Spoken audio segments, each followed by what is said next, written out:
I was camping in northern Ontario not far from Sudbury. Camp was a few hours hike from a gravel road that come off a road near Tilton Lake. It was about 15 of us hiking back after 2 days camping when we find ourselves in a clearing and decide to stop for a water break and let the group catch up. While waiting, we hear somebody yelling help. It sounded like a woman screaming for her life. More than half of the group just circled up, and while most people were now crying of fear, a few of us pulled out knives and started a fire. We called the police over the satellite phone with our coordinates. The two of the group continued down the trail to guide the cops to the clearing while we waited and tried to calm those crying. The shrieking stopped after 15 minutes of repeating itself, and it suddenly went silent, very creepy.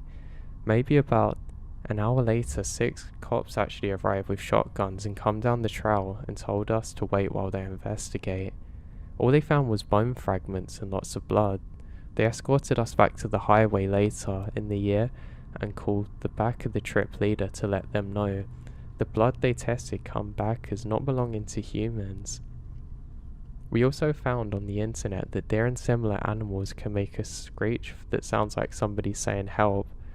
We all agreed that it was 99% likely that what we heard was a black bear killing a deer or something, but you can never be sure.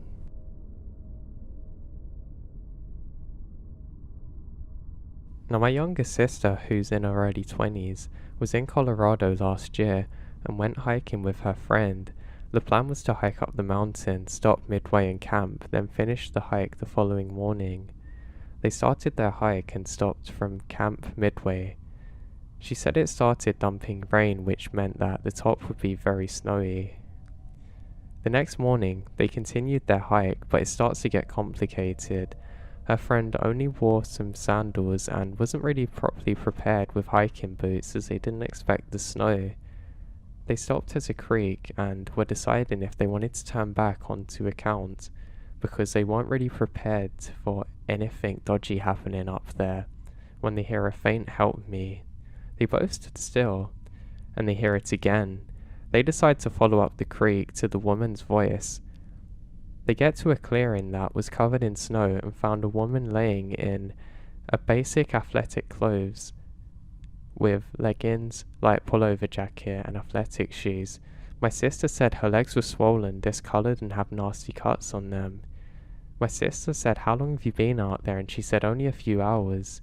My sister was like, "Okay, we need to get you down the mountain." And she was like, "No, I need to go up the mountain, that's where my car's parked."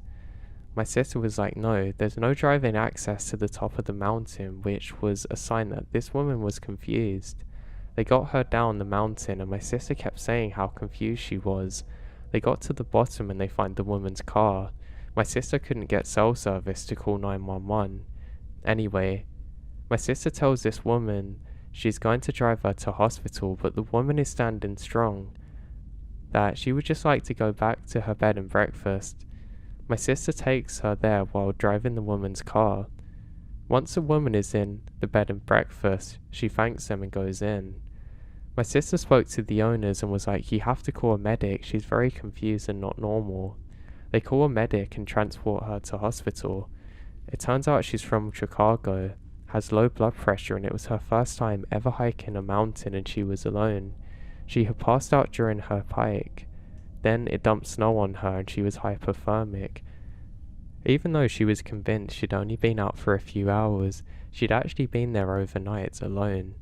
I can't imagine the terror she must have felt. Anyway, my sister went and saw her in hospital and the woman thanked her for saving her life.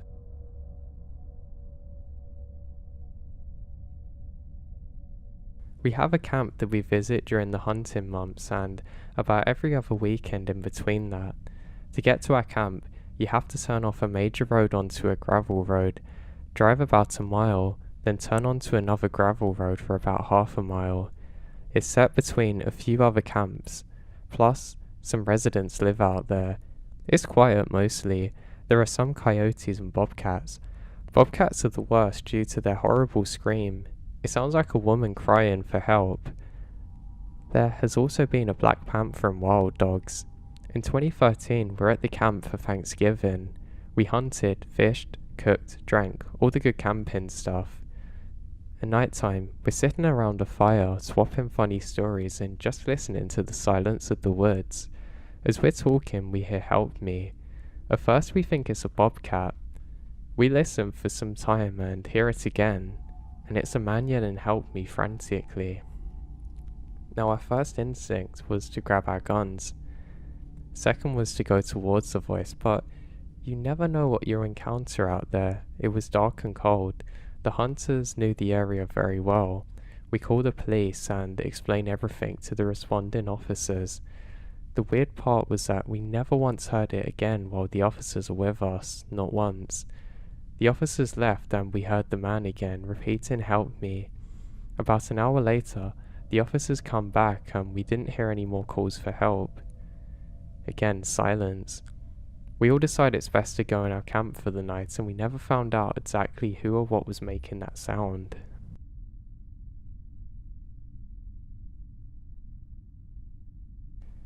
Now, about 20 years ago, me and a good friend of mine decided to go camping out into the great wilderness. There was a beautiful national park that wasn't too far from where both of us lived that my buddy offered to drive over to, and I couldn't say no. These are some of the best times in my life, and I love to be out in the middle of nowhere with just me, my friend, and a campfire. Now, we'd done this lots of times before. I used to go out there with my friend's dad who used to serve in the army, and he'd always tell us all these cool stories. Now, he had one weird story that he shared with his son that I think is quite creepy. Apparently, when his dad was on service somewhere in a desert, they kept having reports of a strange night creature that nobody could really explain. For a long time they thought it was some of their other soldier friends playing a trick on them, but one day he encountered it and he still doesn't know what to think of it. Apparently, he was out on one of the night patrols when he saw this thing. He described it as a very tall stick figure, kind of moving in a weird limped fashion through the desert. When you got close to it, apparently, you would feel very lightheaded. My friend's dad apparently screamed at it to stop, thinking it was some kind of weapon that the enemy had they didn't know about. He said he was 1 second away from pulling the trigger on this thing when it vanished. He said they were quick to get back into their vehicle and make it back to the base, but just as he went to get back into it, he felt a large thud on his back. He felt a shock of pain go through his back and then he passed out. Apparently when he woke up, a large cactus had been thrown into his back. Now the thing that none of them understood was that there was no people around to have actually thrown this, and how could somebody throw a cactus without hurting themselves? Apparently, my friend's mum had actually seen the scars on my dad's back too when it was more visible, and she says that he always seems horrified when he tells the story. But anyway, I'm getting off topic. Now while we were driving out for our trip, we were both very excited because we've both been pretty busy with college and we needed the break really. Now my friend's car wasn't very good. The radio didn't even work and the doors wouldn't lock. We didn't have an issue with this because sometimes we would camp in it overnight if we couldn't get the tent set up, and we thought it was more convenient. Now this was an older car, even back in the day, so you couldn't actually unlock it or lock it electronically, so if anything it was more convenient for us. Now as we're driving, we notice a strange van behind us. It's pretty hard to see because it was just keeping out of sight from us, but every so often it would come very close to us, so much so that we'd actually think we were going to crash. Eventually it would tail off further in the distance, but eventually it went out of sight and we continued on our way. Now we must have drove for a good 4 hours to get to the campsite, and we were just happy to get there. We eventually closed the doors and I told my buddy, hey, don't forget to lock it, jokingly, knowing that he has no way to, and he says, oh, don't worry, I'll keep it safe. He goes off and finds a stick and leaves it ajar against the door handle, forcing it shut. We both laugh and we gather our things and head off into the woods.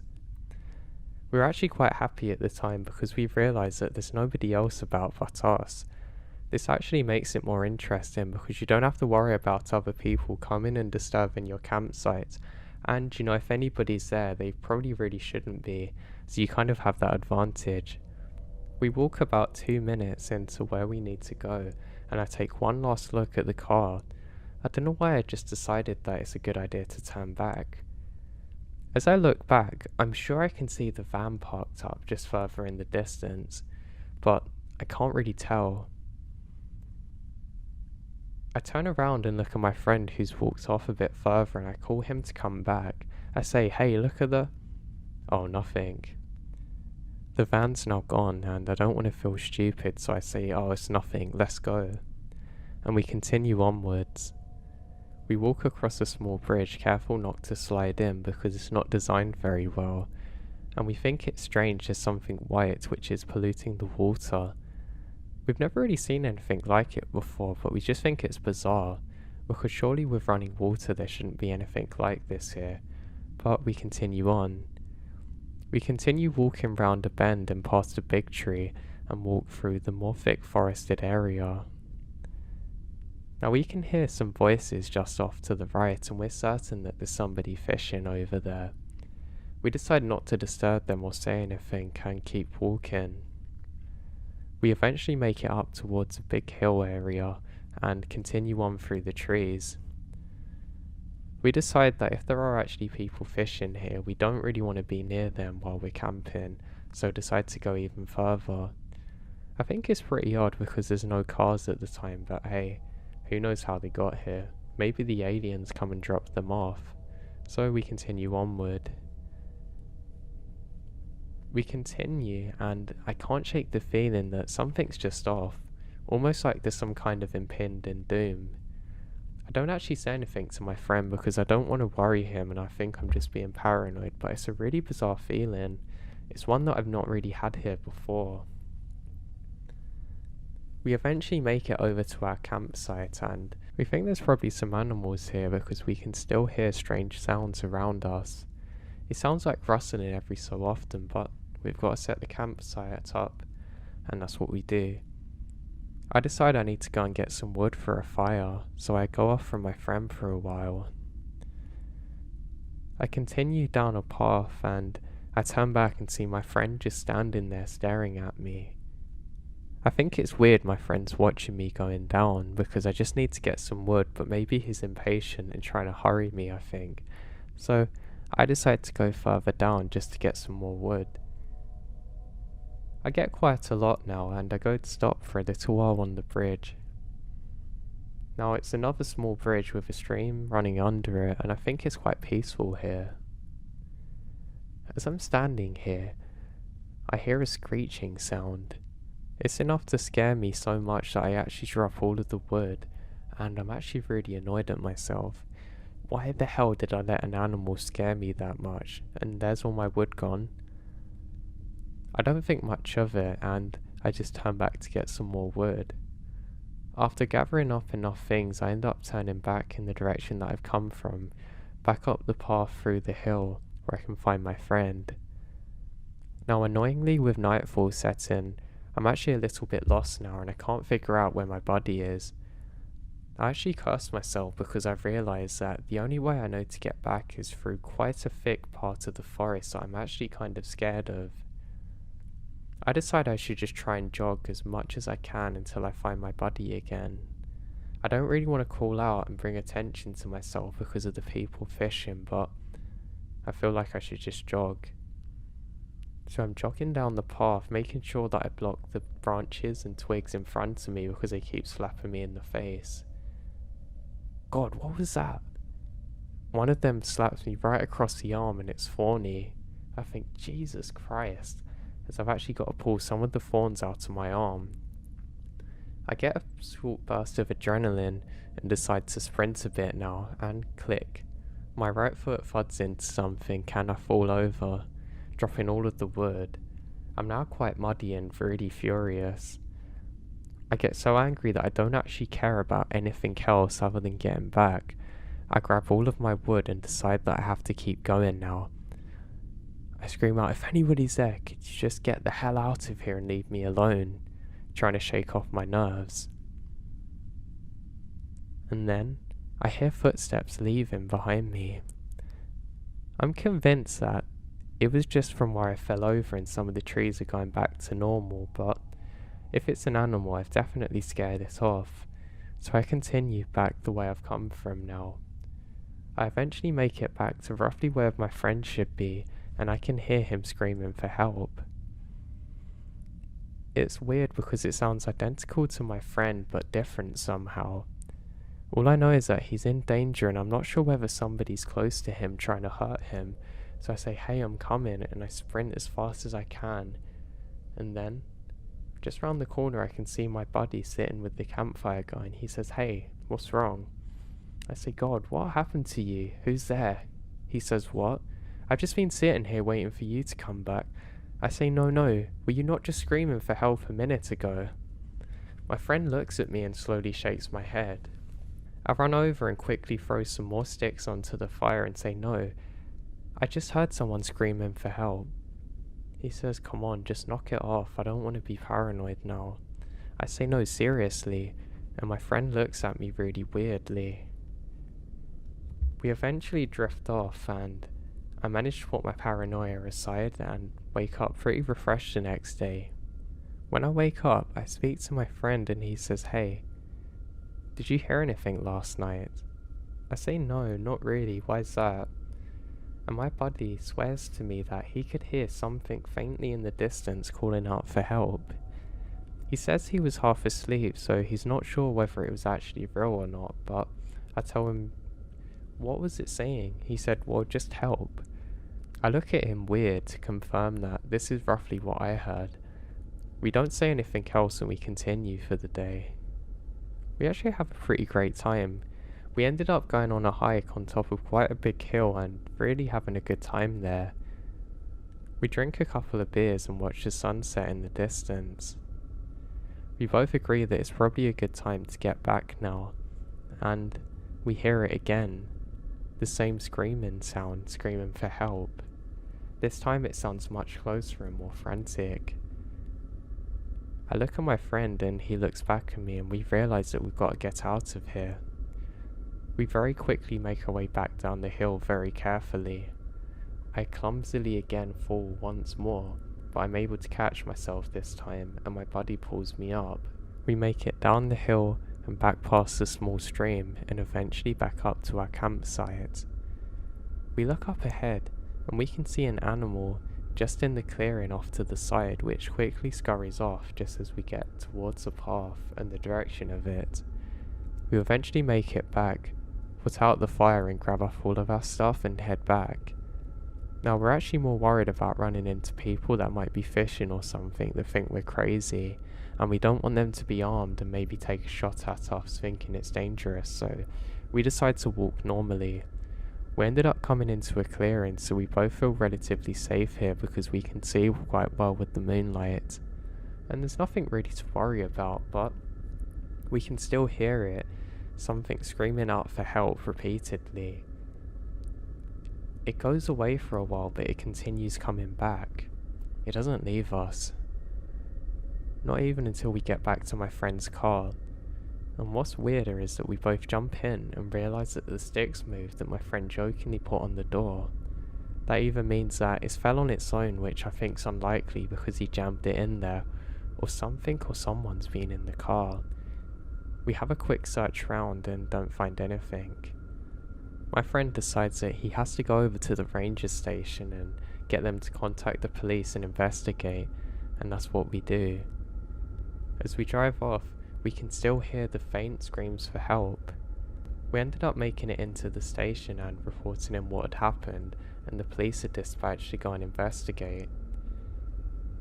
When we're in there, my friend says, "God, no, I've lost it." I say, "What? What have you lost?" He says, "The watch my dad gave me. I can't find it anywhere." I say, "Oh, no. Do you think someone's stolen it?" He says, "I don't know." "There's no way that I'm gonna lose that," my friend says, as he says he's going back to go and find it. I say, "God, you're crazy." He says, No, I'm not going in there. I just want to check the car park again." I hesitantly say sure, and decide to go over there. I let them know before we go that we're going to head back to the car park and we can probably guide them over there, and they say that's fine.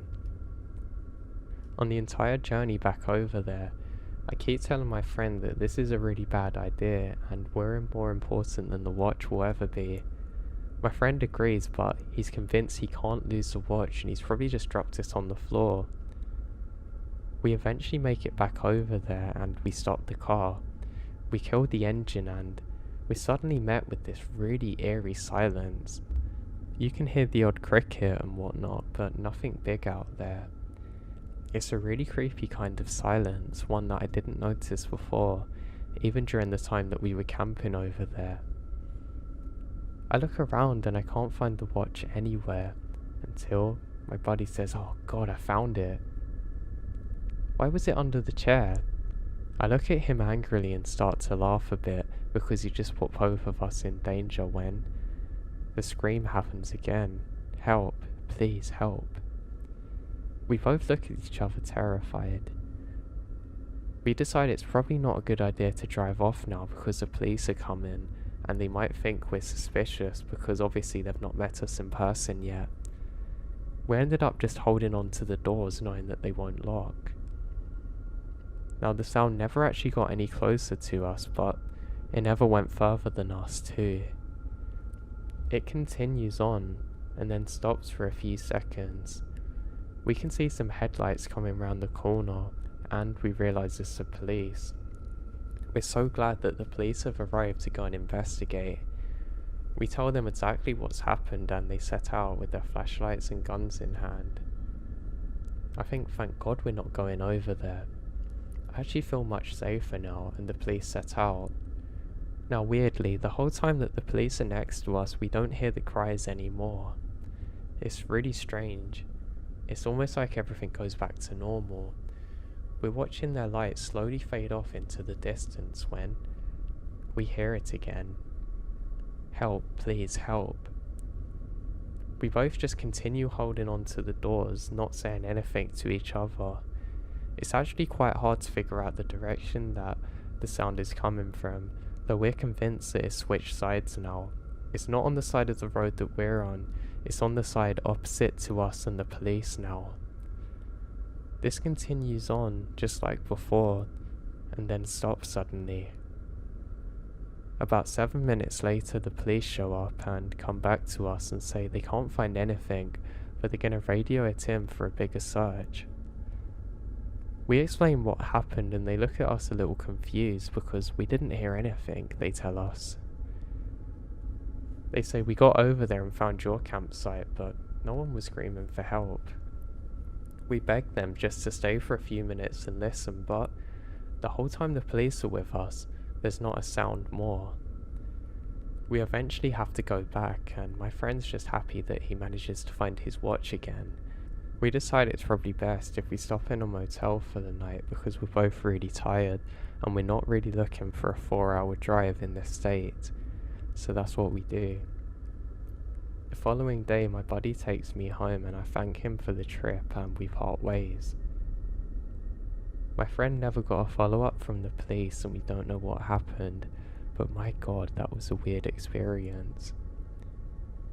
Now I don't want to say it was anything paranormal because I'm sure it wasn't, but the thing that freaks me out is whatever this was intelligent enough not to make sounds when the police was there, and it moved into the opposite direction that the police went. I hope whatever this thing was or person was out there stalking us gets caught.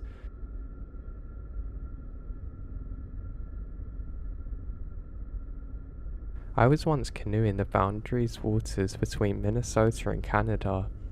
These aren't your normal backyard ponds. The boundary waters are thousands of enormous lakes interconnected with each other. Think mini lakes. Now we'd been canoeing and camping along the lakes for about a week by now. We didn't really have the itinerary, just planned to boat and camp, fish and live off the land for 2 weeks. We had a GPS and a sat phone to call a helicopter for pickup whenever we're done.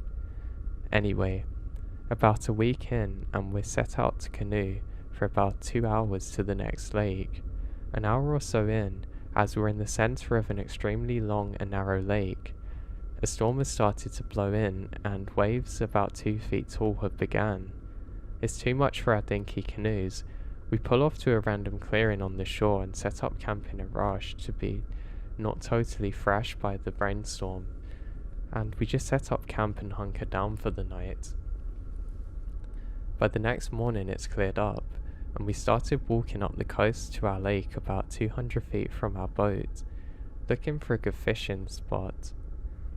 We are actually not far from a good campsite, however, it's absolutely wrecked. Trash thrown about everywhere, tent collapsed and torn, clothes on the ground, and at first we're like, was this some bear or something? The more we look though, the weirder things become. For one, the garbage was still hoisted into a tree to keep safe from bears, but the whole bag was ripped open despite being 30 feet above the ground. Secondly, literally everything except the canoes are still at the campsite. Clothes, packs, food, rope, pans, you name it, like a serious set of hiking equipment, enough for 2 or 3 people. Half of it was trashed and torn open, mostly the packs, tents and clothes. The other half was totally untouched but thrown on the ground. It was like somebody noped the hell out of there in nothing but just their long johns, ditching hundreds of dollars worth of gear in the process. We waited a couple of hours and eventually called it back to our helicopter crew, but they hadn't been aware of anybody else or got any distress calls. We just eventually get everything and move camp. Everyone was pretty used to it by a day or so, and we ended the trip early because it seemed like nobody wants to continue. It was the weirdest thing I've ever seen, firstly thinking it was a bear attack, but there was still food uneaten. I've seen bear attacks on camps but nothing like this. Bears rip open packs and go for food, and generally get scared away pretty easily. What sticks in my mind is why is all of their clothes and packs still there, while being half destroyed and the other half being untouched? I still don't understand it.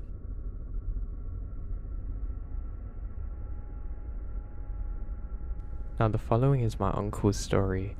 He owned about 150 acres in a remote area of eastern Tennessee. On this land he had a large fishing pond and a stream running through it, and he used to leave lines out at night to pull in a big catfish. The pond was accessible by 2 small game trails through thick patches of wood, and he would need to drive out to the trail entrances from his home near the front of the property and walk about half a mile in with his gear and nothing but a headlamp for light. This was something he did pretty often. My uncle was a lover of outdoors, so this was business as usual for him, and he was a Vietnam vet as well. Anyway, this particular night in July 92, he went out to his pond at around 9:30 to check his lines. As he was doing so, he hears lots of splashing and assumes it was one of the fish jumping. He carried on with what he was doing, and he then hears a low growl. It's a groan that he describes as the sounds of monkeys fighting. Just on the other side of the pond, multiple loud splashes occurred, and he also heard a loud crash in the woods just yards away from his left. He talked about how he immediately sensed panic and was attempting to get visuals using his headlamp, but whatever was producing the sounds was behind tree cover. He said that the woods then erupted with constant sounds of monkeys fighting. He opted to drop his gear and run down the track towards the truck. Apparently, even in his adrenaline-fueled state, he can still hear that he's being hunted. He got to his truck and managed to get out of there and back onto his road back to his home. He went inside and locked all the windows and grabbed a gun and stayed up for the whole night, vigilant. He called my dad the next day, who just kind of laughed it off. Well, for my uncle, whatever he experienced scared him so badly that he put the land up for sale and sold it. Now he would maintain what he saw as he believes is a hunting group of what Sasquatches or some weird creatures we don't know much about that was trying to get him out of there. It truly scared the life out of him.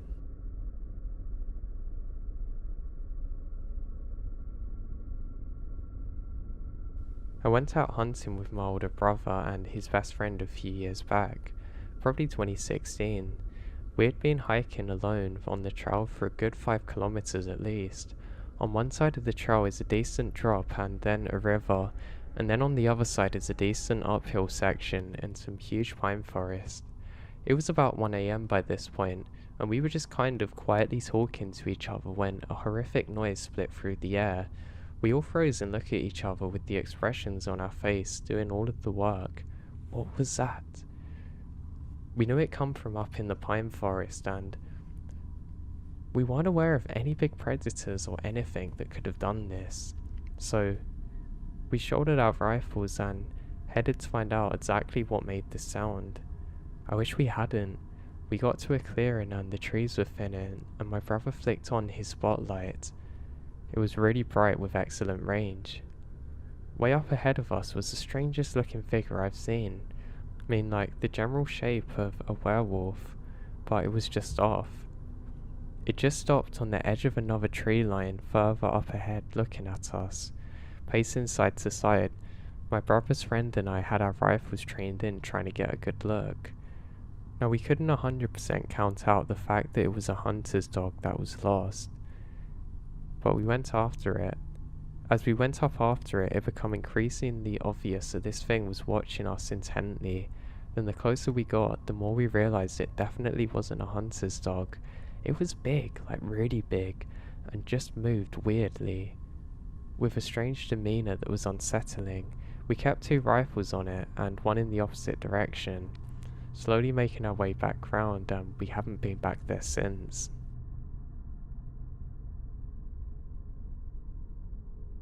I was a lone recreation ranger in a small district in southern Idaho. Nearest town from guard station was about 1.5 hours away by car. After moving into the guard station, I realized the solar power was not working, and I haven't slept for about a month due to various factors. I mean good sleep. There was bats in the cabin, something walking on the deck at night. The woods there always had an eerie feeling to them, unlike the southwest Pandarosa forest I was used to. About 2 months into the seasonal job, I started to hear something walking and scratching on the deck at night, perhaps even on the door. Now, this district was known for its badgers and beavers, so I didn't think much of it when leaving the cabin at night, but I always had a weird feeling like I was being watched. One night, I was returning from my grocery run, which always went on Tuesday nights, and I had a bad feeling at that time. I also don't have my shotgun in the vehicle. After stepping out of the vehicle, I looked to the right of the cabin, and about 50 feet from my front door, all I could see is 2 eyes about 3 to 5.4 feet in the air. To say I was freaked out is an understatement. I started yelling, "Get the hell out of here!" But the eyes only crouched down an inch closer. At this point, I could tell it was a large animal of some kind, but definitely not a coyote. I ended up throwing a piece of firewood in the general area, and this creature leaped back a bit, but it didn't make a sound. I ended up throwing more pieces at the creature, still inching forward. At this point, I fumbled with the keys. Of course, the solar power was out again. I managed to get inside and grab my shotgun. I went outside, and the creature's closer. I still couldn't get a good look at it with my crappy headlamp. I loaded the shotgun and continued to throw pieces of wood with the other hand, until finally, the creature decides to go into the brush. That night, I drank about 4 IPAs and slept with my shotgun. In the morning, trail crew come up and we found mountain lion tracks all over the porch, on the rock bedding, and all over the compound leading back to the creek. After that event, I always heard the rock chair move, and somebody or something walking on the porch, but we never found tracks after that point. Considering that it was always muddy up there, it was weird not to find any tracks. Now I've been stalked by mountain lions before, but never had that feeling in the woods like that time.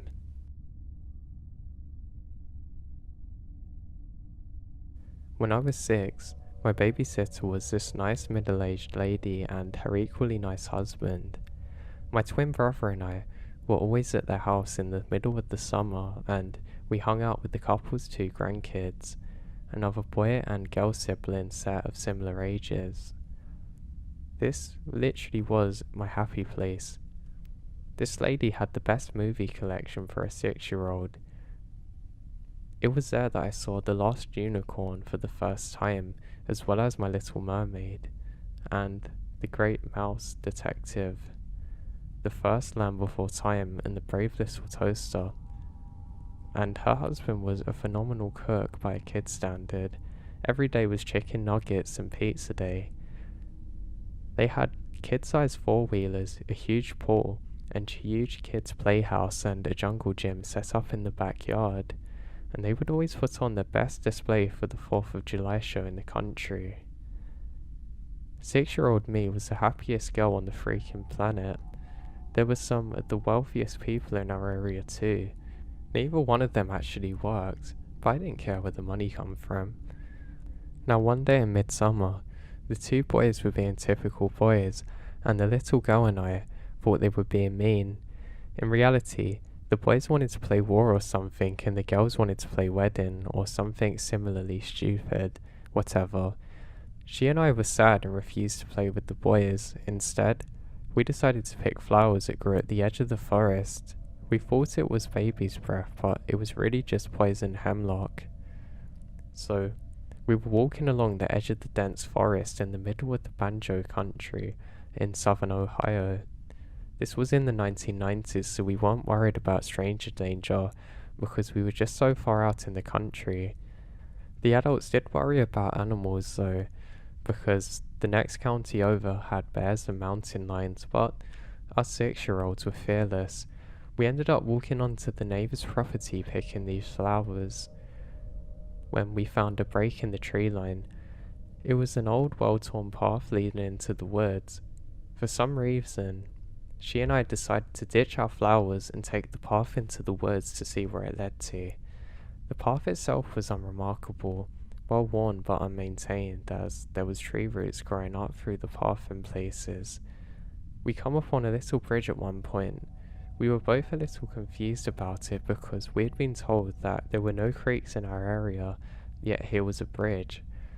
It wasn't a particularly old bridge too, but the creek bed under it was dry as bone. Weird, we thought, but keep going because why not? I'm not sure how far we walked beyond the ridge, but we ended up in a clearing with some stones all around in a circle. The clearing was big enough that there was a gap in the trees that allowed sunlight in, and in the middle of the circle was a massive stone-walled well. It was big enough that there were stairs built into the dam walls in a huge spiral. My friend was mesmerized by the well there. She found a rock and thrown it in, and we never heard it hit the bottom. As we were searching for more rocks to throw in, I was rooting around in the brush by some bigger stones and actually looked at big ones. These were not normal stones, no. I was a smart cookie, already reading at 3rd grade level before the summer of 1st, so I could read the stupid stones. These were names and dates cut into it. We're in a graveyard, in the middle of the woods, far away from everyone. I remember getting chills realizing this. Moments later, my little friend got really quiet and poked me. She pointed to the edge of the clearing on the other side of the well. Thankfully, not the side that we had entered the graveyard on. My little heart would have exploded, I think. She was pointing at a dark shape just staring at us in the woods facing us. We both stood up very slowly and stared into the darkness. At some point, the little girl took my hand and tried to get me to leave, but I can't move. The fear was paralyzing. It didn't move until the clouds covered the sun, and our bright, inventing clearing became slightly shadowy. Then the shape moves. It was an adult shape in size, wearing long dark robes with a hood over its face. We were stupid kids, but weren't that stupid. We both turned tail and ran as fast as we could. My friend was faster than me because I was a bit chunkier, so she made it to the bridge. I wasn't far behind her. I looked back after we got over the bridge, and that person was standing at the edge of the bridge just staring at us. I screamed and wet myself and kept running. I tripped over a tree root in the path, ripping my pants and shredding my knees in the process. I scrambled up and kept running. We burst out of the trees like our hair was on fire, screaming and crying. We make a beeline towards the girl's grandpa's house. Her grandfather was in the backyard planting something and came running up when he heard us. We were absolutely hysterical and wouldn't calm down. We spent hours sobbing while the grandma and grandpa got us bathed and in clean clothes and tried to soothe us. They said no one's out in the woods, and then we become more hysterical. It actually took us months before we'd even go onto the back deck again. Everyone was convinced that we made up the story because of our hyperactive imaginations, but the adults humoured us. The kids, not so much. The next summer, we were forced into the backyard for the annual 4th of July party. Tons of kids. They all knew our story, and one of the teenage boys called it rubbish. He bullied us for hours until we told him where the path to the woods was, and then made us go up with him. Cue another incident of me wetting myself. To my utter relief, when we got there, she and I both remembered exactly where the path was, and there was nothing. Just a heavy growth of hemlock. He tried to wade through it and ended up with chiggers from neck to foot. And he got in a ton of trouble for dragging us down there once we got back. So she and I were relieved not to go back from then on, and all the other kids thought we were liars, so. Fast forward 15 years later, 16 years after this happened, my mum mentioned that the grandpa passed away a few years prior while I was off at school. I was 22 at this point and had mostly forgotten about the events in the woods. I expressed my condolences and asked what happened. I mean, this guy was a friend of my mum's for 20 plus years. My mum started being evasive, so I got curious and pressed her. She said he unfortunately took his own life. And then she told me the bad part. His granddaughter, my friend, was the one that found him. All around him were notebooks with a crazy person writings that had amassed over a very long time, dating back to the 70s, details of his dealings with demons and spirits and other crazy things. He left notes for all his loved ones. The note he left for the granddaughter was actually crazy. It was an apology for leaving her, as it was the only way to protect her and the other people he loved. It seemed that the explanation for their wealth was deals struck with demons. After a few decades of these deals, they started coming to collect the debts the old man owed and whatnot. It was the craziest thing I've ever heard, but it made sense. Everyone wrote the guy off as having a serious mental health issue. They threw the journals away and moved on. But I can't rationalize everything we saw and experienced as some kind of weird psychological reaction to picking hemlock. That wouldn't explain both of us seeing the exact same thing. I know what I saw was real. I don't remember all the details because it was nearly 30 years ago, but I remembered the fear and the scar I still actually have on my knee from falling. I'm not afraid of the woods or anything, but I have a very wealthy respect for the dead, and I know not to mess with them or demons.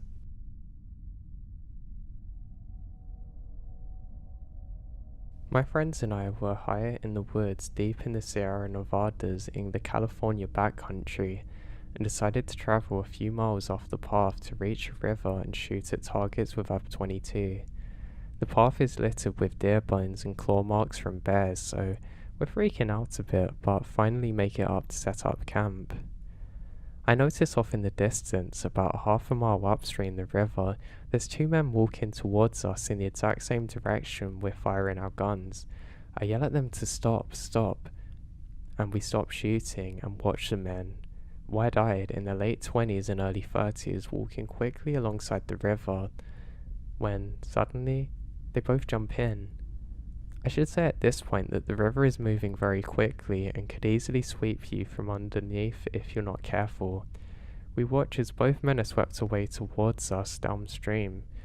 One of my friends, who we'll call Mike, decides to be brave and goes to get close to the edge and extends a lump of wood for them to grab. Both men latch on, and Mike is a hero for pulling them to shore. While everyone catches their breaths, We say, "What are you doing?" as it's super remote and they're at least 3 or 4 miles from the nearest trail. They said, "Oh, we were just having fun, just free swimming in the river," while leering at us. Immediately, the hairs on the back of my neck stands up and every fibre in my body tells me that this is not right and this means harm. We tell them that we're going to head back up the trail. They then say, "Oh no, we're coming with you." Given that we're far off from civilization and these guys are clearly off their heads, and not only a danger to us but themselves, we reluctantly agree. It was the most quiet hike of my life. I felt like trying to fill out if they could take us in a fight. There were 3 of us and 2 of them, but we had a 22, but were young, squirrely adults. I don't know how to explain it, but the hike had us constantly positioning against each other with our body language without ever fighting directly. They would get close to the gun. They would try to both be near it, then we would then counter them by going in between the gun again while trying to act natural. And by the way, the path is littered with bear marks and whatnot. We finally made it to the car and they decided that we aren't suitable targets and move on. No idea what these 2 random men were doing, risking their lives like this in the Sierra Nevada's freezing river, or why they felt the need to size us up. But I'm glad nothing happened to us.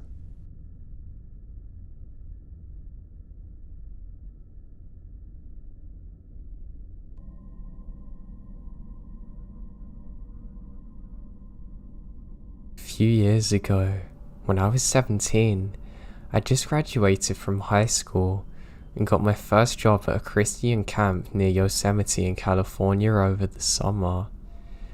Mainly the people I worked with were great and really sweet Christian college kids, the good kinds. There was one guy though, I would say he's Carl. I didn't frankly like him. He was tall, handsome, charming, had golden curly brown hair and a smile that could stop your heart. His eyes though, they're dead. He never got those little crinkles in the corner of his eyes when he smiled, which suggests that it's not a real smile. It was like the top half of his face died. There were things I did not like about Carl off the bat. His eyes for one, the dead of his smile. He never asked for anything. He tried to twist your arm. He just very softly, very slowly tried to manipulate the situation to feel as though you owed him. Each time, it felt like a part of my brain shut down, like a slamming door, almost like I'm powerless to say no. I get along with most of the little cliques of the camp. No one really dislikes each other. As far as I knew, we just kind of broke off into groups based off what we like into our free time, or who we like the most. Carl though, seemed to make friends one-on-one with a clique. By the time he left the group, it was desolate. They were fighting, not speaking or trusting each other. I know this isn't a lot of evidence, but I'm trying to take a good picture mentally and describe it to you. Now one day, everyone in the camp decided to go friendzone. We tried out a lot of camp food and wanted real dinner, maybe seeing a movie or go bowling. I was off work last. Now, at camp, we had a sign out sheet. Being so close to Yosemite, we often went hiking, so if we had left, we put our name down along with where we're going, when we left and where we should be back, and when. This way, if anything happens, the search teams know where to go. So I put all my info into this sheet and head down to the parking lot. My friends had all divided up into their cars, and I jokingly asked if they forgot about me. They said Carl had said I could ride with him. I look around and I don't see Carl, although I seen his name on the sheet. All of the hair on my body stood on end. I was terrified to get in the car with this guy alone. He felt so wrong, just off. just not right. I don't know how else to say it. My friends were telling me I have nothing to worry about and everything's gonna be fine. I saw Carl walking towards the parking lot with that dead smile on his face, and everything in me was seeming to get scared. I said that I was tired and wanted to stay in tonight, and Carl laid the charm trick on me, telling me what a night it's gonna be. I owed him because of God knows what, with this dead smirk on his face. I refuse. He gets mad. Told me I don't need to be such a horrible person. Finally, everyone figured out that I wouldn't be persuaded. I hugged one of my girlfriends goodbye, whispering in my ear not to ride with Carl back. When they all left, I walked back to the area with the sign out sheets to cross off my name, since obviously I wasn't going anywhere. I saw the sheet, saw where my name was, and my heart dropped. My name had already been erased.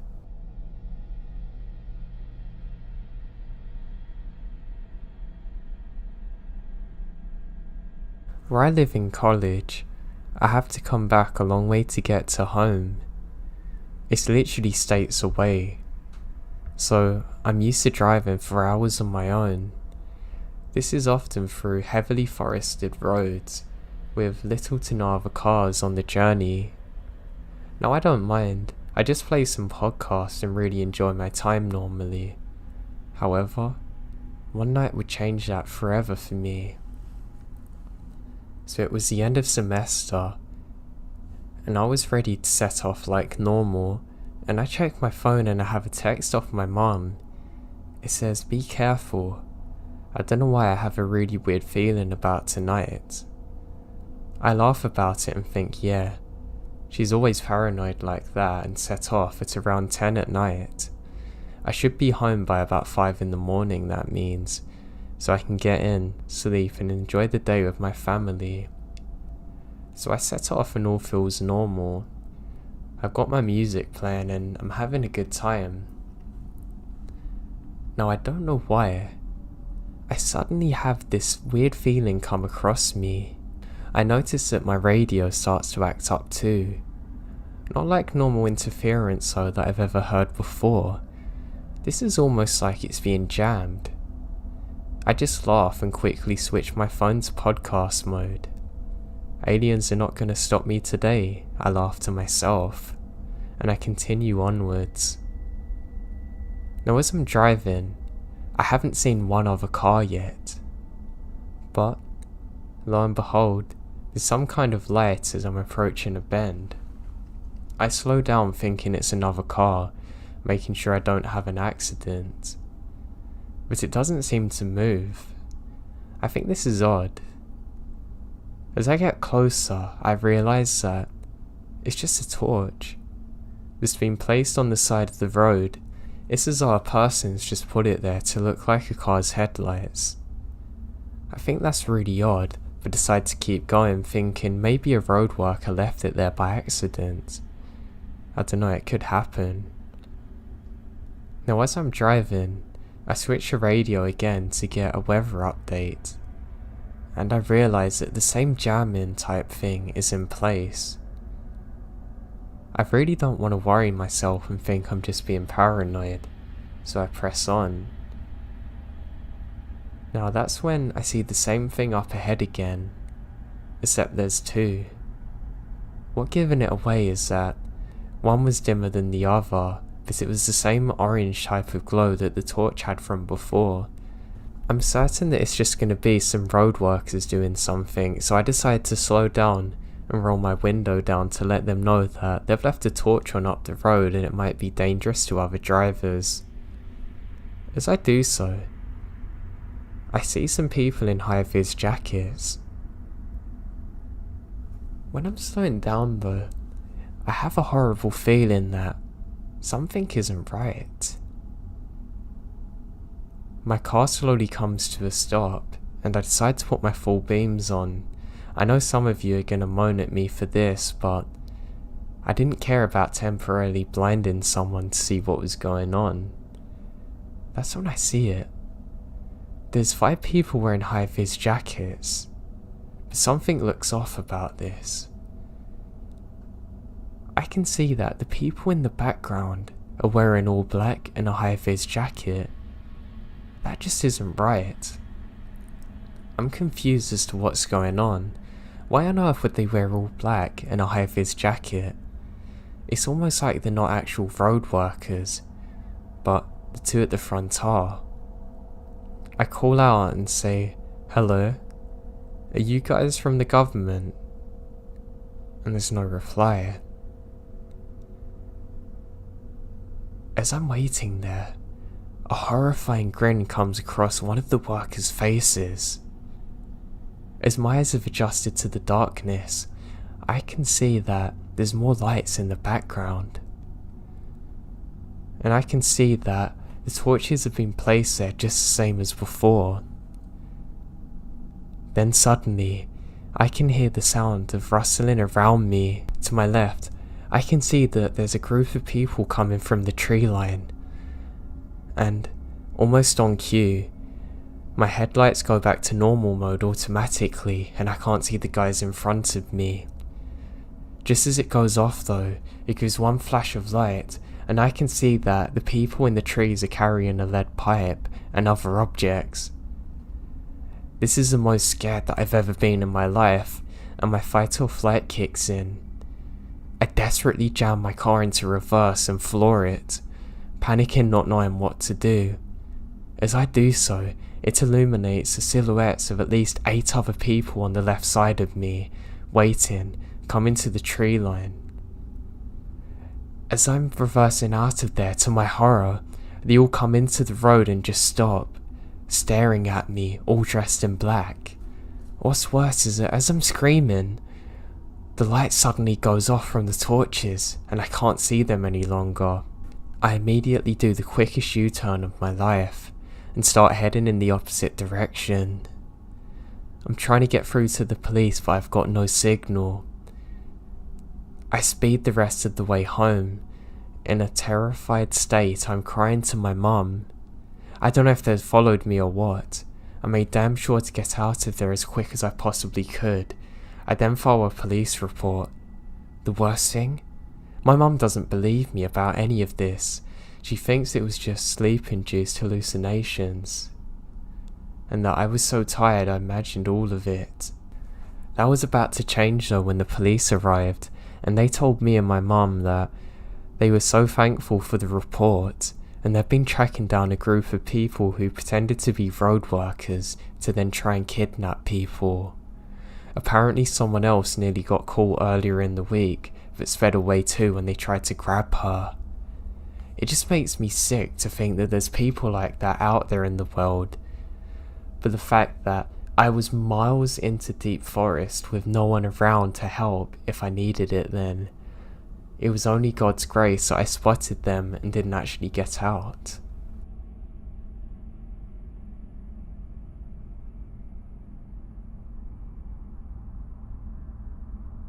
About a month ago, I moved into a house near the Blue Ridge Mountains of Virginia. It's very secluded.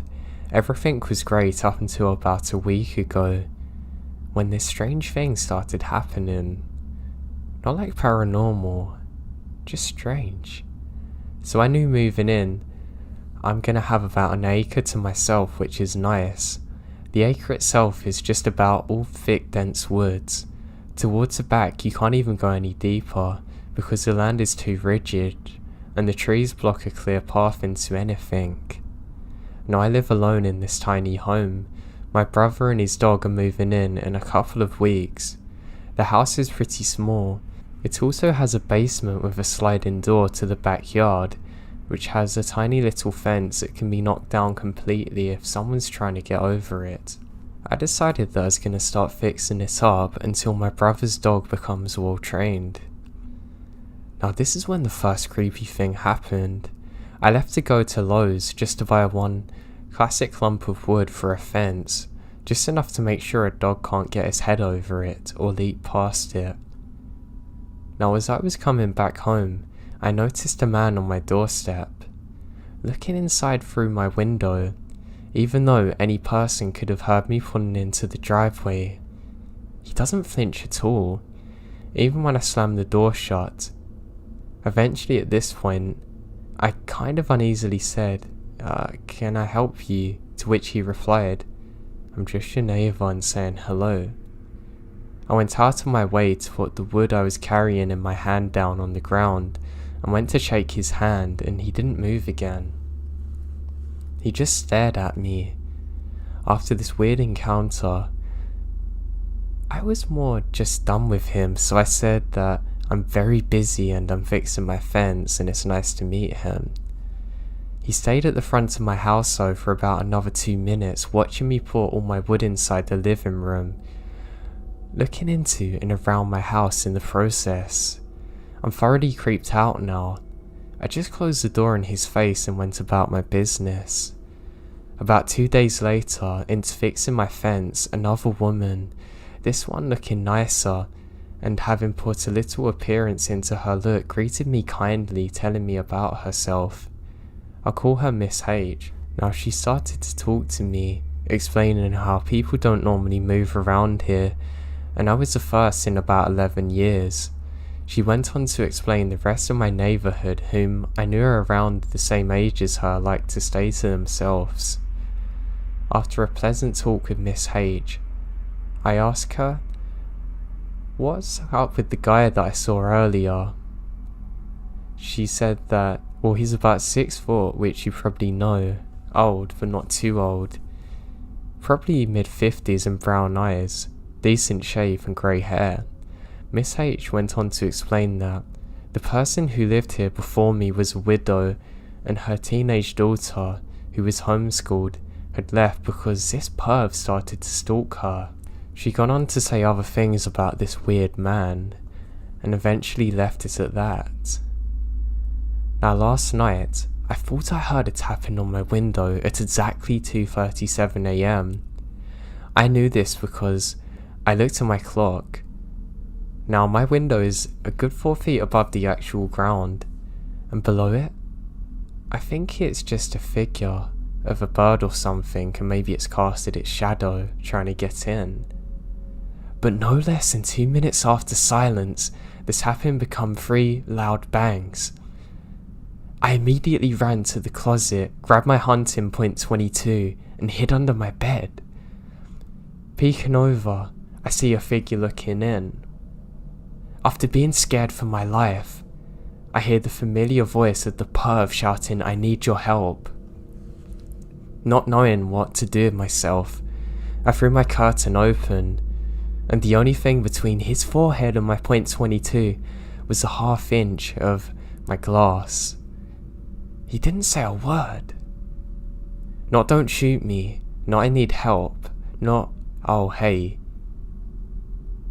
He then pointed behind him to the fence. I then ran outside to see what he wanted. I still have the gun on me. I said, what's wrong? He said nothing, pointing to my fence. I look over, and this time I saw the fence had seemed to have been run over by a car, with mud tracks everywhere. How on earth had I not heard this? I look at the 50-something-year-old cars, of whom were dirty tire tracks that could have left this. I'm annoyed at what I saw and yell, what the hell? And then pull my finger on the trigger, when he finally replied, that's your fence, isn't it? Jumped in his car and quickly sped off. It's currently 3 PM on March 2nd, and I've scraped the entire fence idea out of sheer exhaustion and fear. This is really happening right now, and I'm really not sure what to do.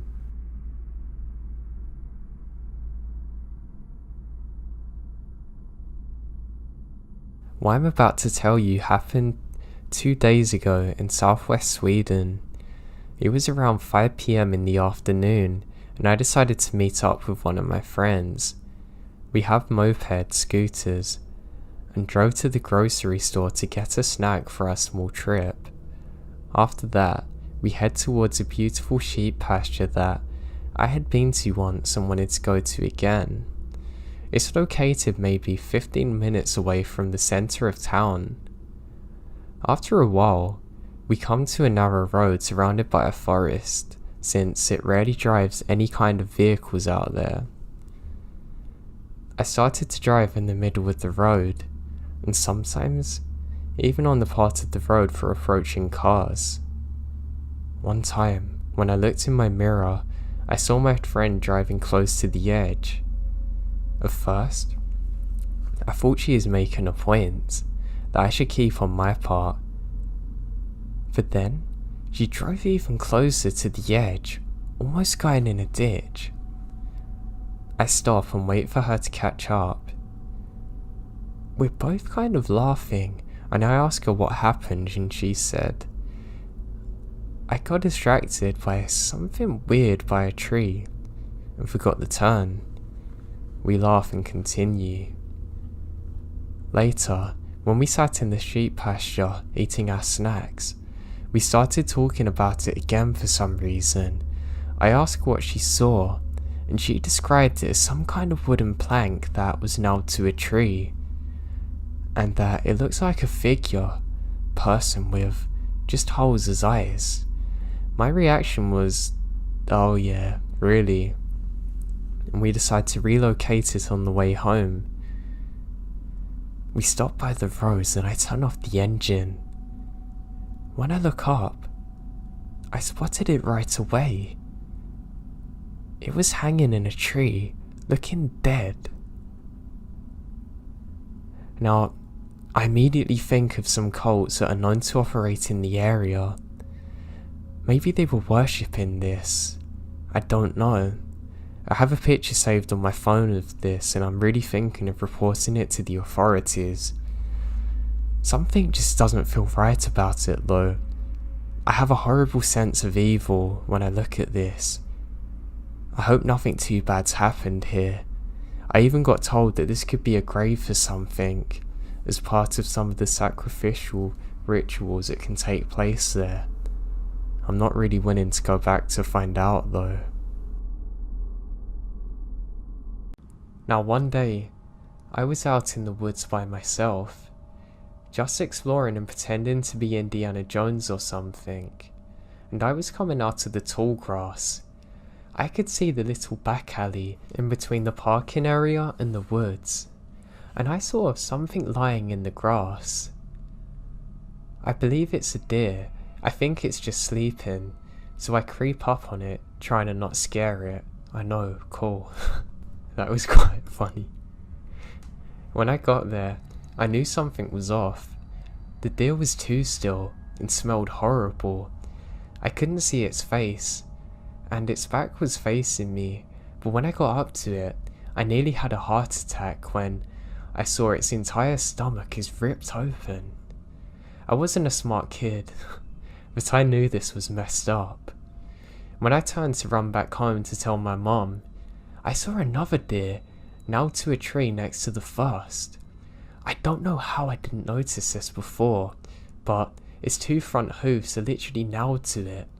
It's a disgusting scene, as you can imagine. As I stood there, staring at it, a car drove past a little alley.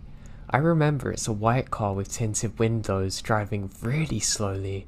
I mean, everyone drove slowly on this alley because it's a residential street.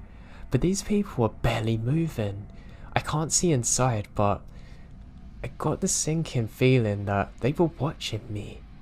Obviously, I can't be sure that they are, but I'm 99% sure it was them. Once they were gone, I booked it home and told my mum the whole thing. She told me not to go in the field again, and I agree. I really hated what I saw. For the next month or so, I saw that car drive everywhere. It would drive up and down the main road I was on while I was playing in the front yard. It would drive down and back towards the alley when I would be back in the yard. I even remembered seeing it at a grocery store once, but they were definitely staking the house out. It was always the white car, tinted windows. Maybe they're following me. and always driving way too slowly to be normal. I tell my mum about it, but she chalks it up to a neighbour just going down the road.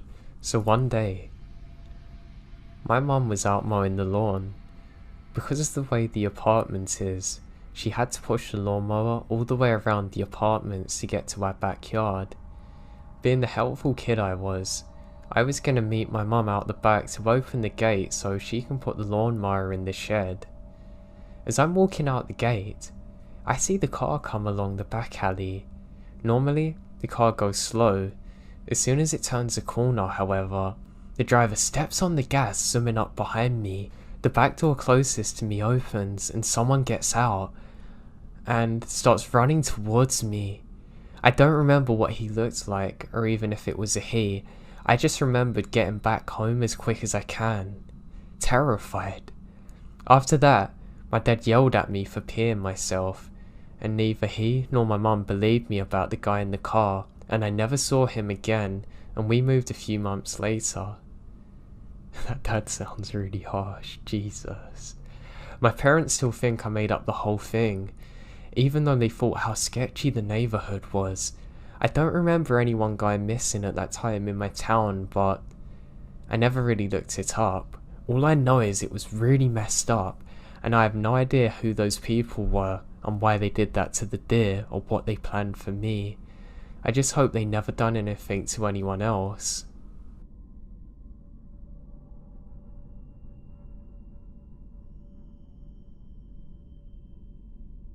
This happened a few years ago, and we didn't know exactly who this man was, but it still scared me senselessly. When I was about 13, I used to have my bed right under my bedroom window. It was also around the time my dog was brought inside because she got too old to stay out. At the time, we didn't have screens covering the doors like we do now, or the windows, so the windows could easily be opened and there's no barrier. I always left my window open during the day to let in fresh air, then close and lock it when it starts getting dark. The house is surrounded by forest, not very thick, but still thick enough that you can't clearly see through it. It's completely normal to hear strange noises at night, because things like bears or stray dogs or even former neighbours' chickens would roam around through our backyard. So when I heard something shuffling around my window, I didn't think much of it, and continued playing video games. Not even 10 minutes later, I heard something hit against it. It may have just been a large June bug. When they hit a window, it sounds like rocks being thrown, so I literally ignore it. The knocking kept going, but I just kept ignoring it until finally it stopped. Fast forward until around 2 AM. I was finally settling down and going to sleep when I hear breathing. Very faint, enough to miss if my room wasn't silent. I heard something drag down my window, like a stick or finger. I did it a few times, and that was enough for me. I jump out of bed, running to my dad's room. I told him that there was something at my window, and he immediately came to look. We turned on the lights, and nothing's there. I told him what I heard, and he said he's gonna look in the morning. We did just that, and my stomach churned. Under my window, there were two completely different foot tracks, one back and forth besides the generator, looking directly under my window. There's even cigarette butts laying on the floor, and ashes. Like they've been there for a while. The foot tracks led towards the woods, and seemed to stop there. We have no idea who this was, and to this day even thinking of this terrifies me. Afterward we put locks on the windows and screens up, but I'll never forget that day.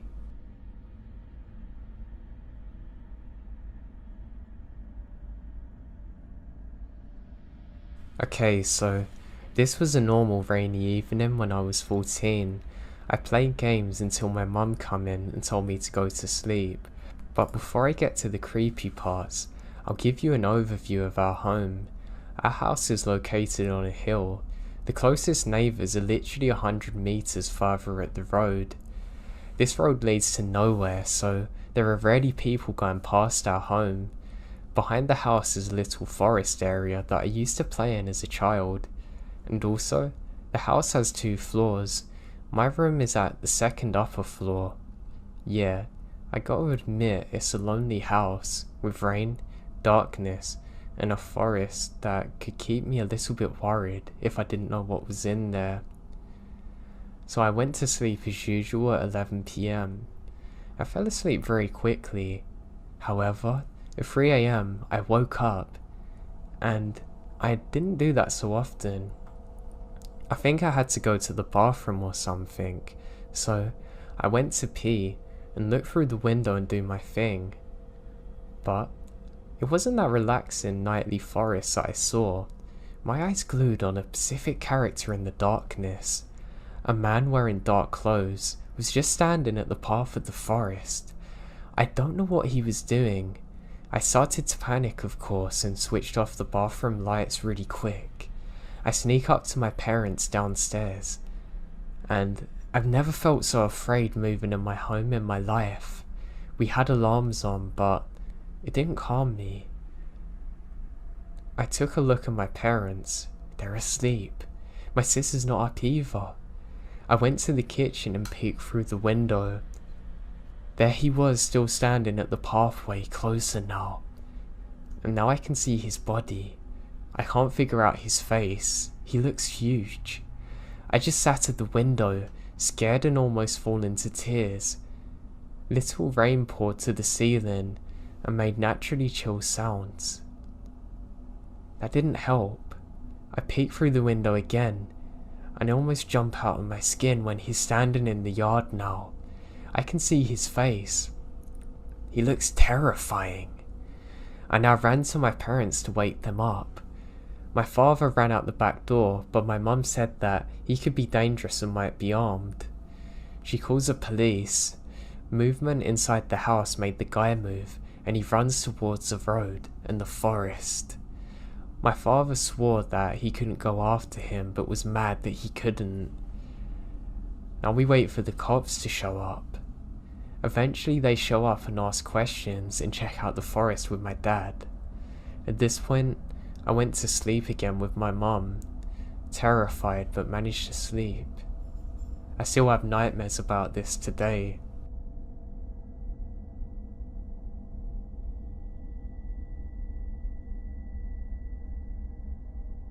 When I was young, me and my brother loved to go and play and explore in the forest near where we lived. We had a group of neighbourhood friends that we'd also do this with, and to be honest, those were some of my best memories. However, this would all change one day, and everything seems like normal. We set off on a normal summer's evening, and we decide we're going to play hide and seek. Now, to get to where we play, we have to walk through a bit of a swampland. I say swamp, it's not really a swamp, but it feels very similar to one. So we're walking through this, stumbling around, and finally make it to the giant tree. This is the exact tree that marks the spot where we play. So, I have to look for people unfortunately, but it's my turn, so that's fine. I hide behind this tree and start counting. I finally get to 1 and say I'm ready for you lot. And I burst out laughing when I see one of my stupid friends has literally climbed on top of the tree, hit directly above me, got caught instantly, then starts panicking that he can't get down. I help him down and I say, "You search the left side, I'm gonna go a bit deeper and find these." He says fine. To be honest, more than anything, I can't wait to tell the others how stupid he was. As I'm walking, I see something up ahead. It's a dark figure. I laugh and start sprinting up there. I stumble on the way and hurt my knee though, so I was quite annoyed about this. But by the time I get there, the figure's moved. Now I'm looking around and something feels very odd. It feels like I'm being watched, but not like in hide and seek. This is almost like a much darker, ominous presence is there. I've literally never had a feeling like it since then. So I look around when I see part of a hand. Well, it's not a hand, it's a stick that looks like a hand, but I can make out what it is in the shadows. As I get closer, I see it's holding something. I think that's really odd. I get a bit closer and realise that it's a skeleton hand. One that looks slightly degraded, like it's been there for some time. Halloween's around the corner, so I'm sure it's a Halloween prop. I hold up the piece of paper and look inside. It says run. It's not in any of my friend's handwriting. And then, to my horror, I see a shadow appear behind me. I glance back for a second, and there's two giants of men standing there in full camo gear, with smirks on their faces. I drop the paper and let out this blood-curdling scream, and I begin to sprint my way back. I end up going all the way to the tree, and to my horror, I'm met by all of my friends there, who can see how scared I am, and we all sprint all the way back home. When I get there, I explain what's happened, and my brother's so scared he starts crying, where he's younger than me. We're more scared of getting in trouble with our parents, don't even bother telling them. But looking back on it now, I really wish I'd done something more at the time, like told the authorities or something. I hate the thought that there's some twisted, mental people out there that would do something like this. God knows what their intentions were, but I can guarantee you that they weren't good.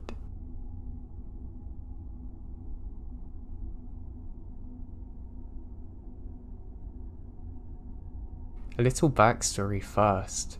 I grew up in upstate New York, about 30 minutes north of Syracuse to be exact.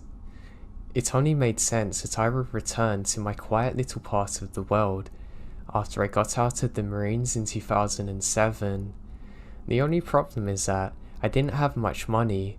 The good news is that my grandfather had an old pool behind camper that he told me I could have until I got on my own feet.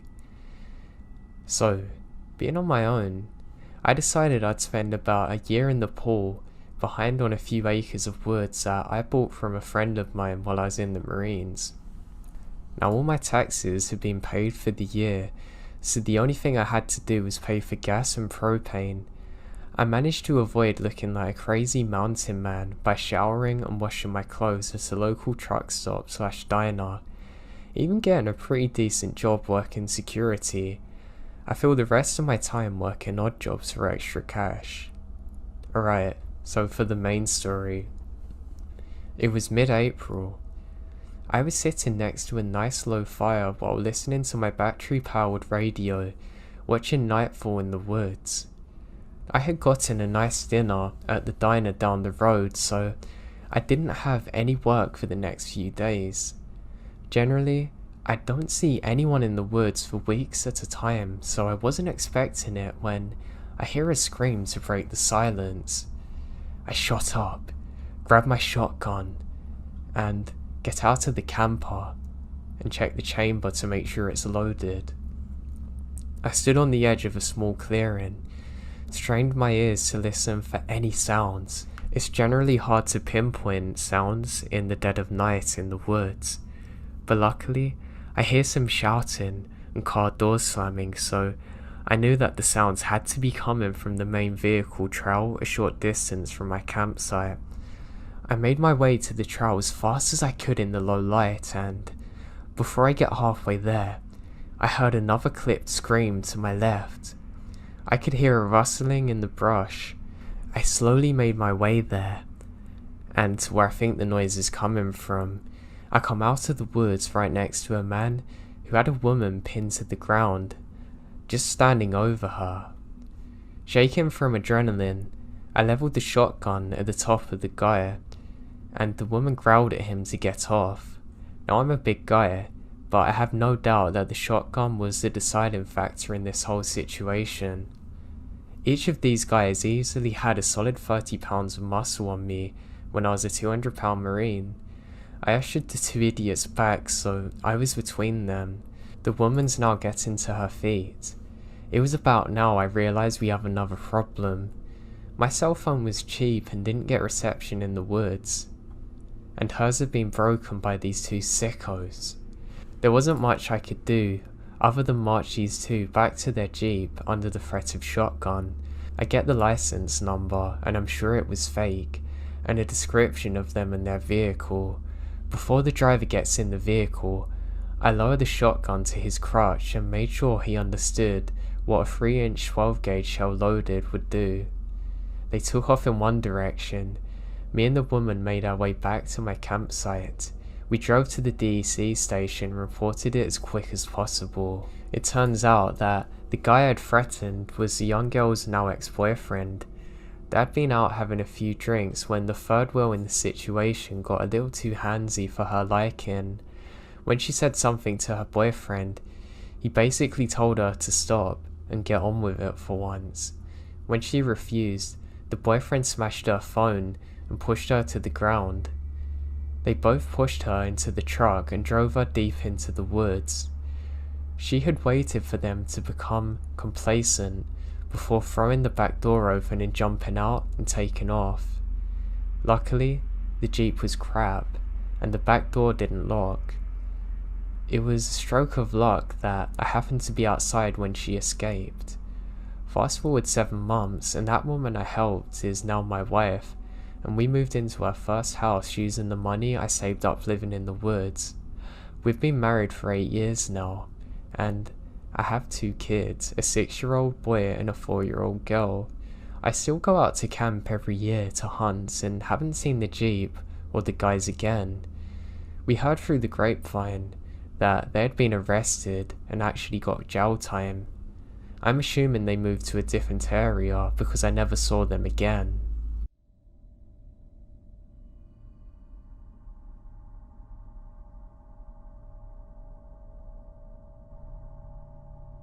I'm a child of the mountains and my hometown was completely mountainous, so I spent most of my childhood running through the forests and stuff, and one event that happened when I was 10 remains unexplained.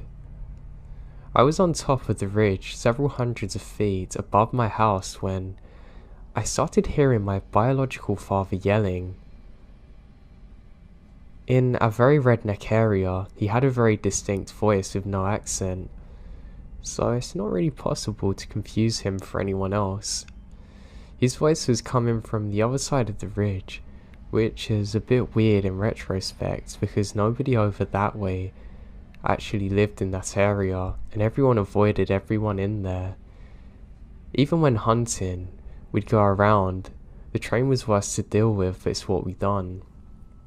He starts calling my name, so I go down there. But the voice isn't getting any closer. I start feeling dread washing over me, and I suddenly remember my father's on a trip to Germany. I've never ran so fast.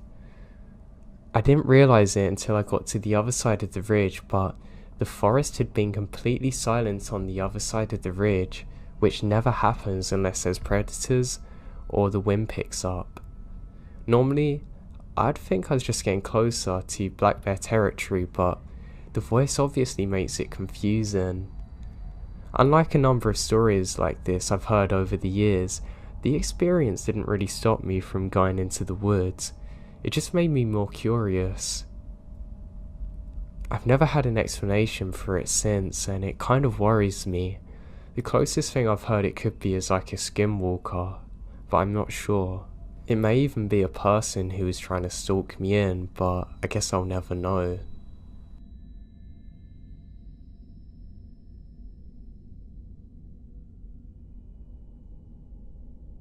Hey everyone.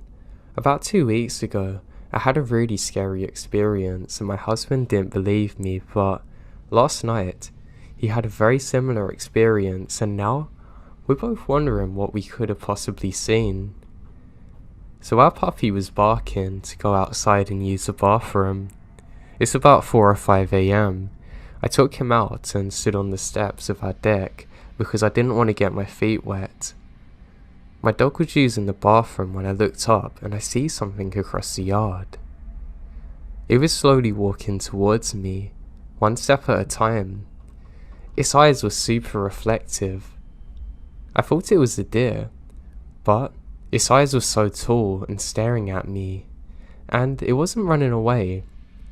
I hurried the dog up and we ran inside. I have reoccurring night terrors, so at first, my husband thinks it's just that, but I was crying and shaking and could barely be spoken to. He tells me it's probably a deer, but I wasn't convinced, and I refused to take the dog out after midnight again. As for my husband's experience, it was early in the morning, about 5 AM. The dog was barking and he took him outside. Once again, my husband stood on the deck outside. He didn't have his glasses, but when he looks up, he saw something tall standing in the forest near our backyard. He said he saw it walking slowly, almost gliding. He said that the moment he made eye contact, his nose was bleeding. My husband is typically not prone to them either. He said he wanted to get a closer look but felt the need to go inside, almost like an instinct. My husband's a zookeeper. He's not really afraid of animals and can recognize many of them. I still have no idea what this is. We live in Eastern PA.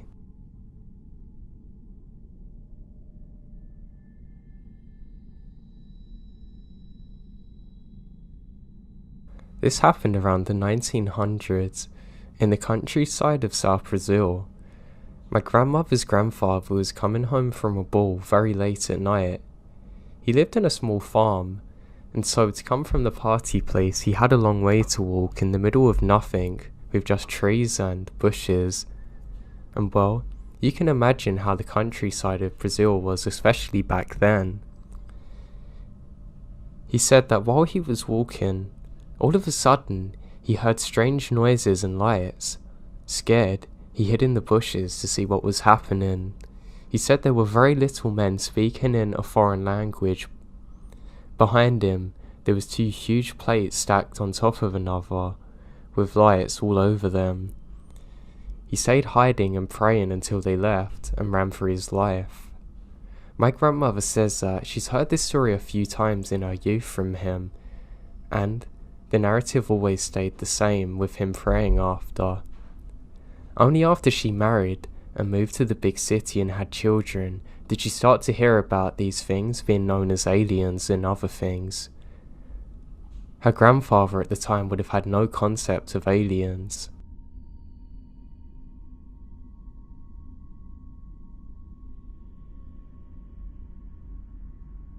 After a heavy night of drinking and camping, we woke up and nobody wanted to make breakfast, so we decided to drive into town and find a diner.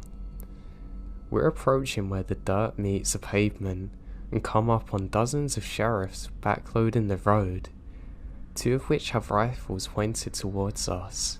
We stop the truck about 40 feet from them and hear them yell over the intercom to stick our hands up now. They then instruct us to approach on foot with our hands in the air.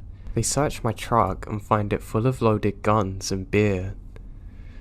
That's when they tell us that a Forest Service agent had been shot and killed nearby, and eventually let us go, but tell us our camping gear is out of bounds until the murderer is found. We didn't want to leave our camping gear and go home, so we ended up at a nearby casino, continuing partying there. A few hours later, someone in the casino says there's loads of cops outside. We go outside and there must have been 100 sheriffs, local PD everywhere. Apparently, that same murderer had stopped at the casino gas station and an officer recognized him. Then LEO drew his gun, murderer went for his and the LEO shot him dead. We went back to the camp and home the next day. I checked the newspaper articles and they made a map of where the murder happened, and it's only 200 yards away from our campsite.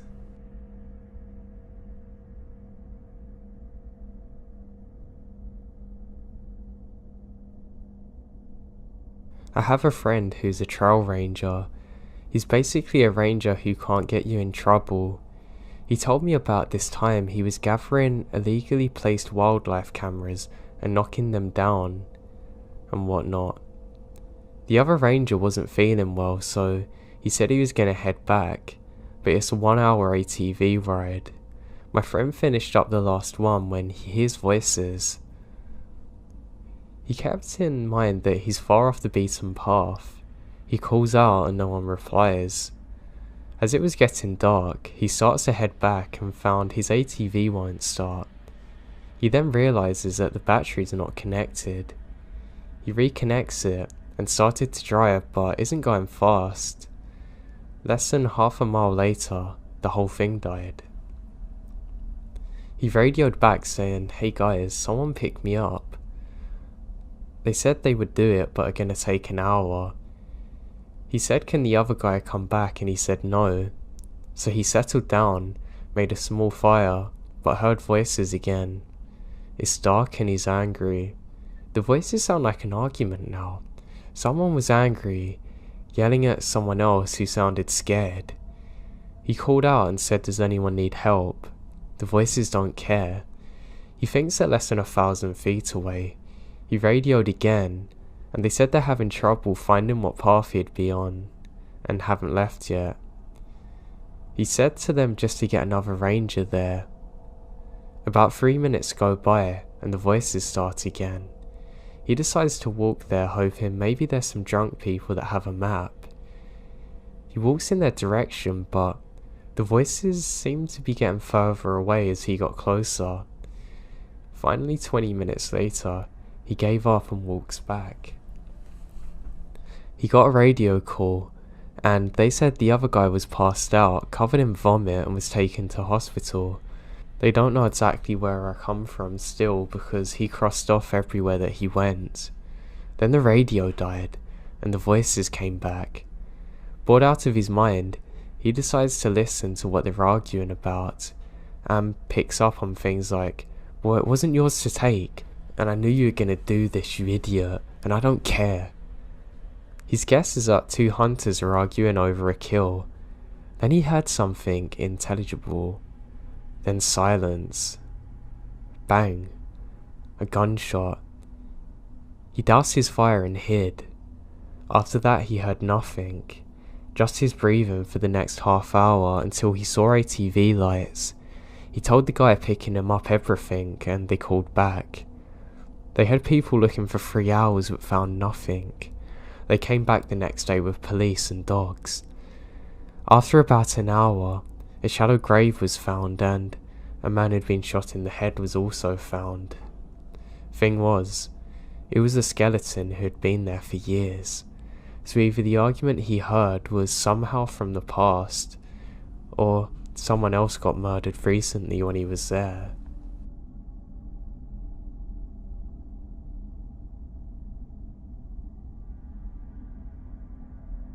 This happened while I was doing my army service in Switzerland. I'm not allowed to talk about exactly what we were doing there, but I'll try and keep this clear. My company has installed a huge antenna, and it has to be guarded day and night. So we're on a hill, away from a city near a massive forest.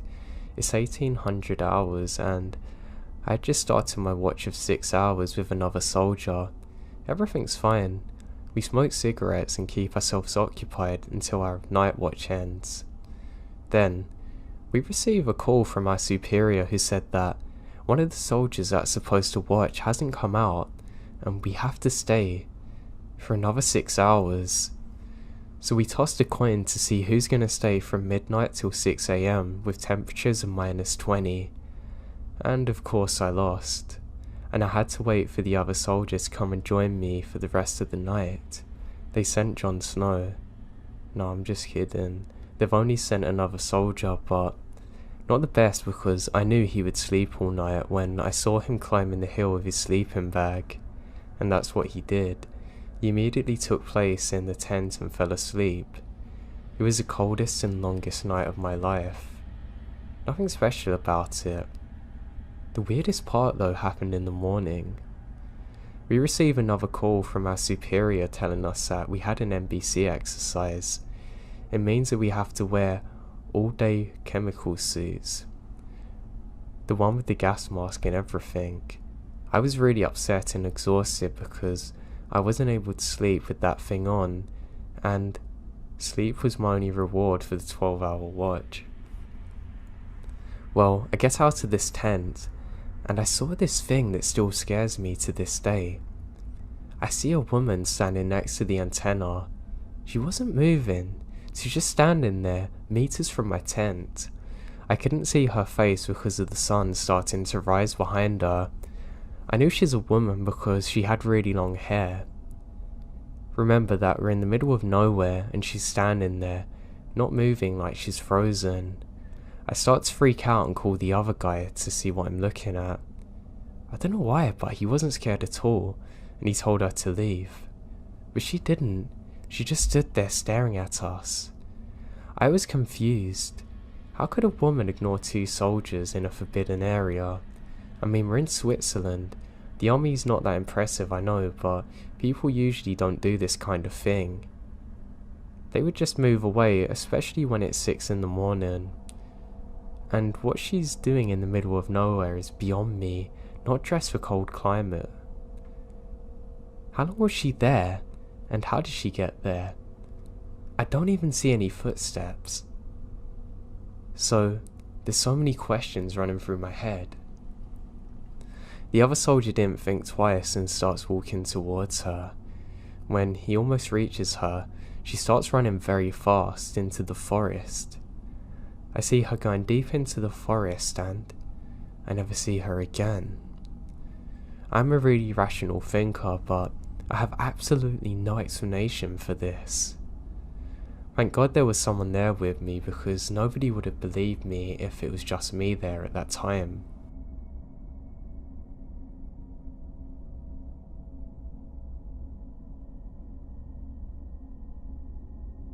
My father told me a story many times when I was growing up of something that happened to him. I know he believes it to be true, and he's not a very superstitious person whatsoever. Very analytical on the other hand. My dad was 5 years old, camping with the Boy Scout troop. They sent everyone for firewood. It was dusk, so he went off on his own and a little further than the other kids. He wanted to gather more firewood than anyone else. He got far enough away that nobody else had picked through the fallen wood and started gathering. Along his way, he went until he almost stepped on a tiny tribe of Indians, moving around a fire, dancing. He said they were tiny, and they didn't pay him any attention as he crouched down to look at them. He ran over to go and tell his friends, but by the time he come back, they're all gone. He said he's never seen anything like it in his life, and he was sure someone was playing a prank on him, but how? How could somebody make a prank look that real?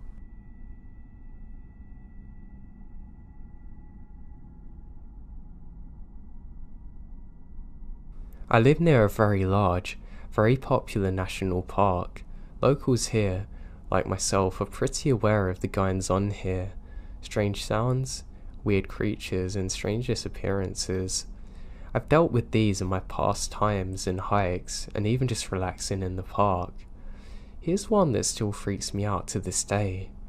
I was at my grandma's house that's deep in the Bonnies, and the only road there is a gravel road that's washed away. Without a good car, you're not getting anywhere. My cousins lived in a trailer with their mums, right below my grandma's. We played all sorts of games, which mainly involved me getting chased, being the youngest. My grandma was in hospital with my aunt, so our oldest cousin, who I'll call Dee, had to watch us. Dee was, and still is, the only cousin that's older than us that we still hold in high regards. He would mess with us and play around, but actually cared about us. The whole day we were playing around, but we would usually play more at night, like hide and seek, etc. We'd been playing pretty far away from the house and it was starting to get dark. We decided to go back to the house and grab flashlights and play manhunt. Of course, I was the one being hunted. So I ran pretty far into the woods on the other side of the property, hiding behind a log. I heard my cousins getting closer, so I ran and they saw me. We ended up running to the very back of the property line, and we saw my cousin D. He looked at us and kinda growled. We all run from him, thinking it's a game. We ran back to the gravel road when we saw him walk out of the tree line, but he did in a weird way. Gloatingly, in fact. We ran into the house and decided to barricade the door to play a prank on him. We moved a couple of things in front of the door, but decided to move the big coffee table in front of it too. As we loudly scooted the table, they come into the living room from the bedroom. We had obviously woke him up, and we said we saw him chasing us, and he got wide-eyed. He said stay in the bedroom.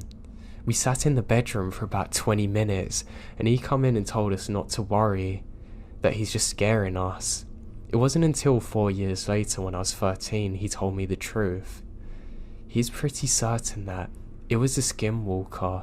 He told me he's dealt with it before and was terrified it hunted us, and he was too scared to tell me at the time because I'd get worried.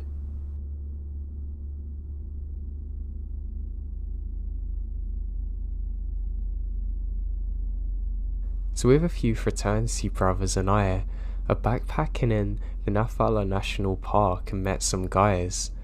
They're locals. I mean, not local hangout bros, but local backwoods people who lived there for generations, hate the government and society types. These are guys that have apparently been helping Eric Rudolph, the Olympic bomber, hide in the national forest by supplying him with food drops. Really weird drunken conversations. They actually took us to one of the hideout drop-off caves. They were too serious, and that's the whole reason that I hated this. They trusted us because some things were said to make them think we're of a similar mindset. Anyway, we parted ways. Spent a few days trying to figure out if it is all lies or not. And that same week, they call Eric Rudolph in the dumpster of a Piggy Wiggly 3 miles from where we met the guys. Every single thing these guys said matched up with the news story. We gave them the bottle of Jack even. They said they'd give it to Eric. Creepy as hell. Hauntingly terrifying in retrospect.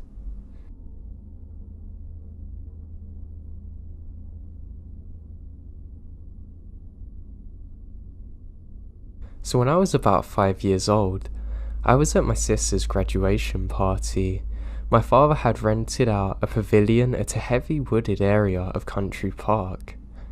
I ended up following some kids throughout the forest, and after a while, I realised I wandered too far from the pavilion and started heading back. I remember not being able to find my way back and ended up being lost for around an hour. As I was walking, a man dressed in white from head to toe appeared to me. He said his name was John. I explained to him that I was lost and told him where my family was.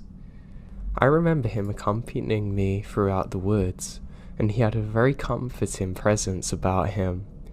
After a while, I remembered hearing my uncles calling for me from a distance. I turned to tell John that that's my uncle, but he was gone. I turned the other way, and there was my uncle. I'm 30 now, but can't help wonder exactly what John was and what the meaning of all of this was.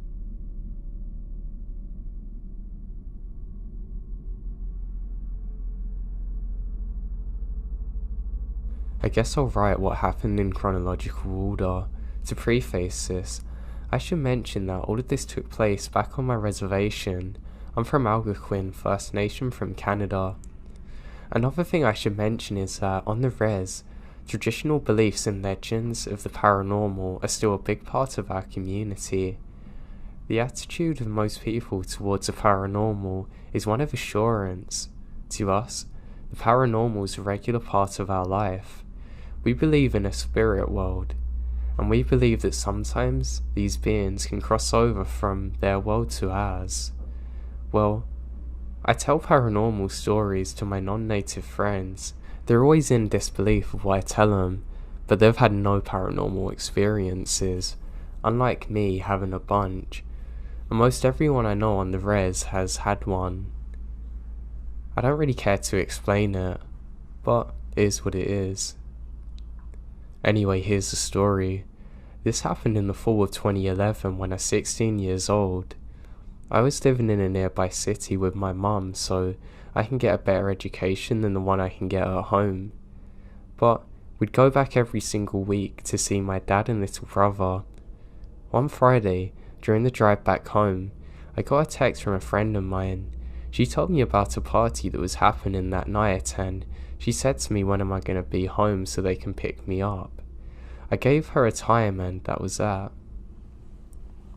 When we got home, as soon as we stepped inside the house, I see my dad and cousins sitting at the kitchen table drinking. They're both cops on the res, so usually beers with his partner on a Friday evening happens. Means that they had a particularly tough week at work though. Typically, the toughest cases they deal with are ones around children. So a part of me felt sad immediately that something bad's happened. They both look tired and drained, but they're happy to see us. We say our greetings, catch up a little, and my dad asks me if I have any plans. I tell him about the party and where it'll be, and he and our cousin share a weird look. Why are you guys making that face? Did something happen? I say. I don't know, should we tell her? My cousin said, looking at my dad. He laughed and said, yeah, we probably should, because I'm gonna have to be going to a cottage pretty deep in the woods later that evening. They start off by saying the first strange call they get is on a Monday night. There's an elderly woman saying that there's people outside of her home knocking on all of her windows. She can't see anyone, but there must have been at least 3 people, judging by all the different locations of the knocking. They arrive at the woman's home, inspect all around the house, even the woods, but find nothing. They tell her that it's probably some teenagers playing tricks on her, but sadly there's nothing they can do really, besides patrol the area in case they come back. On Wednesday night, the same woman called again with the same problem. It had been raining that day too, and there was mud everywhere, so they figure at least they're gonna know where they went. But they don't find a thing.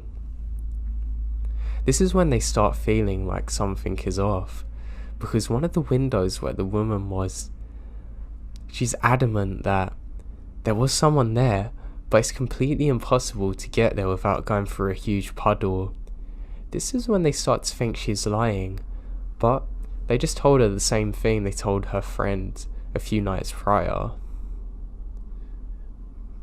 By Thursday night, everyone on the res had been talking about these strange experiences. It turns out that she wasn't the only one experiencing it. She was just the one to call. I mean, all of this is taking place on a res, so it wasn't long before people were linking it to the supernatural. My dad still wasn't sure if it's just a group of teens playing a prank on people, but they get another call from the same woman for the same reason. They rush over there, but are met with the same situation, except this time, the neighbour walked over looking pale as a ghost. That's saying something for him. He says, "Is this about the knock-in?" They notice he's a little shaky. "Yeah. Did you see something?" They ask him, and he nods and said, "You guys are gonna think I'm crazy, but yeah." And he goes on to explain what he saw. He said he stepped out for a cigarette on his front porch when he heard knocking. He looked around to see where it's coming from, and when he looked to his neighbour's house, he saw it. There's a black figure standing outside of the woman's window. The same one with the puddle, looking at her home. He said it looked humanoid in stature, but completely made out of a shadow. You could tell it was something solid-ish, but you cannot make out any features on it. He stared at it completely in shock, and watched that thing as it knocked a couple of times, then darted around the house knocking on every window, moving so quick it's like a blur, and it went around the house a few times. The man ran across the road into the tree line, behind one tree in particular. The man was frozen but couldn't look away. It then leaned out from behind the tree, staring directly at him with yellow eyes that reflected the light similar to a cat's, and then it smiled, showing its small but numerous pointed sharp teeth. "I almost had a heart attack," he said while it happened. Fast forward to Friday. Stories are being exchanged all over the res about sightings and experiences people are having. On top of that, multiple people are experiencing the knock-in. There's also quite a few sightings with everyone describing the creature in the same way. One woman was bringing her trash to the side of the road, and she thought she saw the woman somewhere in her peripheral vision standing near the trees. She walks back up the driveway and into her home, feeling as though she's being watched. Right before she's about to open her door to go back inside to her home, she looked back and saw two reflective yellow eyes staring at her from the trees, saying it's about 5 feet above the ground. Another couple was driving at night and said they saw a humanoid figure too. "You sure you still want to go to that party?" my dad asked. But my friends were already pulling into the driveway. I gave my family hugs and kisses goodbye, and they told me to be careful, but I felt fine. A common belief among native people is that negative energy attracts negative energy. Therefore, an evil spirit will draw to people with unresolved issues, traumas, and sinners, I suppose. If you're someone who's spiritual, self-aware, and basically a good person, you're pretty good. So I get to the party, and within 20 minutes, the conversation shifts towards the paranormal experiences everyone's having. I'm really curious about what everyone has to say, because they have stories that I haven't heard yet, but my friend, being 17 and all, couldn't hold her alcohol very well, and was crying about how she wishes she was closer with her brother. I'm trying to make her feel better while listening to everyone else's stories. One of the people from the party was related to the neighbour of the woman who was calling the police. The experience really shook him up, and my friend was just explaining everything that was going on. For one, he smudged his entire home, which is something people do for extra protection from the paranormal. He also went on multiple visits to the elders around the community asking for advice. What we do know about paranormal experiences on the res is that they don't happen as much as they used to. If you talk to one of our elders, they'll have endless stories and even more advice to give about how to protect yourself. One of the explanations that was given to us is that the shadow guy is evidence that someone was doing unauthorized shaky tent ceremony. If you don't know what that is, it's basically like an Ouija board session that takes place inside of a tent. People stand around the tent while the medicine man or medicine woman goes inside asking questions. The tent begins to shake and you hear voices of the spirits coming through. I've never personally been to one because we haven't had a good enough reason to make one, but typically our ancestors use shaken tent ceremonies when they're starving in the dead of winter and need some direction on where the nearest food is. My mum's been to one. Her story's crazy. She described hearing multiple men and women only speak in native tongue, and they're upset that people were doing a shaken tent ceremony when they're not on the verge of death. The people there had to explain that they're only doing the ceremony to prove that it was real, as we'd been losing our culture as a result of residential schools. But the spirits are angry, saying that the bridge between the two worlds should never be opened unless necessary, because you don't know who you're talking to. It could be evil spirits. You don't know. Anyway, the elders told him that this spirit crossed over into our world because of a shaken tent ceremony. Someone on the res has been doing them without consultation of the elders, so we start thinking about who would do that without the proper guidance, and so. Then, two of the drunkest dudes say, "Oh, I'm not scared. That thing can't do anything," basically egging it all on, and we're all looking at each other like, why would you disrespect an evil spirit? That's exactly how it's attracted to you. And that's when I decided to leave the sunroom where everyone's hanging out. I went to the living room to console my drunk crying friend when I noticed the rocking chair outside of the porch moving. I slowly moved away, refusing to make direct eye contact, but I do in my peripheral vision. Anyway, I'm inside the cottage and I keep seeing this rocking chair moving back and forth. But another thing we're raised to do in our culture is to ignore paranormal. Spirits feed on energy people give towards them, so if you freak out, if you get angry, if you start crying or yell at it, that's exactly what it wants. It thrives on energy of any kind. So while I knew something messed up was happening, I wasn't about to pay attention. 5 minutes now go by and I still see it out the corner of my eye. That's when my friend screams and she runs on the other side of the sunroom. My other friend, too, sprints to the girl, number 1, who's sitting, and busts through the French doors onto the balcony. All of this happens in a split second, but I immediately go to the patio and ask what's going on. Girl 1 is crying on the couch with friends all around her.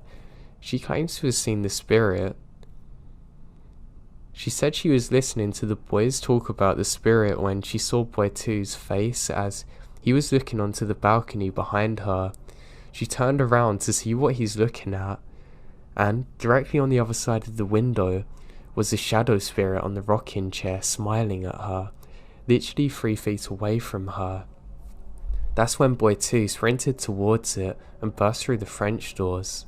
I walk outside to find boy 2, and he's on the lawn, staring into the woods. I call his name and he looks up. All he says is, "Get everyone inside." And the tone of his voice makes me scared. I get all of us inside the cottage. This is when the phrase, "Come at me, bro," was gaining popularity. So you can imagine the drunk kid yelling that into the woods. It's terrible. I eventually get everyone inside. Boy 2 comes inside and tells everyone to clean up and that we should leave as soon as possible. Everyone has trash bags and we're clearing away the beer cans and whatever. Everyone goes inside the cottage and it's only me and boy 2 in the sunroom now. I look to him for answers and he says, "It's outside." I nod and start cleaning faster. The sooner we're out of here, the sooner we get away from that thing. As we're cleaning in the sunroom, we hear knocking on multiple windows. The entire sunroom's made of glass, but it's dark out, so you can't even see. And he says ignore it. I'm really scared now. Within 2 seconds, someone comes running out of the bathroom and says, "I'll kill whoever's knocking on the bathroom window." But everyone's accounted for. Someone else comes running out of the bedroom saying that there was knocking on the window as well. Everyone's freaking out, and me and boy 2 and our one other friend are the only sober ones now trying to calm people. We get the place clean and get outside and to the cars immediately. Everyone's getting into the trucks and I'm standing there.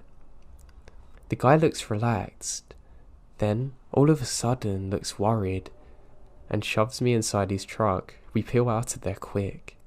A few days later, I end up hanging out with boy 2 and he tells me the story from his perspective.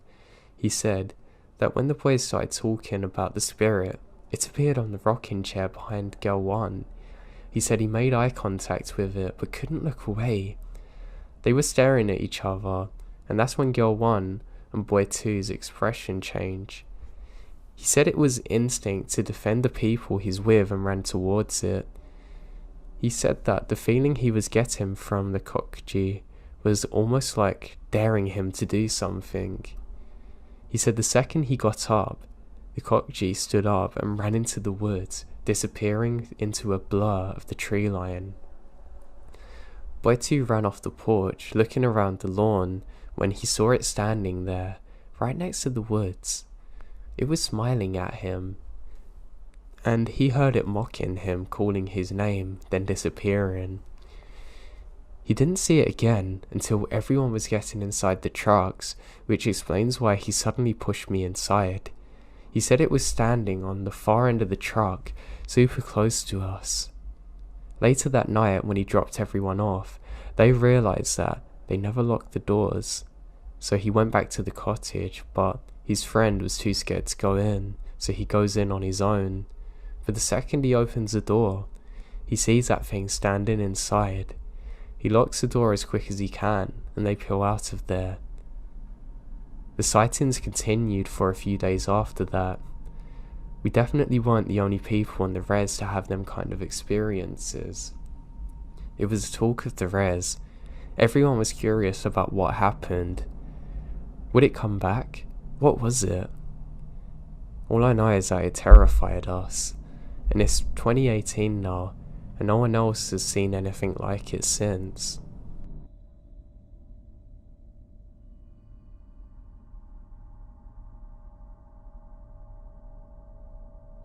My husband and I live in central Virginia. This particular part of the state is where Virginia's western mountains just begin rising up from the ground. We live in a rural area. In total, there are 4 houses on our road, and 4 on another road directly behind ours which run parallel. All of these properties sit on at least 2 acres. 2 of them are situated on 5+ acres, so lots of space. Other than these 8 homes, the surrounding area is heavily wooded, but there are a number of footpaths winding through the surrounding woods. The main path is a loop that mends around or through the 8 properties with smaller trails veering off of it. Most of these offshoot trails reconnected in the loop, but some just end. Others, however, continue deeper to the forest. When we moved in 5 years ago, we thought the paths would be perfect for our dog walkers, to use them when she came to let our dogs out during the week. Diane was excited to learn about the paths. She's outdoorsy to begin with, and also lives in a rural area, so her comfort level walking the paths was high. I worked from home one day, but Diane come to walk the dogs anyway because I wasn't sure I'd have a solid break in order to do so. When she arrived, we waved a quick hello to one another, but she knew I was busy, so she leashes up the dogs and headed out. 30 minutes later, I took a quick break and was there to greet Diane and the other dogs at the back door. I asked her how the walk went, and she told me about what she found in the woods that day. There was a path she noticed prior to this particular day she had never taken but planned to do so at some point. She noted it was significantly less worn than some of the other trails and assumed this may have been because it is a deeper trail, but wasn't sure. From the main path looking through the trees, she said you could tell this trail eventually reached what looked like a small clearing deeper in the woods. Deciding today was the day, she just headed down the path with the dogs trotting alongside her. The dogs reached a clearing first and stopped. They were focused on something in front of them she couldn't yet see. She reaches the entrance to the clearing and lifted her gaze in the same direction as the dogs, and said the hair on the back of her neck immediately rose. Centered in the clearing was Stump. A few inches from the base there stood perfectly spaced rings of animal skulls. Deers, cows, rabbits, birds and others, some of which she couldn't even identify. On the top of the stump more skulls are arranged, one on top of the other, also in ring formation. She said this arrangement looked like it must have taken hours, being close to 2 feet in height. In some places, rocks or sticks were placed to ensure every skull was properly supported. Diane's reactions kicked in, and she bolts back to the trail and then to the home as fast as possible. It's not unusual for my neighbours to hunt. My husband and I frequently hear gunshots on the weekends, especially during hunter's season. Neither of us hunt, So I asked my friend's husband, who has hunted here in his entire life, if something was going on. He said he knew nothing though, and was as confused as we were. I'm getting kind of worried. I mean, there could potentially be a psychopath or cult out there, really close to where I live.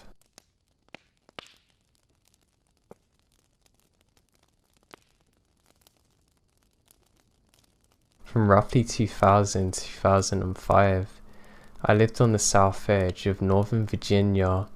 This was a rural area with houses set far apart from each other, surrounded by fairly dense woods.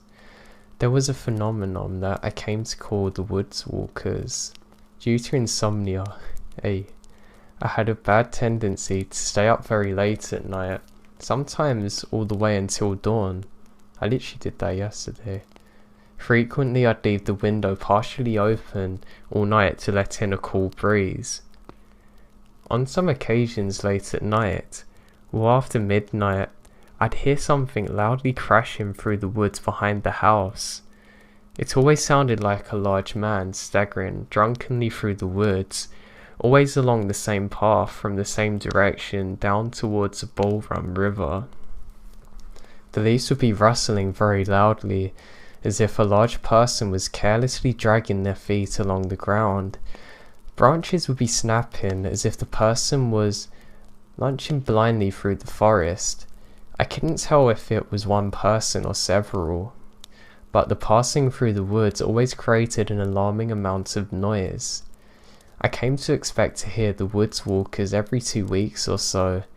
After a while, whenever I heard the noise of the wood walkers, I would peer out of the window trying to discern who or what would be making all the sounds at such a late hour. I never saw a thing, no outlines of figures nor a glow from a flashlight or cigarette. The really strange thing about this is that the apparent path they were traversing came from nowhere and went nowhere. They just stumbled through the woods, apparently tearing their own path through the wilderness, going deeper into the woods. It's also bizarre that they would go crashing deep through the woods at 2 or 3 a.m. when it's literally pitch black without a source of light. It seems impossible to me that anybody could find their way through the woods in the dark like that.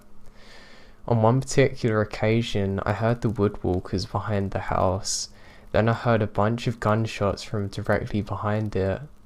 It sounded to me like a handgun, maybe a 9mm or a .38 special.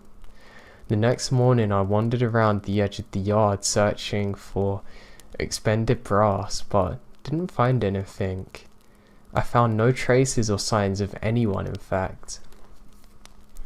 In the days after the gunshots, I became increasingly determined to solve the strange mystery of the woods walkers. I put a flashlight on the small dresser by my door. I patiently waited night after night to hear the woodwalkers come staggering through the woods, and sure enough, one night I heard the familiar sound of something crashing eerie and slowly through the woods behind the home. I leap up and rush to gather the things I need to carry outside with me as I went to confront whatever it was passing through the woods. I frantically pulled off my sweatpants and put on my jeans, searched for my keychain, then unlocked the lunchbox where I keep my pistol. Loaded the ammunition to the pistol and tucked it into my belt. I grabbed my flashlight and quietly descended to my basement, then out to the back door into the backyard. It took me far too long to get outside. Now, by the time I cautiously strode out under the moonlight, I could hear noisy movements of the woodwalkers reaching the distance. I walked slowly and stealthily over to the edge of the woods and pulled out my pistol from my belt. I crept soundlessly down the hill into the dark woods. I positioned myself behind a large tree in case the woodwalkers carried firearms. I peered warily in the direction of the sound. My eyes are strained to see whatever's out there, but I discerned nothing through the shadowy branches of the forest. After a while I point my flashlight towards the direction of the noise and turn it on, My night vision was instantly ruined by the reflection of the light from the tangled mass of trees and branches. I turned the light off and listened to the sound of the woodwalkers fade away. I went back inside in defeat. To this day, I have no idea what they were or why they targeted me.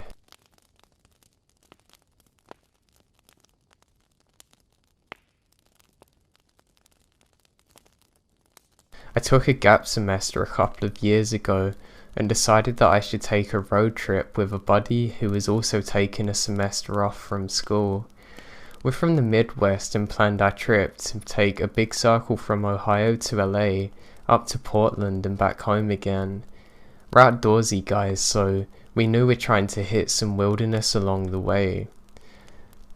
So we're about a month into the trip and leaving Portland, where we are taking a break from camping every night while on the road. Itching to get back on the road and into the wilderness, my buddy finds that the hike looks interesting. It was an abandoned railroad about 2 hours east of Portland. He found the GPS coordinates on some site and said that there's an abandoned railway with a couple of tunnels and a massive trestle bridge that spanned huge gorges. It sounded really cool. So we drive my Volvo station wagon towards the coordinates. If you've ever been to Oregon, it's beautiful, foggy, never-ending views of thick pine forests. The type of place that you can barely see 20 feet in any direction because of the density of the trees. For the last hour of this 2-hour drive, we're driving on dirt logging roads, haven't passed a single car or seen any sign of life since turning off a rural highway. It was creepy, endlessly dark. Stop. I hit the brakes. My buddy squinting at his phone. Looks like we're at the coordinates. I pull off to the side of the one-lane road and put the Volvo in park. The dense trees are still all around us, but I can barely see up ahead, and there is a linear gap in the canopy. I guess that's the railroad. We hop out of the car and I load up my day pack with my camera, headlamp, water, pepper spray, knife. After second thought, I put the knife in my pocket. The railroad's been abandoned for about 50 years. This means that while you can still see the tracks while standing on them, thick brush has filled it in entirety. It has nearly filled in the space between the rails except for a foot-wide path that has been maintained by elk, deer and bears. I notice my buddy is also looking at a private property sign. This is fading into a tree. He looks at me and I shrug and we start walking. The tracks are dead straight. This means that we can see a couple 100 yards down the center of this valley tunnel of vegetation, as if I'm in a very narrow alley that never ends. To either side, I can hardly see 10 feet in front of me. We walk and walk. Honestly, a boring hike considering there's no view and it was dead straight. But we continue. We know the tunnel's ahead. I kept myself busy trying to pace my stride with each railroad tire. Step after step, we walk about 3 miles away from the car, into the woods. Suddenly I stop and my body bumps into my backpack. I had just looked up from my feet and was staring into a looming tunnel ahead of us, covered in moss. The entrance surrounded a black hole that went right into the mountainside. Again we shrug and turned on our headlamps before going in. Graffiti covered everything that wasn't moss, and moss was straight up covering the areas that are covered by graffiti.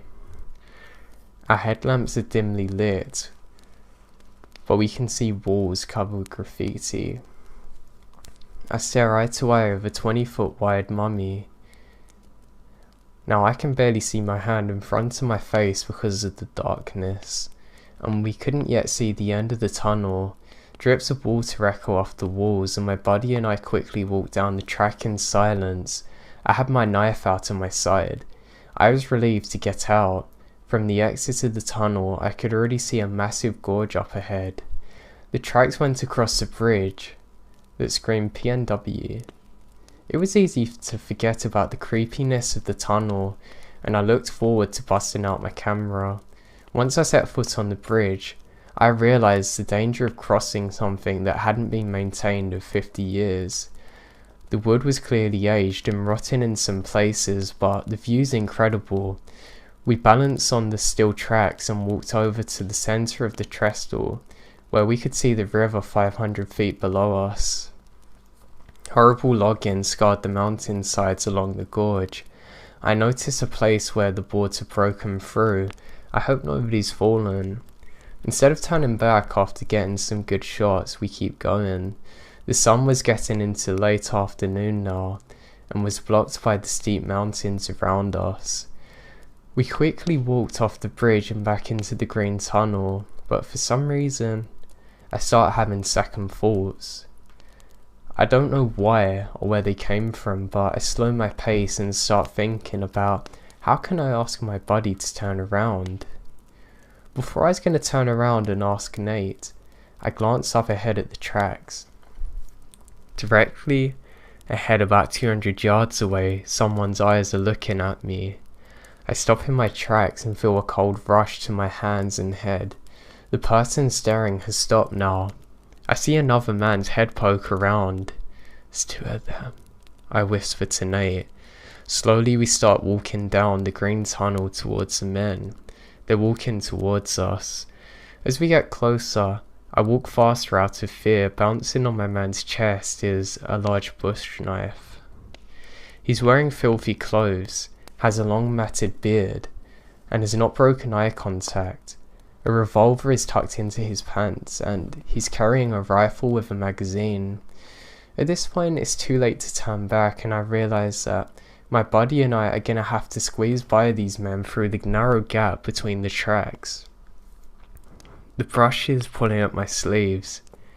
How's it going? I ask nervously, as I squeeze by the men holding eye contact. I count 4 guns and the stench of body odour. I'm unsettled by the way these guys look. I got a gut feeling I've never felt before. They say nothing can go past us. I kept hurrying away, and before I know, they're out of sight. When I look behind me past Nate, I turn to Nate and give him my what the hell look. After walking silently for 10 minutes, we stop. I didn't know what to say. I didn't want to walk deeper in, but I also didn't want to walk back towards where the creepy dudes are going. Suddenly loud moaning and shrieks start coming from the dense woods off to the side. It sounded like it's 100 yards away. It doesn't sound human, but it sounds like it's in agony. This is the final straw. We bolt back towards the car. I'm no runner, but we ran over the bridge like my life depended on it. Through the black tunnel and through the endless green that surrounds us. Finally I see the logging road up ahead where the car's parked. I start running where I hear a truck idling. I can start to see it through the brush. A big old F330 lifted pickup truck idling behind my car. The station wagon looks comically small in comparison. I can see the 2 men sitting in the truck with the doors open and guns out staring at us waiting. Nate and I both shrug to each other, but this time with fear in our eyes. Just get in the car, I scream. We hop in, and I stare at the men in the rearview mirror. We wait. My heart is pounding. Are they gonna kill us? I think they might do. I grab the knife and pepper spray. After waiting for what feels like an hour, the men haven't taken their eyes off of us and we can't back up given how close they are. I notice a fairly solid looking shoulder to the side of the road on my right, and I decide to try and pull in to do a quick U-turn to get away, so that's what I did. Turned the wheel all the way and floored it. Thankfully my car made the turn and was able to clear the back of the truck. We drove as fast as we could down the logging road in silence. No truck behind us. Dust pluming as we ride away. I drive all the way back to Idaho that night and had my eye on the rearview mirror the whole time.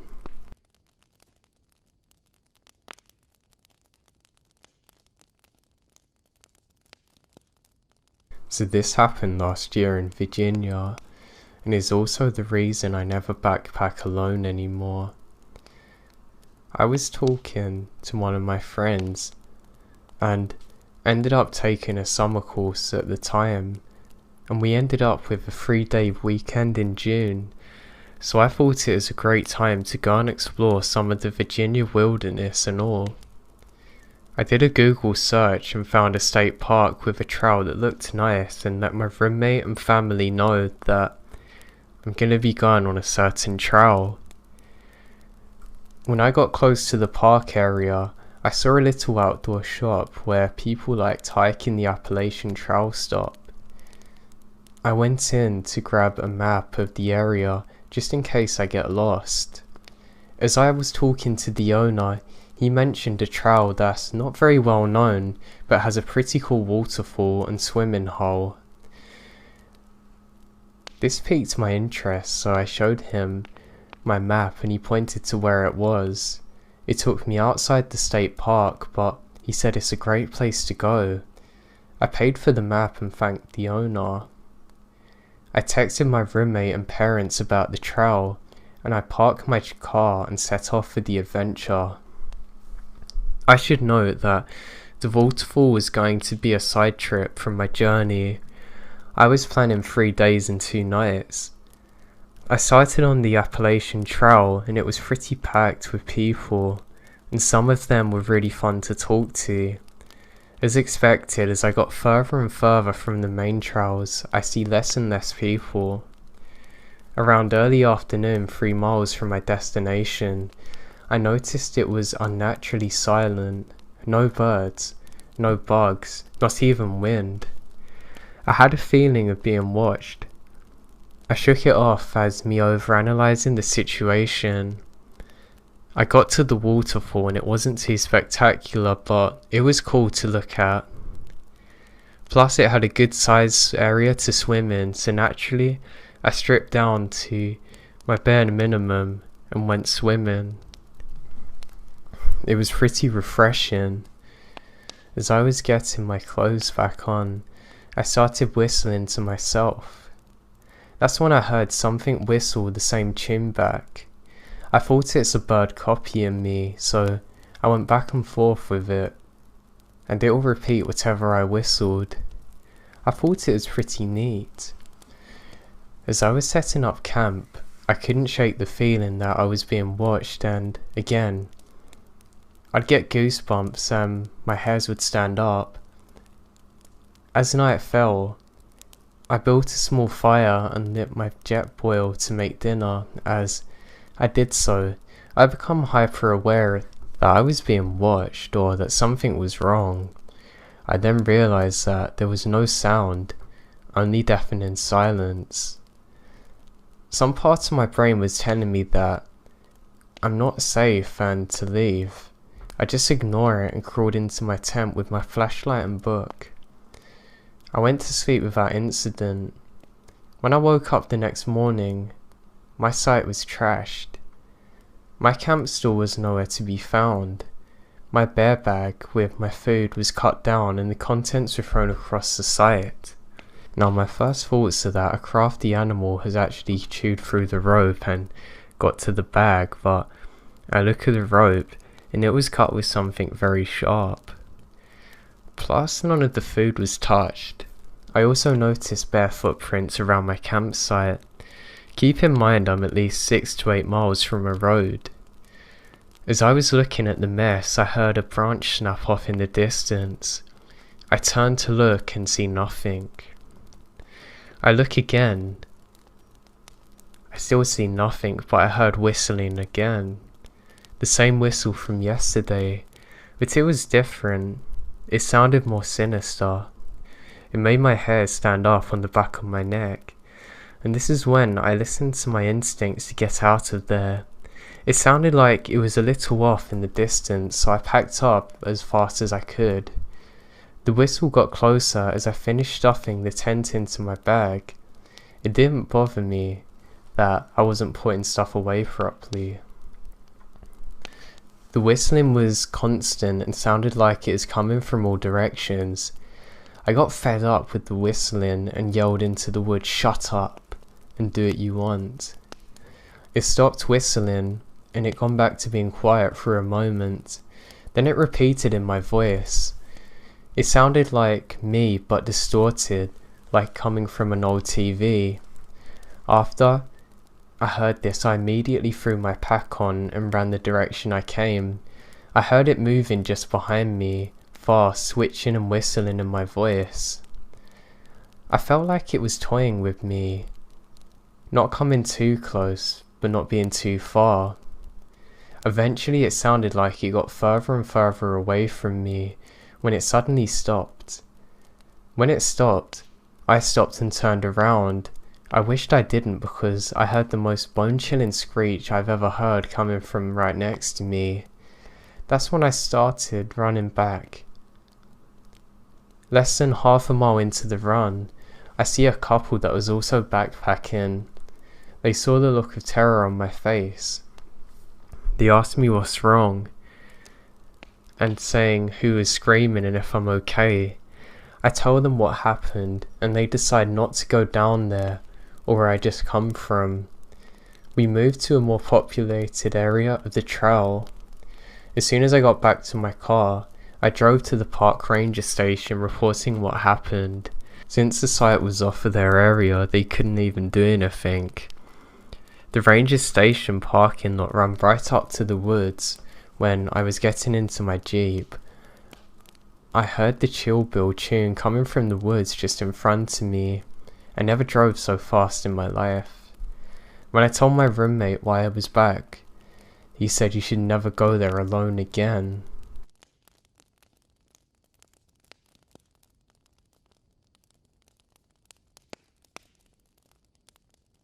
The weirdest thing that ever happened to me was one day while I was backpacking through the woods. I can remember I went to lean up against a tree and stopped for a moment. There was a huge tree I was leaning against. As I do so, I hear someone scream my name. I look around and it's coming from in front of me. I get up and immediately run towards the area, thinking maybe someone I know is in trouble. Just as I do, I hear the loudest crash behind me that I've ever heard in my life, and to my disbelief, the entire tree that I was just leaning on has come down directly where I was sitting. I don't really believe in the supernatural, but I'm sure my guardian angel was there with me.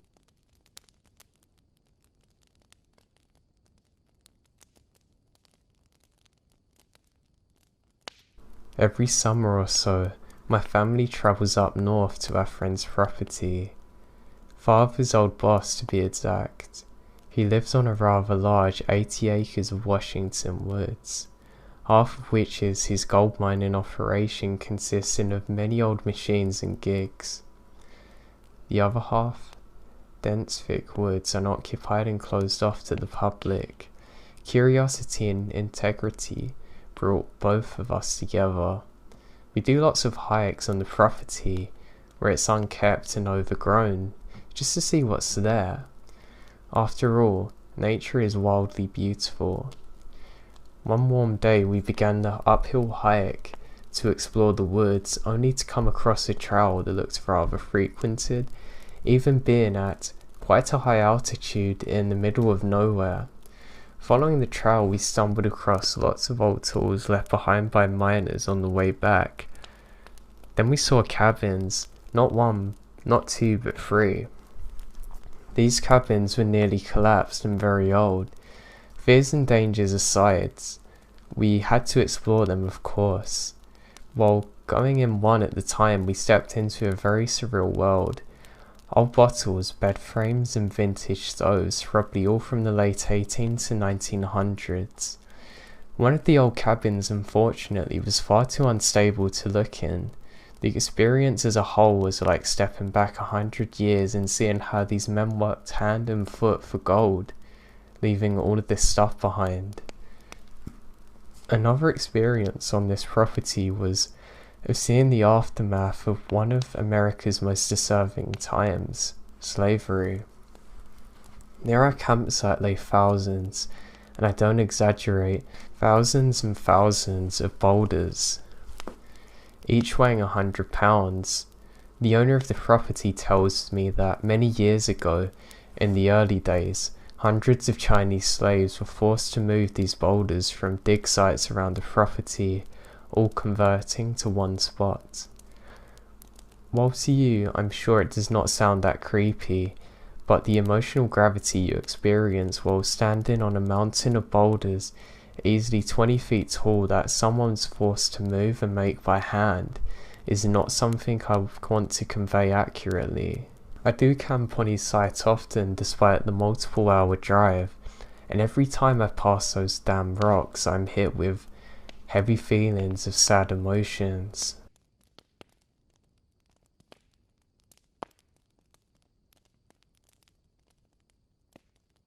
I had recently discovered that I really enjoy driving the slew of back roads that twist and wind through the hills around the Blue Ridge Parkway. One particular stretch nearing the Blind Rock and Bone has about 18 miles of unbroken mountain driving. It's such a noodle spill. It takes a good 45 minutes to navigate through the switchback. I don't know why they described it that way.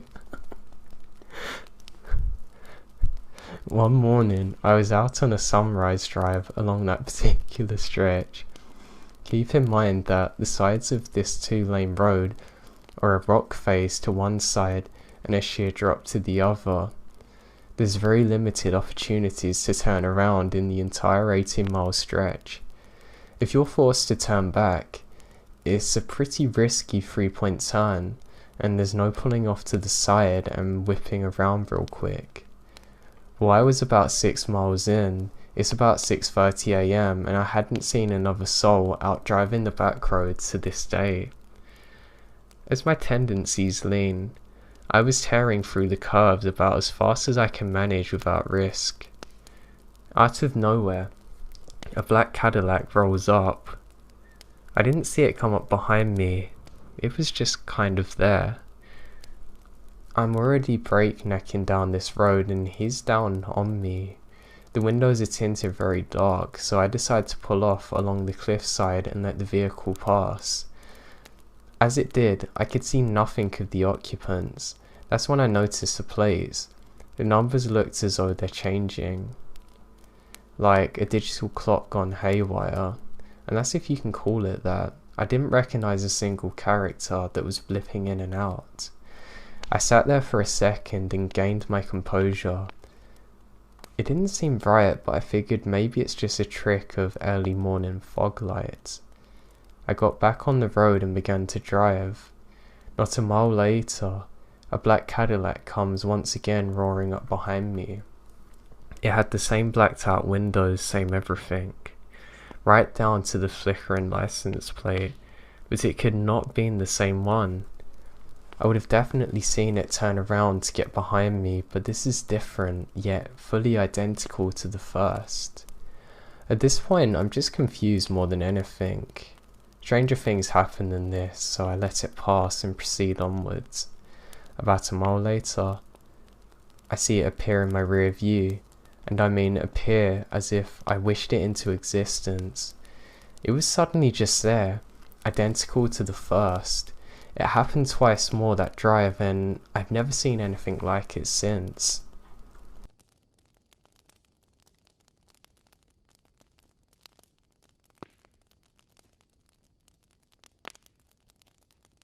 I have this thing when I'm sleeping in the wilderness, like if bears or predatory animals are near or watching me, I sense it, first like a dream, but more of an intense awareness that wakes me up. I felt this thing watching me as I woke up and saw it. It took the form of the lady that was camping in the same campground, but it wasn't her. It wasn't human at all. And it had this horrible, evil, hungry, almost grinning expression that is difficult to describe. It was just staring at me, and I just felt like it wanted in.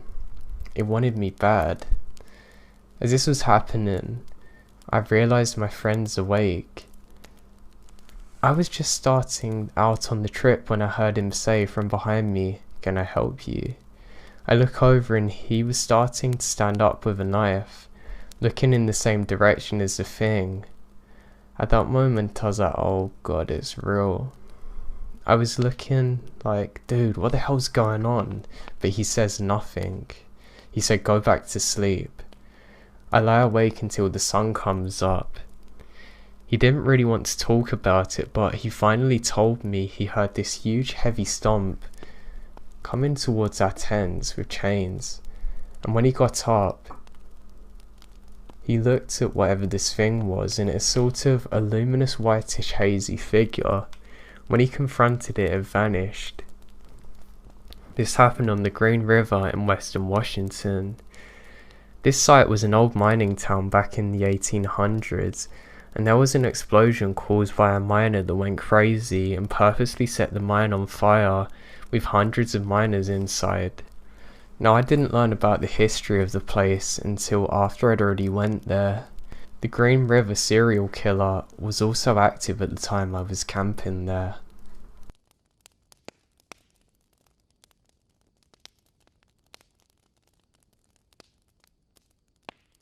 So this story was told to me by a childhood friend's dad. Me and my friends had known each other for quite some time. Most of the time he lived in town. This is an 8,000 populated town, literally in the dead center of Illinois. On the edge of town, on a country highway, there's a remnants of a small pig farm and slaughterhouse which is now run down, the land of which his family used to hunt on in the 80s. Cue our 8th grade year, and he tells me he's moving out of the country to a new neighborhood that is being built, upscale homes. His dad has been promoted at the local power plant. That's a mile from the slaughterhouse. I started staying out at his gas much more than usual because, well, it's awesome. Lots of money went into it. We would explore the woods during the day. This was in about 98 and 99. We'd then spend our nights listening to music and messing with the Yahoo group chats. Anyway, one day out in the woods we come across a pond of decent size, and there's an island in the middle. My friend sees this and immediately goes pal, tells me we gotta go and hightails it without telling me why. I keep asking him what's going on, but he won't answer me. We finally get back to his house and his parents are settling in. We then come through the garage. They see his face and ask what's wrong, and he tells his dad he found the pond. His dad looks sick, and again I say, what's going on? Now, his dad is pretty straightforward, not really a sense of humour kind of guy either, and would only enjoy a glass of expensive whiskey in the mood. He decides now is one of those moods. After getting his glass and taking a sip, he makes us promise to stay away from there, telling us his story. When he was younger, his dad took him and his brother to hunt out there. This incident happened when he's about 19 and well seasoned. They got out there early and decided to set up by his pond. Slow day, only a couple of deer that weren't worth seeing. Started to get the idea of going to a new spot. They then hear a rustling from outside the pond across from them. It's a wolf. But those aren't here. Not a thing in our area. At least not capable of walking to the pond. Looking at it while investigating, it stands up on its hind legs. It walks back the way it come into the water, swim into the middle, but walked up to the island now, again on its legs, standing up before lying down and appearing to fall asleep. They decide to wait to make sure it was out, then slowly back out, getting back to the truck as quick as possible, never going back there to hunt again. Again, this was told to me quite some time ago, but it's always stuck with me. My friend's dad never joked with us. He never seemed to have much of a sense of humour at all, never scared of anything, and never made another person laugh. It really terrified me, seeing everybody look so scared when I had no idea what was going on.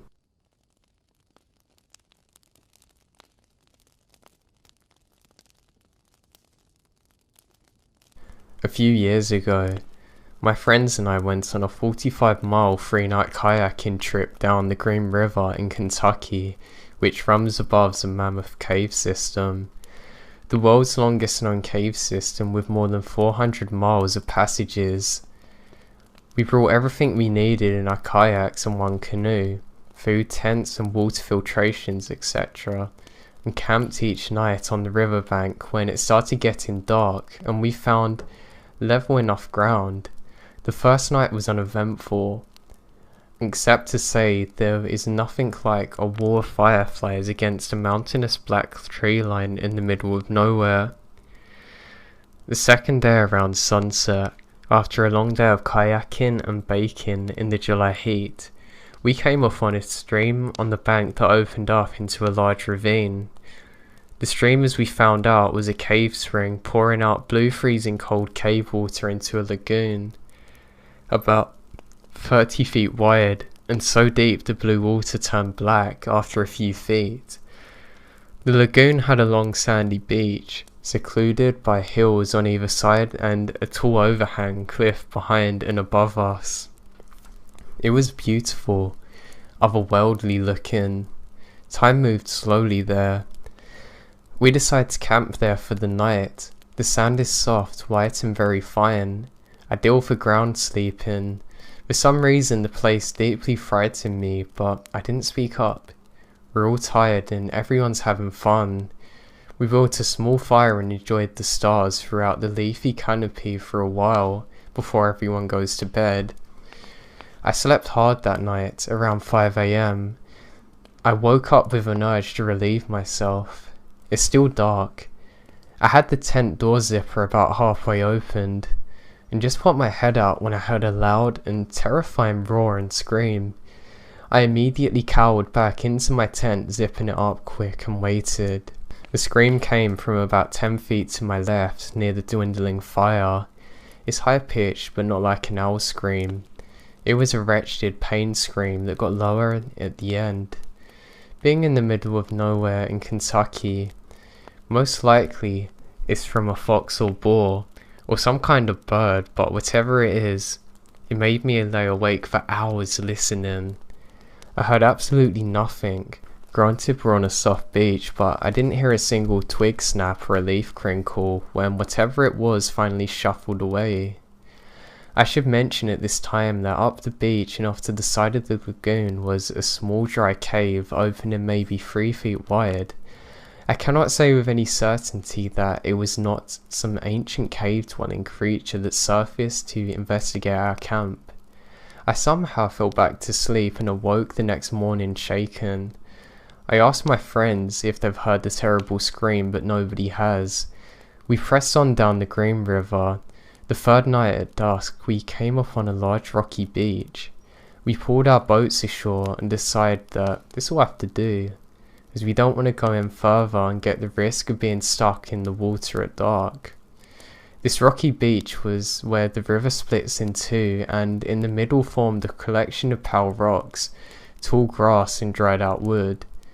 A desolate pile with much the size of a football field.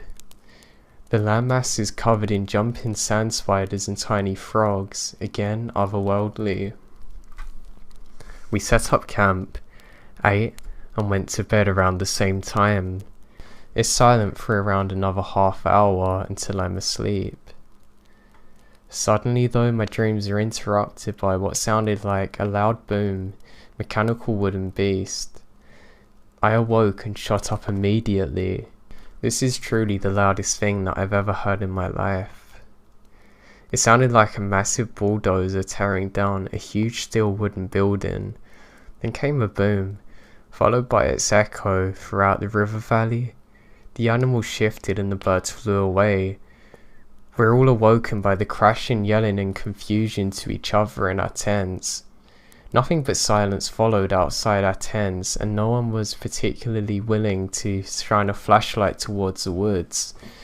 Eventually, we all decide it's a fallen tree and go back to sleep. The next morning, I thought about it some more. It didn't sound just like a tree falling. I must stress it had a metallic quality, and it was projected purposefully like a roar. In the morning, we find no evidence of anything out of the ordinary, nor any obvious fallen trees that could have made such a loud sound, so we pack up and head out onto the river one last time to head home. My friends and I still talk about that trip and all the weird things that happened. We did the same kayak trip a couple of years later, and nothing out of the ordinary happened.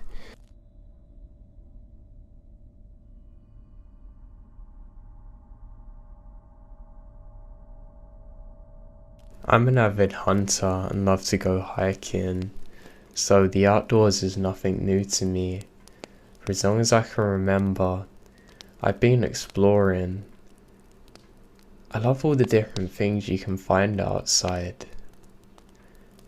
I like the smells of the plants, the sounds of the creatures, the nightfall, and how beautiful the stars are outside. I really think I've learned a lot about myself through camping. I'm really improved on lots of different aspects of my life. Now, there was one night about 3 years ago, I went out camping on my own. I wanted to work on some of my primitive hunting skills and just get away from the stress of life. I've been working so hard and felt trapped for a while, so finally getting out was a great thing to me. And I was having a great day. I caught some small animals and was cooking them on my fire. I'd done some reading and wrote in my notes. Something else that helps clear my mind. Now I looked towards my fire and realised that it's starting to go out a bit. So I put some firewood on and decided to trek out and try and get some more wood before nightfall. I know there's going to be a couple of potentially dangerous animals, but I'm not scared because I have my gun and I've seen none in the area. So I begin trekking out when something catches my attention not too far in. There seems to be a hunter's cabin up ahead. I think that's odd because I've never really seen anything like it before. I call out and say, "Hey, is anyone out there?" half expecting someone to be like, "Yeah," and have a good conversation with me. But I'm wrong. I'm only met by my own echoes. I have my gun holstered so I don't feel too scared, and I slowly make my way up there. As I'm going up there, I can hear a voice now, very faintly, almost like a whisper. I just assume it sounds more distant because I'm further away. I eventually get there and am disappointed to discover that it's been abandoned, and I mean for a long time. It looks like this place hasn't been used since the 1950s at least. I look in there, and there's not much. An old banjo, decaying massively, unplayable, some old pictures that you can't see into, and some mouldy cups. I decide to leave. Luckily I find some firewood just close to it. I'm glad I got firewood and can go back to my camp. I don't realise how dark it's gotten outside. As I'm returning, I start to hear a sound. I think, oh, that's weird, my phone's playing music. I then glance down and realise that my phone's still off. I've kept it this way to conserve its battery, so I stop for a moment. I then realise what I can hear is almost like a stringed instrument. It sounds like it's coming from behind me. I then hold my breath to be dead silent, and what I hear, I still have no explanation for to this day, and shakes me to my core even thinking about. I can hear the sound of a banjo being played from the cabin. I'm so scared that I don't even bother gathering up my things. I simply run out of there back to my car and have this horrible feeling that I'm being followed the whole way back home. I to this day will never go camping in that part of the woods again. It's the most scary thing I've ever experienced in my life, and I never want to feel again.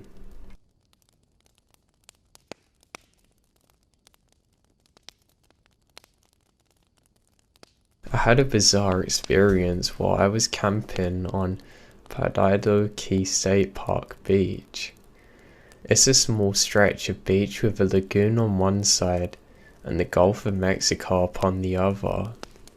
I was setting up closer to the Gulf side, enjoying the stars, just relaxing in my tent at night. This is towards the end of a solo cross-country trip I was on. I had camped all over the country over the previous 35 days and had never experienced anything too scary happening to me. But while I'm laying there, almost simultaneously, the wind goes completely dead on the ocean.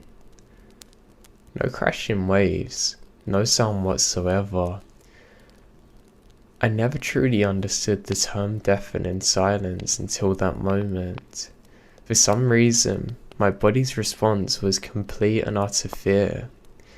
I don't know why, but it's the most scared I've been along the entire trip. I was waiting for something horrible to happen. I had no idea what, but my mind was telling me that something bad's about to happen. But less than a minute later, all the noise returned. Definitely the weirdest thing I've ever experienced.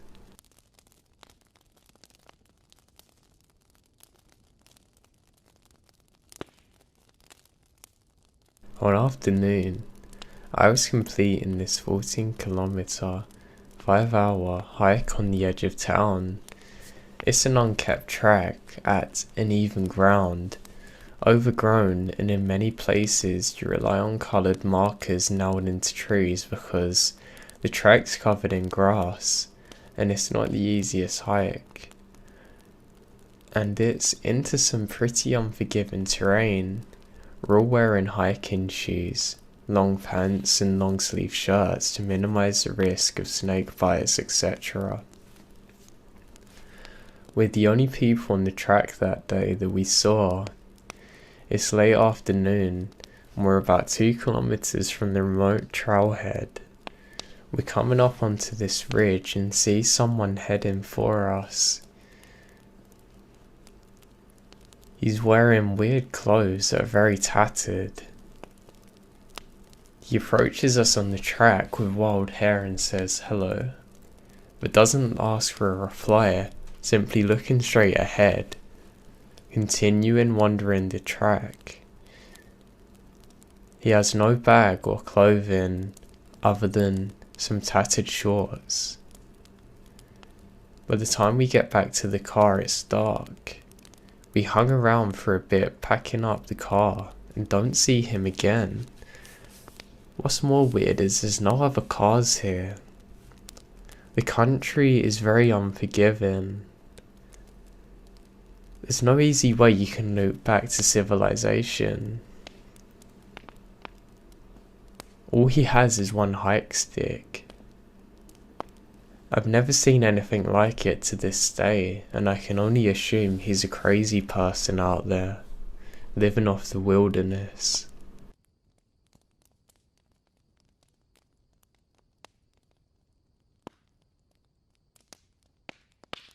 I had a relative that would seek out ghost towns, and I went with him on a few of his excursions. Most of the time, you would find one that is relatively well known. Things were overgrown, etc. But there would always be signs of squatters / campers and hunters or vandalism. One time, He found out about a very small town that was abandoned in the 20s. After a ton of research, he loaded up supplies and planned to hike there to see if he could find it. After several unsuccessful attempted solo hikes, he brought me along. The hike starts out at an old abandoned railroad junction that itself was 5 to 10 miles off the road. We followed a rail line for about 5 minutes. It kept diminishing as we went. Eventually we get to a point where there was no longer any signs of the railroad line and we keep going. He's an experienced hiker and he had a plan where he wanted to go this time. After about 15 or so miles we found it. The town itself was very small. I think there's about 5 houses and a really small general store. One of the houses is in really decent condition. A couple of them have abandoned really quick. Furniture and pictures are left behind. Clothes and other belongings packed but not taken. Almost surreal. We later found out it was dated 1922. The store had some product left on the shelves, but this was not like a store in the traditional sense. It's better described as a trade-in post. There's a few advertisers' signs and a few boxes of soap flakes and canned items that we can't make out. I guess the story was that the town existed because it was on a rail line. There was a grain storage facility that was originally located a few miles away from the rail line. My uncle speculated that people in town either owned or ran the grain facility. The grain facility burnt down to the ground and was diverted away with the rail line, thus the town died. Or it could have been that the rail line diverted and then the grain facility burned down later. Like I said, I've been to a few ghost towns before. This was unlike anything I'd ever seen there. The people that lived there were relatively well off. It doesn't appear to be a farming community. Everything looks frozen in time. There's no roads nearby. The closest paved road's probably 30 miles away, and it looks like no one's ever seen this before but us.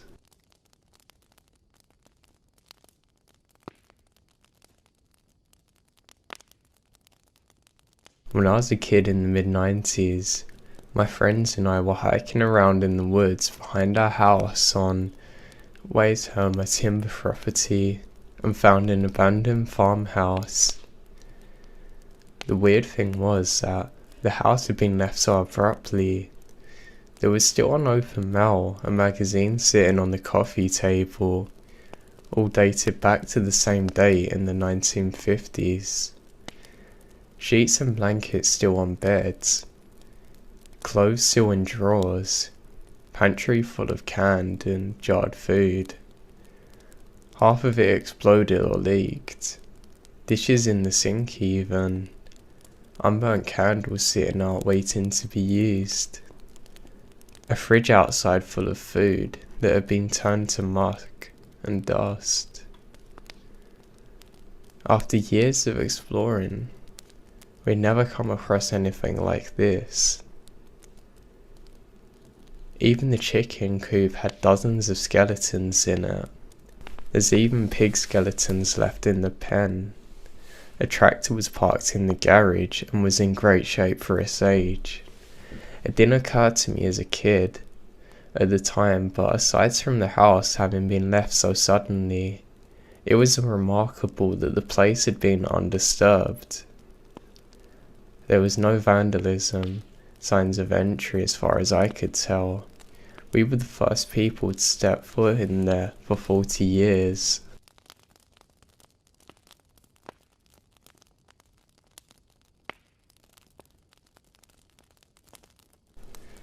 Not really camping, but as kids, we lived in a new neighbourhood. It was next to about 40 acres of woods and farmland. There were several abandoned houses and barns, equipment and random junk. It was great to grow up there, as we spent nearly every day exploring the area. But there was one house off the main road, about 200 yards into the woods. It looked abandoned, but a woman lived there. We found out the hard way by trying to get into the house one day. She came out screaming at us. She was scary as hell looking, wearing a dirty dress, gross hair, looking like she's never had a shower. Needless to say, we stayed away from her most of the time. We also never told our parents because we knew they'd never let us play back there again. We did go back though sometime, naming her Crazy Mary. We'd spy on her and dare each other to get as close as possible. Even then, never getting closer than 100 feet from her home. About 12 years later, I am home from college and my mum tells me that they took this woman to a mental place. Apparently she lived there the whole time with her dead mum and dad propped up in chairs in the living room. The figures had been dead there for 15 years, dying of natural causes and being propped up by Mary. That means that they were probably freshly dead when we got chased away all them years ago.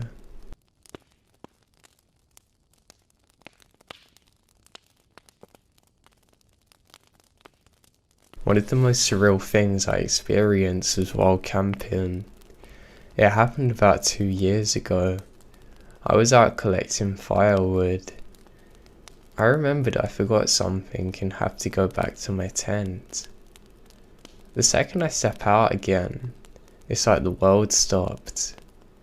There's no sound at all. No birds, no wind through the trees, no bugs or cars in the distance. Nothing. I was the only thing making sound, as though someone pressed mute on a volume dial. Inside my tent's fine, just not outside. After being outside for 10 minutes or so, it's like an explosion of sound happened. Suddenly birds are chirping, the wind is blowing through the trees and I can hear everything again. Truly an unreal experience.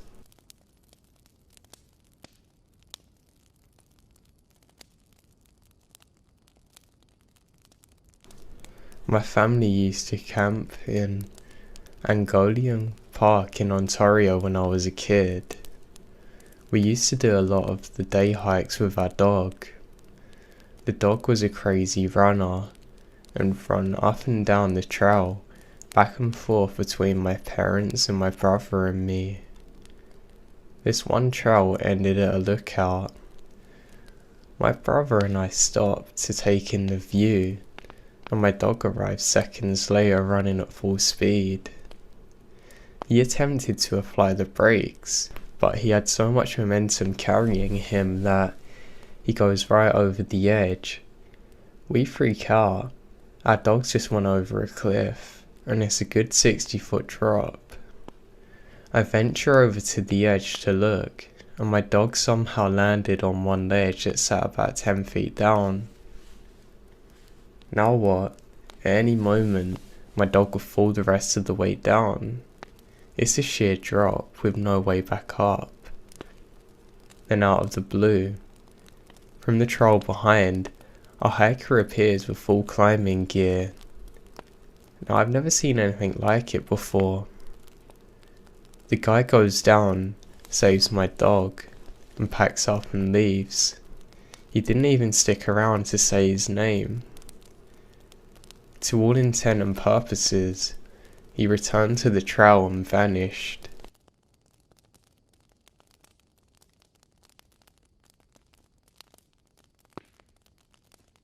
One of my friends went on a solo fly fishing / camping trip for a weekend. He's in the middle of a creek fly fishing and kept on hearing this weird garbling sound coming up from the creek. So eventually he decided to check it out when he took a break for lunch. It turned out to be a homeless guy that tried to commit suicide by shooting himself. My friend hauled back to call 911 and had to hike back in to show the cops and medics where the guy was, but he was never found. My buddy was so freaked out that he just laid there for hours not knowing what to do.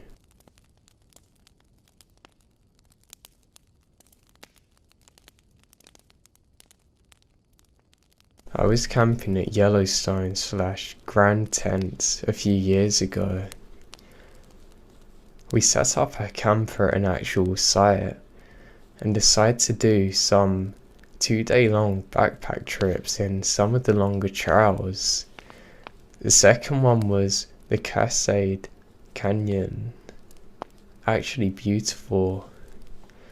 So we get about 10 minutes into the 22-mile loop and decide to set up our tent here since it was getting dark. We cook some food and chill for a bit before heading back to bed. It gets to around 2 AM and we're suddenly all awoken by some sound outside. My mind immediately goes to bears. Then it starts talking. I'll never forget it. I think there's 3 or 4 in a tent. Let's just go out, someone said. None of us can sleep the rest of the night.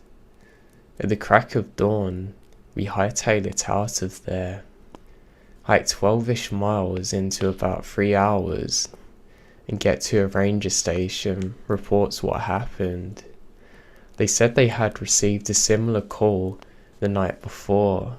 They sent a ranger down there. I never found out what was going on. Didn't hear anyone getting hurt. But then again, I didn't want to look into it.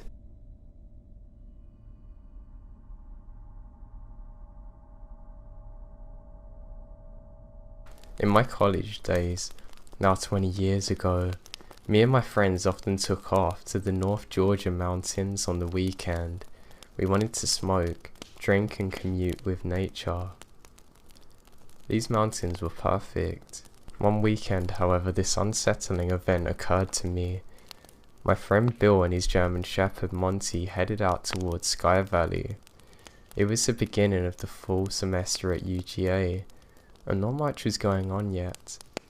We had found an area where a dirt road led back half a mile, and then we would hike in another mile or so and set up near a creek. Excellent trails were nearby with fun places to explore, not to mention flat ground perfect for setting up camp.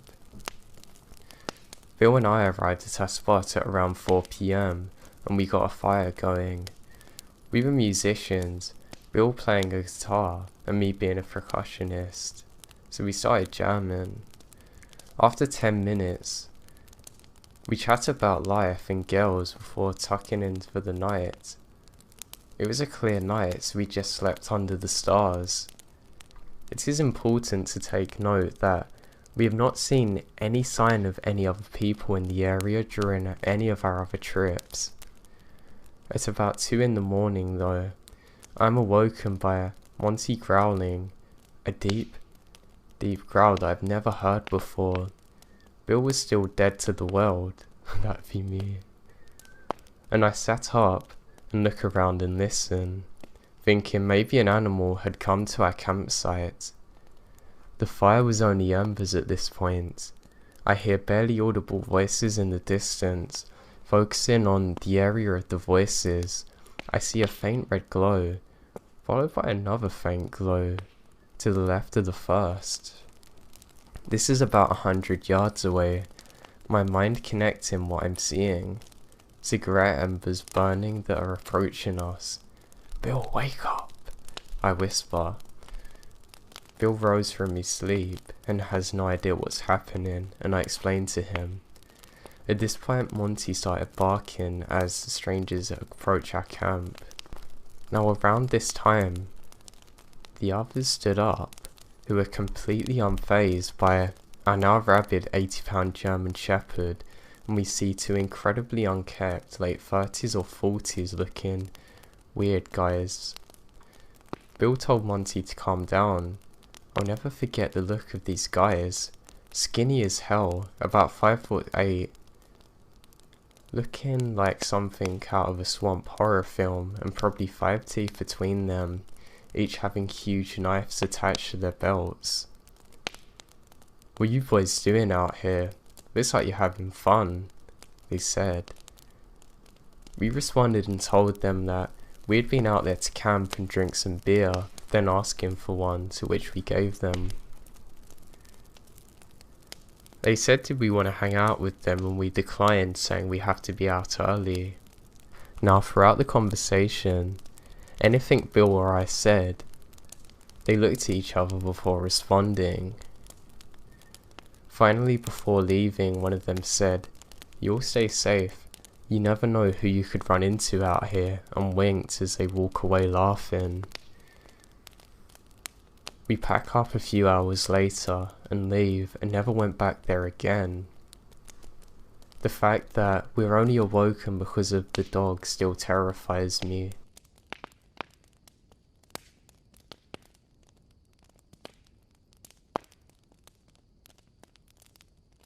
As I've mentioned in my previous post before, my family has had some remote land up in the mountains outside of Eureka. I come down here a few times every year and haven't really experienced anything too out of the ordinary. But last night was different. Different to say the least. I didn't know this before, but apparently this area is pretty popular for UFO sightings. I still don't know if that's what this was, but I'm having a very hard time to come up with a logical explanation. We had a good fire going for a few hours, and after everyone else went to bed, it was just my dad, my fiance and I left. So we're all gathered round there, just talking, even about constellations. So we all leaned back and were staring up at the sky. My fiance then pointed out a light that was noticeably brighter than the stars. It was steadily moving. Immediately I figured it as a satellite, but my dad chimed up with, "I don't think it is. Watch it for a second." My dad and I are hugely into aliens, and both have had a fair amount of sightings in the past. I focused closer on the light and saw it wasn't just gliding across in a straight line, it was zigzagging, back and forth, moving eastwards. 3 of us are explaining about how weird it was when suddenly it screeched towards the southern mountains. I'm thinking to myself, okay, is this actually happening? The light just stopped suddenly, hovering above the mountain for at least 5 minutes. At this point, we're all saying it's definitely not a satellite, with the occasional comment like, "Wow, this is wild." The light started to shift again to the right until it was behind a tree, and we lose sight of it completely. We went back to the normal campfire for a couple of minutes, and my fiance gets some drinks. As soon as he got up, the entire sky lit up in an almost painfully bright white flash, like lighting on steroids. This was a crystal clear night. There wasn't a storm on the radar for miles and miles. We couldn't even see one little wispy cloud. It could not have been lighting.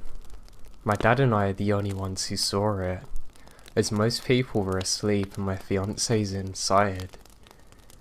There wasn't a single sound when it happened, no boom or rumble, but the entire mountain went dead silent for a few minutes after.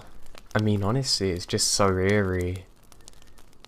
It's like time around us paused momentarily, and my dad ended up feeling so uncomfortable and anxious that he just went to bed. The 2 of us stayed up for a while after, but we didn't see anything weird or any flashes, but we had a very heavy sense of unease afterwards.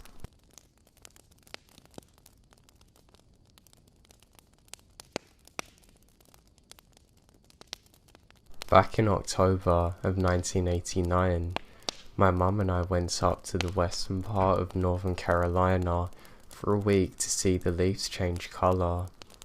We rented a cabin which was owned by the cousin of my brother's former high school band teacher who had retired several years earlier.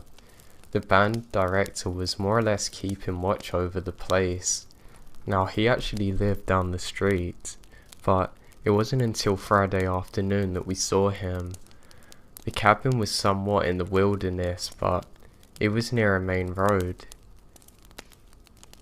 The band director had to go away for the weekend and was letting us know. We had the name of the cousin in case we needed any help.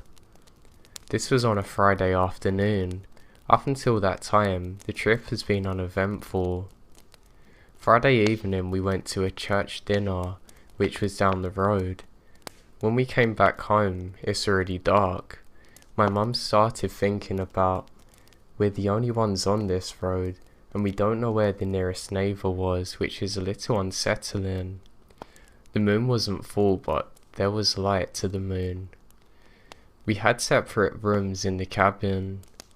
The power went out in the cabin shortly after we come back from the church dinner. Then my mother heard what sounded like footsteps, and she saw what looked like an outline of a hat. There was a man walking around near the cabin. Then we saw this hat disappear to the woods.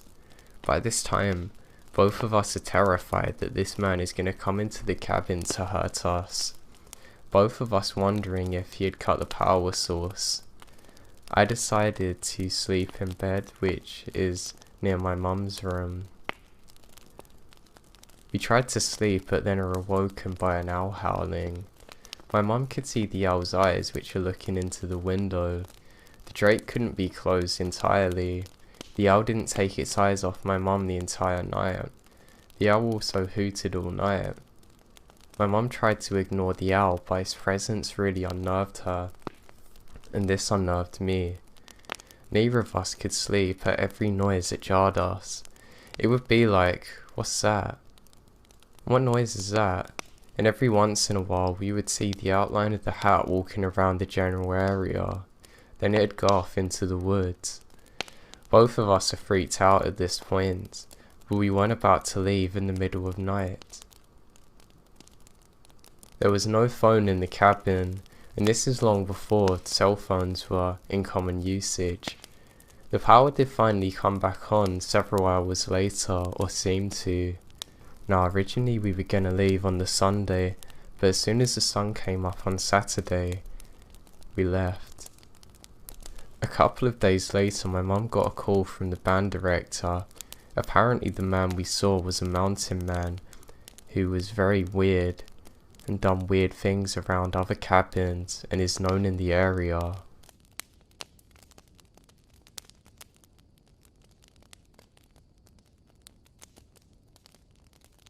This happened to my FIL probably 10 years ago in a hunting cabin in Alabama.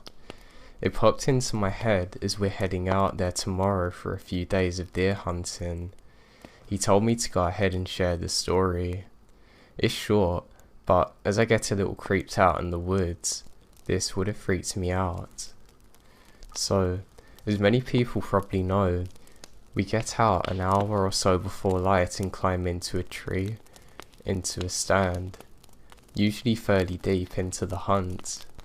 Now on this morning, my FIL has been in his stand for a couple hours, and it was getting light and he was reading a book as he wanted to wait for something to happen.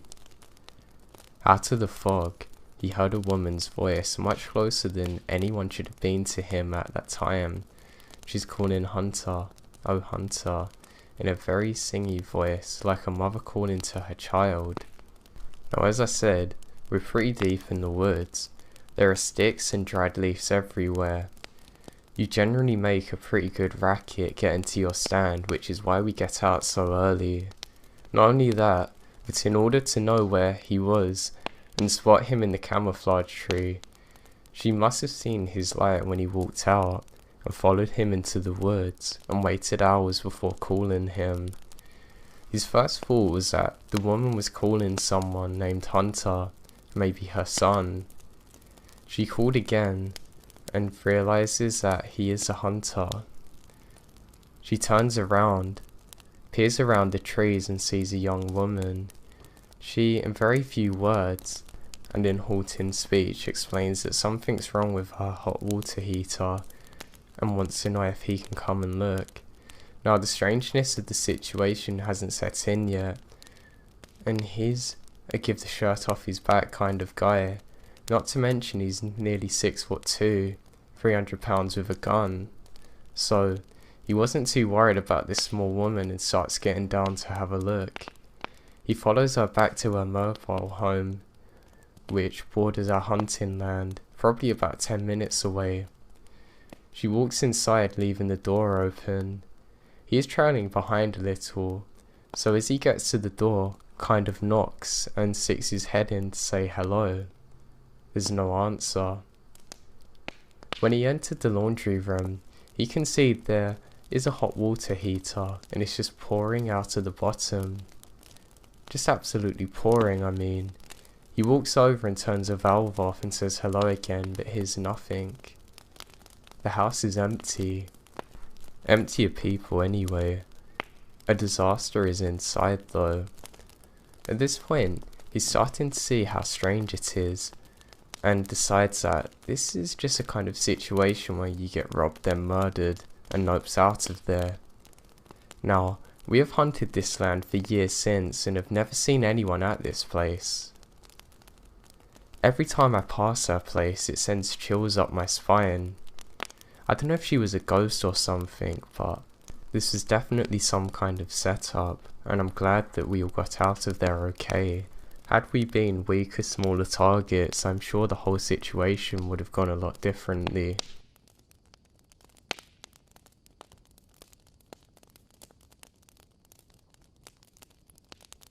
I went hiking with my boyfriend and a few of his friends. The 5 of us were heading up a not so popular mountain trail that's about 10 minutes long up to a small lake. We saw 2 couples on their way down, but no one had passed us on our way up. Now, the trail isn't super easy and wildlife is pretty common. We see a moose about 3 miles in, so we're all on guard for more moose or a mountain lion or anything that can cause a problem. After the moose, we ran into a small patch of snow that's maybe 100 feet along the trail. Past the snow, we walk about another 20 to 30 yards and find a deer's rib cage and spine. We gathered around it not saying much, and one of the guys turns it over with a stick. It was picked totally clean. After we stand up, an older guy is standing like 10 feet away from us just staring. Not one of us heard or saw him walk up. It was like he just appeared. After we make eye contact, he just turns around, jumps over the little creek, cutting through 18 inches of snow, then walking up the side of the mountain to disappear. I'm a park ranger, and even when I'm off duty, I absolutely love to go camping. Now, this is something that had never changed and has been something I've really done for a long time. I used to go with one of my best friends, but we kind of become distant after he moved for college and I did, so often I'd end up going tenting alone and camping. Now, there was one particular trip that I went on that seemed perfectly normal. Now, I had to drive a good 3 or 4 hours to actually get to here, so it is a relatively long trip, I guess. At the time, my car didn't have a working radio, so it was relatively annoying. I mean, I could get it to work sometimes, but I'd literally have to hit the side until it come to life. Now, I didn't set off too late. I actually set off relatively early in the morning, and the drive up there was beautiful. I'd love to say I had music playing, but like I said, I didn't have any of that, so I just had the windows down, using the air to help keep me wake up. It's a technique I've deployed before when I felt extra tired. I drank all my coffee too, so I didn't have much else I could do. Now, when I start doing this, I realised that an absolutely massive bug has come into my truck, and I actually almost crashed into some trees just because it made me jump. This thing come a couple of inches from my face, and I promise you it was the last thing I expected. Luckily I managed to swipe it out of the window and end up doing up all the windows again. Now, on my drive the sun's just starting to rise and it's really beautiful. It's actually a little bit blinding really, and I have to put on my sunglasses and put down the thing on top that kind of covers the light. I don't know what it's called, but you know what I mean, where you can sort of store papers and stuff. I was actually quite hesitant to get this thing down on my truck because I was 100% convinced that a massive creature was going to come out like had come in the window earlier, but luckily nothing was there. So I continue on my drive, and I do realise that there's another truck behind me, not too far off. I haven't noticed it before, but something about it just seems a little weird. Originally I think it's actually one of my friends who has a similar one, but I realise this is different. Also, all of the windows are really tinted out. In fact, I don't think it was legal how tinted these windows were, but hey, I'm not an officer, I'm just going here to enjoy my trip. Now my new friend of mine followed me for a good hour, and I do think it's pretty odd. I would every so often see another car or truck going past, but not that often, and especially none that were following me. I decided that I was going to park off at the side of the road to use the toilet. Now I'm a little bit embarrassed to admit that, but I was relatively desperate and the coffee had kind of got to me and I drank a lot before, so I pull over quickly. I'm so desperate that I forget about the truck behind me and I run off into the woods. It's funny because I probably look like a madman, but hey, I was desperate. I gone quite far because I really didn't want anyone to see me, and I knew if anyone recognised me as being a ranger I'd probably get in a lot of trouble for it. It's extremely unlikely, but it's just something that ran through my mind. So I run off and alleviate myself. Just as I finish, there's a massive spider just next to my foot. I jump back and kind of kick some leaves in its direction and it scurries off. Thank God that thing didn't go up me when I was using the toilet, I think to myself, and kind of laugh. I then hurry back to my truck because I'm getting a little bit cold because the trees are actually blocking out some of the sunlight. I quickly adjust my rear view mirror to make sure I can see good when I'm driving, and I notice the truck has stopped again. It stopped just out of sight, but this is weird because it's been with me for at least an hour. Maybe they assumed it was a rest stop? I don't know. Pretty unrealistic. I decide I should start driving forward and just keep an eye on it. I'm glad to say that it eventually goes out of sight and I continue on and I quickly forget about the truck. Now, there's a good chance that maybe they just decided that they were going to stop in the same place as me and presumed that was what you're allowed to do here, but I'm not so sure, to be honest. Something about it just seemed really off and odd. But anyway, I was happy that there was no weird bugs or insects around me at this point and I continue on my way. And that's the most important thing for me now. I continue driving and I still have a couple of hours left now. It's not too much further, but I was starting to get a bit bored not having the radio on. I think maybe that was making me a little bit overcautious and overthinking everything, because you know, when there's nothing there to distract you, I guess your mind can kind of run wild and get away from you. I continue and I eventually make it to the area that I love to go camping. Luckily enough for me, when I pull up I don't see another car in sight, which is absolutely gorgeous for me.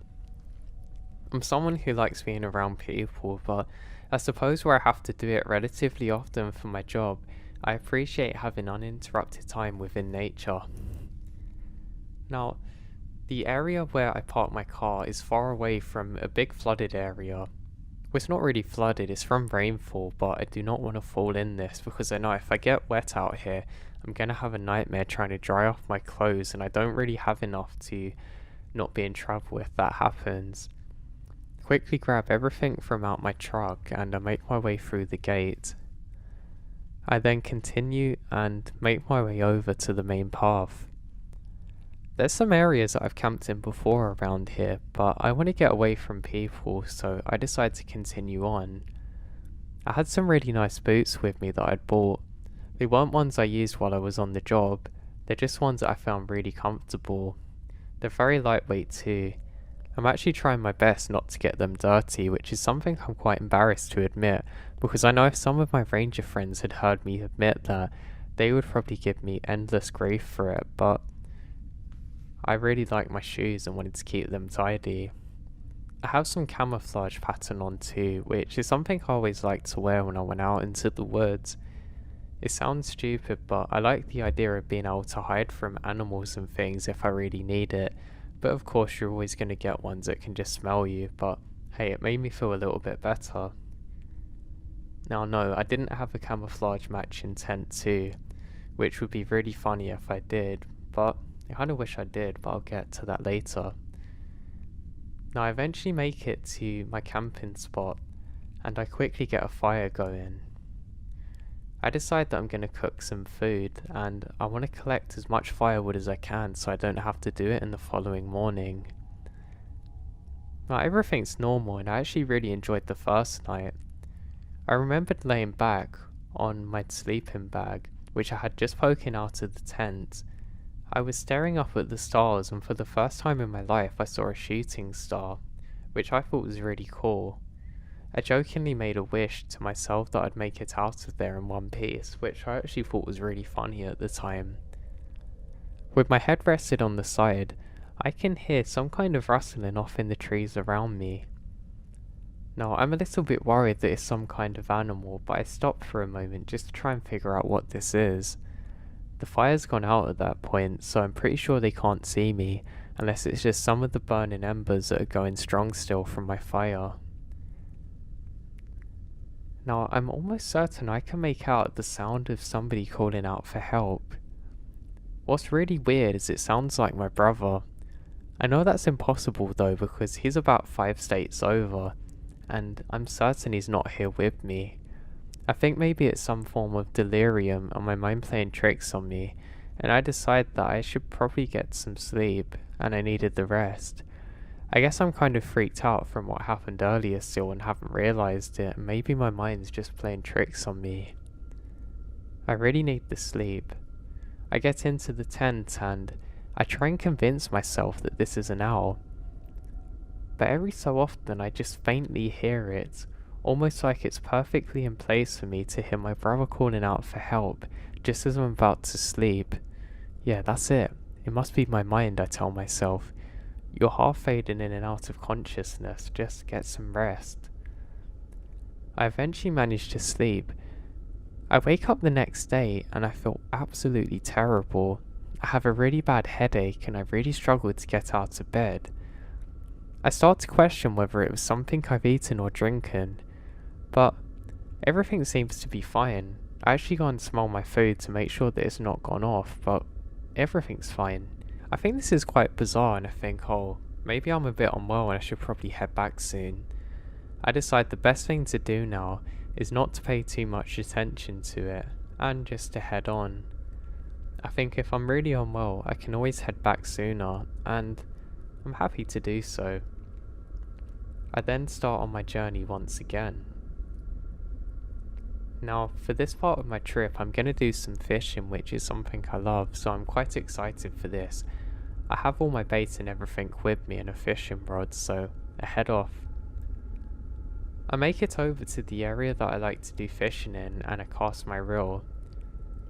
I fumbly knocked over my bait, and I'm quite annoyed because all of the little maggots and things are now swimming in the water, and I'm not going to be able to get them back easily. I could say, I guess it's no fishing now. I ended up waiting for a good few hours, but unfortunately there was no fish for me to catch that day. I jokingly say, well, you're going to enjoy this food I've left there for your fish. I then turn to leave and start gathering up my stuff, and I can hear somebody scream, "No you're not," just off in the distance, just out of earshot. I pause for a moment. I'm convinced the fish aren't talking to me, but I'm not certain now. Maybe I'm really unwell and I'm starting to hallucinate and imagine things that aren't actually there. I then laugh and say, say it again. I didn't realise anyone else was here, and I'm met with complete silence. Now I think this is extremely odd because I clear as day heard somebody respond to what I just said, but the thing that really gets to me is the distance. I didn't say my part very loud, but they said theirs very far away, so how could they have possibly heard me? It doesn't make sense. I go to turn around, and I can faintly see the embers from a fire just off in the distance, with another not too far off to the side of me. I realise maybe I've intruded upon someone else's site and decide to leave quickly. I don't want to mess with whoever's here, and they seem a little bit weird, I decide, and I head back to the camp. Now it was relatively dark when I started to head back, and I have a horrible feeling that something bad's about to happen, but being a ranger, I convince myself it's nothing and just to calm down and stop being silly. When I'm making my way back, however, there's something I realise that's just odd. I can still see the faint glow of embers near the water, but I don't smell any fire, and I definitely don't see any smoke. And surely if somebody was there recently, I would have realised that there would have been some sign. I was too scared, honestly, to investigate further at the time, but I know that I have to make it back to my campsite now to be within relative safety. I'm annoyed at myself for knocking over all the bait and the water too, and decide just to get home, make some nice food and call it a night in my tent.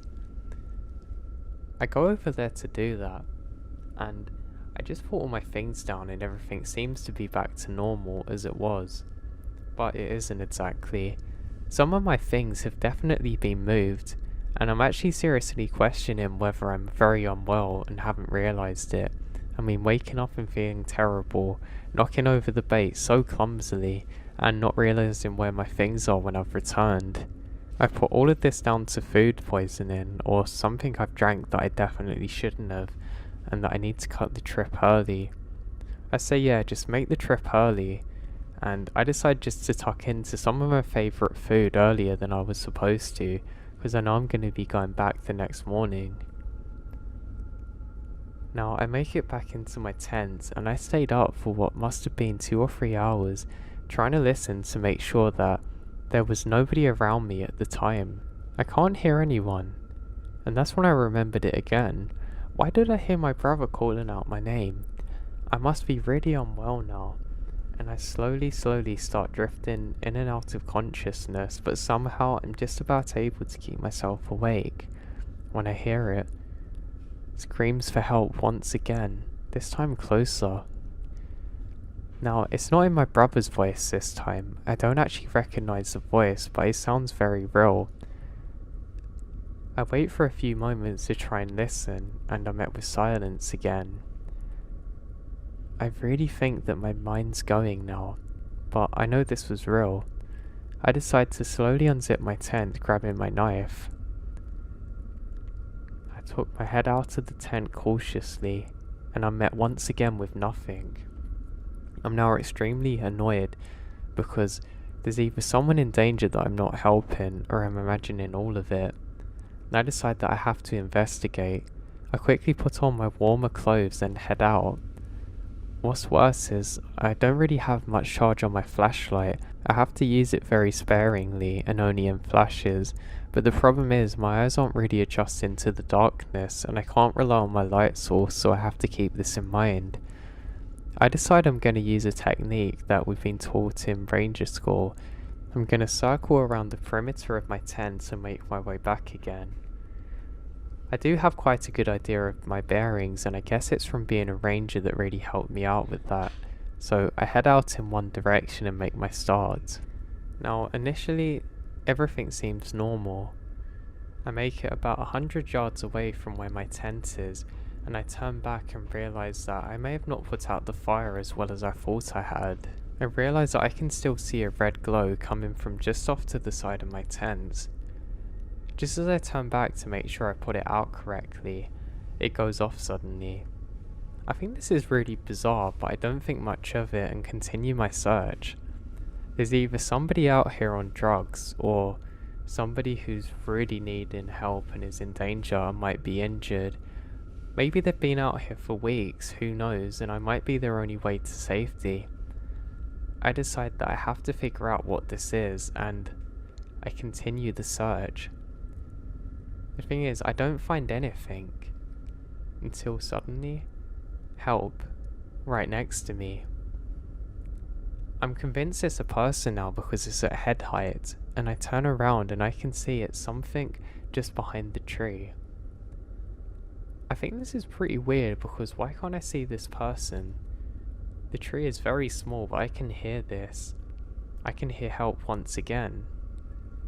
I then get closer to the tree and I realize that there's a speaker taped to the side of it. I think this is really weird. In my frustration of something scaring me so much, I ended up punching it and breaking it. I didn't hear the cry for help again. I think this is really odd, thinking maybe some stupid hunters put it out here, thinking it's going to attract some kind of weird god knows what, and I shouldn't have stumbled upon it. I decide that I should really get back and maybe get some sleep now. Now I'm absolutely exhausted by this point, and I know hiking back's an option, but it's gonna be virtually impossible because how far I have to go. I decide the best thing I can do at this point is pick up all of my belongings and set up camp somewhere else. So I go back to my tent. I'm very cautious to make sure no one else is around me, and I gather my things. It takes me a good 20 minutes to put everything away, and the whole time I have my knife in my pocket where I can very easily grab it and get anyone if I need to. Now I try and act very confident, portraying the fact that I'm not scared, but really I feel terrified. The weirdest thing is I'm not convinced whether this is anybody actually out here or not at this point. I'm pretty certain it's my mind playing tricks on me because of something I've eaten or drank, so I'm not too worried if that makes sense. I get all of my things together and I head off. I only go for about 20 minutes or so because I'm not really sure what direction I'm heading in. Once finding a really good spot, I set my tent up and settle in for the night, and I must have passed out. I wake up in a dream where everything's a very warm colour and it seems to be daylight. It's almost like just as the sun has started to come up and everything's very beautiful and you feel very warm. I realise it must be daylight now and I force myself to wake up. I go to touch part of my tent and it's extremely warm. I think this is odd, but luckily I can get out another way and I quickly do that. And I'm blinded. Literally, it's like staring at the sun for a second and I turn around. And suddenly I smell smoke. Now my brain suddenly kicks to life. Something's off here. I quickly worm my way out of the tent and I realise now that it's not daylight. It's nightfall. It's still the same night. And my tent is on fire. And some of my belongings around me. I look and everything I own virtually is on fire and my tent is starting to collapse. I think this is a dream and I wipe my eyes frantically, but it isn't. I reach down for my knife quickly. I scream out, "Hey, who is this and what are you doing to me?" Still not entirely sure if it was an accident or not, but then I realise there's no fire here. I left my original campsite. I realise now that something has set fire to my tent while I was sleeping, and if I hadn't have woke up when I did, I wouldn't be here now. I would be literally starting to set on fire slowly trapped in my tent. I want to say I was brave, and I wait to find whoever this sick person or whatever this thing was to get them with the knife, but I wasn't. I ran for my life. I turn around quickly and continue in the direction that I would have went if I continued hiking for a good spot. I didn't care where I was going, I just had to get out of here. I can't hear anything else behind me, luckily. Just the sounds of the fire behind me. The thing that's worse is the fire is actually spreading now and I'm quite worried there's going to be a big forest fire. There's enough dry leaves to set up half of this place, but that's a later issue. I continue going, constantly glancing back and realising that I must have covered some distance because the fire is getting more and more distant from my view. Eventually I've slowed down a bit and just start climbing up a hill. I take one last look back at the campsite, the last I'll ever see of my tent, and I can just about make out a figure next to the fire, standing there, certainly staring in my direction. That was more than enough for me to know that this wasn't just in my mind, this was all very real and it wasn't an accident that I caused. I turn round and I hike for another good 40 minutes in the cold night air, with the moonlight as my only guidance.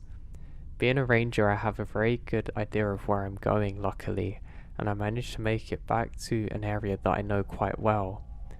I loop round back onto the small path that's going to lead me back to my car. This is when I break out into a sprint again when I can see my truck. I quickly get in and, almost on autopilot, get it into reverse.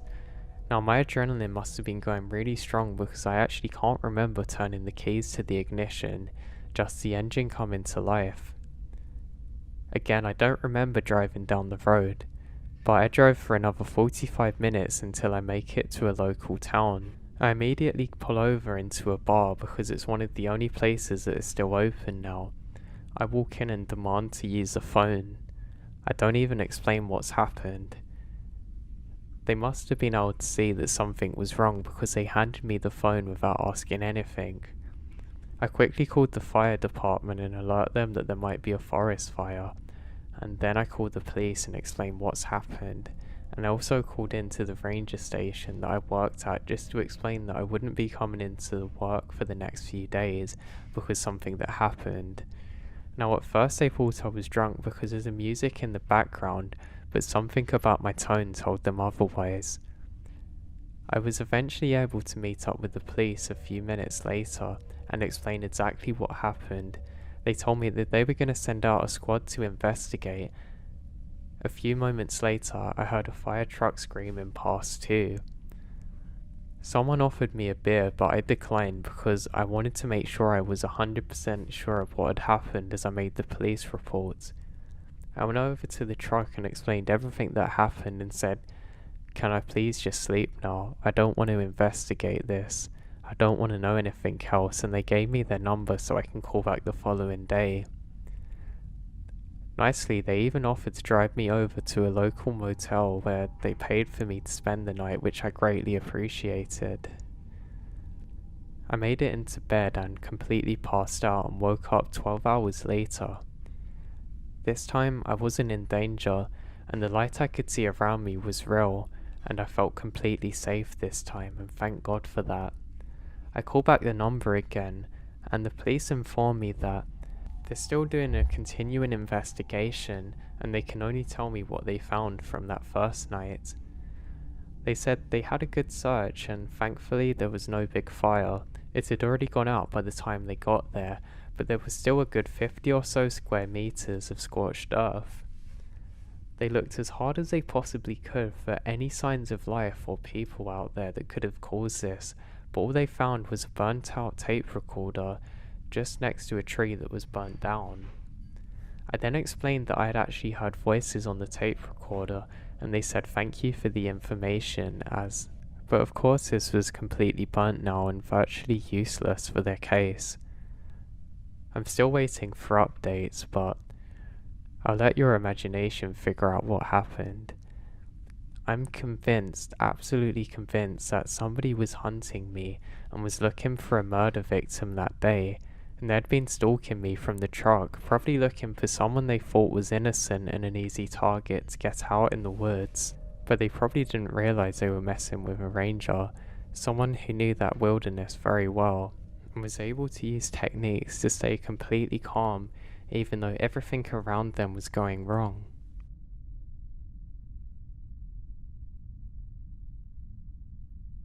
Now, I've been sitting on this story for many years now, and it might not be as creepy as some of them on here, but it's really creepy to me.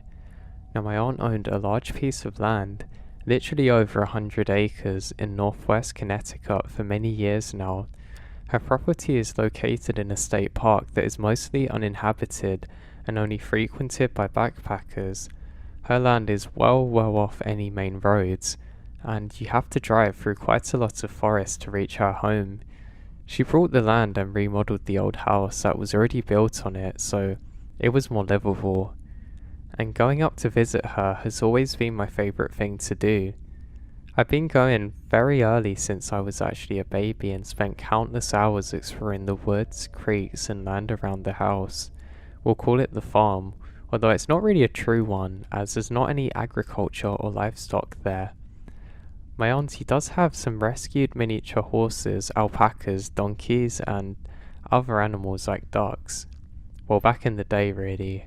Now the animals are on par with some of the best protected in the area, and they're very happy and have a great life there. They're actually quite chubby really.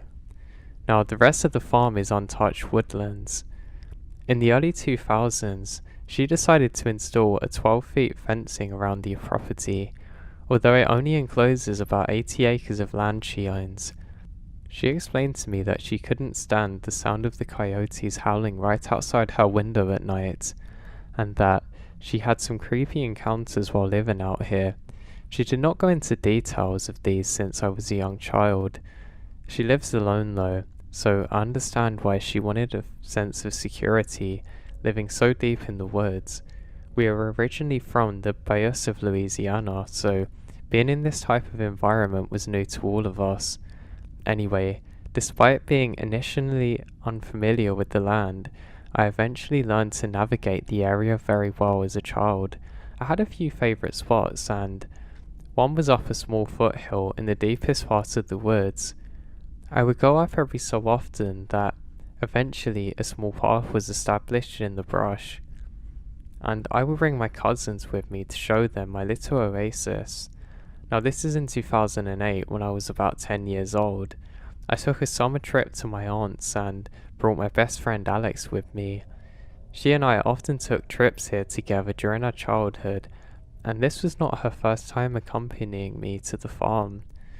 I remembered that we were in the woods at my favourite spot sitting together listening to Katy Perry playing Doodle Jump on a new iPad Touches. This makes me laugh, but we were just trying to enjoy some nature while getting a feel of our new tech, I guess. We were there for a while enjoying ourselves and talking about random kid stuff, when there was a shift in the air, almost like a suffocating stillness and silence settling upon the woods. I paused the music and looked to Alex, who was already staring at me with a concerned expression on her face. We stayed still and silent for a minute, tilting our heads to listen to the woods and search out any unfamiliar sounds that normally would bellow out throughout the farm and night, but there were no birds, no summer bugs, and the trees almost seemed to be frozen in place, as if it was like winds that would usually rustle amongst us was completely vacant. It was a horrible, vulnerable feeling that Alex could feel too. Then began the sound of footsteps coming from even deeper in the woods. It took a moment for me to determine what the sound is, but the distinct rhythm of weight being picked up and down on the leaves is impossible not to realize. It was very heavy sounding and was coming up towards us from a steep slope down the side of the mountain and foothill. I remembered thinking it was impossible for a human to move so easily through that part of the woods since it was very thick, with fallen branches and trees, even making it hard for an agile, slim child to navigate. I mean, let alone an adult. It felt as though the woods laid still, and we're waiting for the footsteps to come even closer. "Do you hear that, Alex?" I whispered, and she nods. "It sounds like footsteps," I continue, and she nods again. Looking like she was about to burst into tears, I took her hand and began running down the makeshift path with her, trying not to fall apart or let her lag behind me. We did not stop until we reached the house.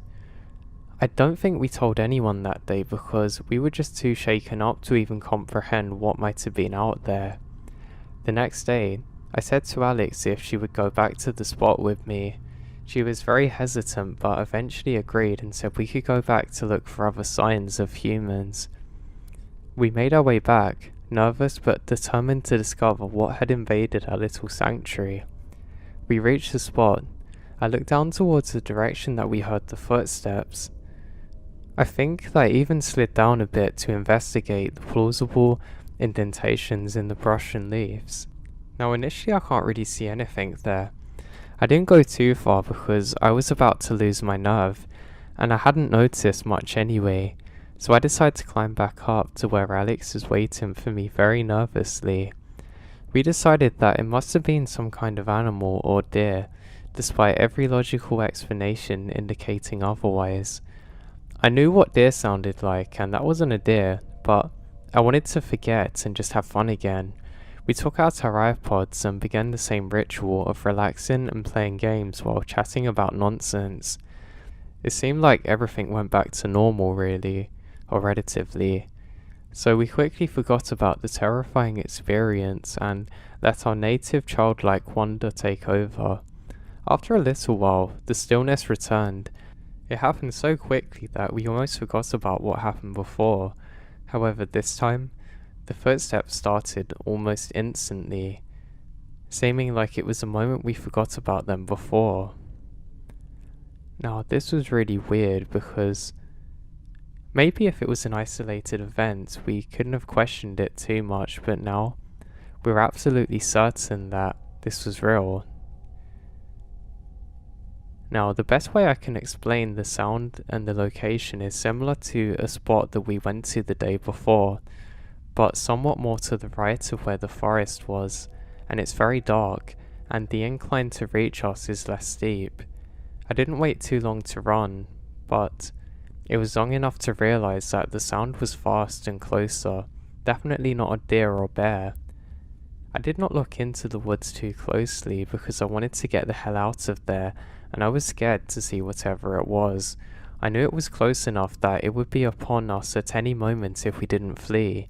So without a word, Alex and I took off and ran as fast as humanly possible out of the woods. It is not a super exciting experience, but really bizarre. I've actually since moved out, but I've never been able to forget this experience. I seriously don't have a clue what this possibly could have been. I doubt it was a person, so I'm really not sure what this was. A few years ago, my friend Tez and I set out on the Great American Road Trip. We were going to drive from New York to LA, zigzagging through the country for 6 weeks. Now we're both in our early 20s and pretty broke, and my mum had a long haul truck and suggested that I saved a ton of money and we could actually sleep in the back of the hatchback. Now it was pretty cozy as a setup. We brought some blankets and sheets at Goodwill and cut one of them up to make curtains. Now by the end of the week, we gotten so ready that we can really set up a camp in about 10 minutes. I mean, luggage moved out to the front, curtains up, bedding down and ready for the night. Now we slept in parking lots, free campsites, rest areas, basically anywhere it seemed safe and semi-legal. There was never a night after the first night where we felt scared until the last week of the trip in Arizona. We were near Flagstaff and we had gotten pretty used to our routine. We didn't go on a set schedule and would never drive more than a few hours. No destination really in mind, outside a few must-see landmarks. We'd drive to places we found the night before on Google and take suggestions from other campers, locals, and people we'd met. We'd also gotten very good at making friends. We went to Denny's with a group of rednecks we met at a campsite in the back of their pickup because I got hungry and overheard them saying that they were going to go. We met an 80-year-old cowboy who took us out drinking and taught us how to line dance at a country bar. Now, we played the guitar with some musicians in the middle of a thunderstorm, got fed up really and decided that we're going to go hang out with some other people we met. We spent the 4th of July with a family who basically adopted us into their campsite. Basically, every encounter we had with a stranger was really a positive one. This night didn't appear to be any different. We found a free campsite on Google and drove into the woods, following our GPS. We were pretty far out of town and something seemed a little off when we pulled up to the campsite. There was one RV parked and 2 cars further up in the trees.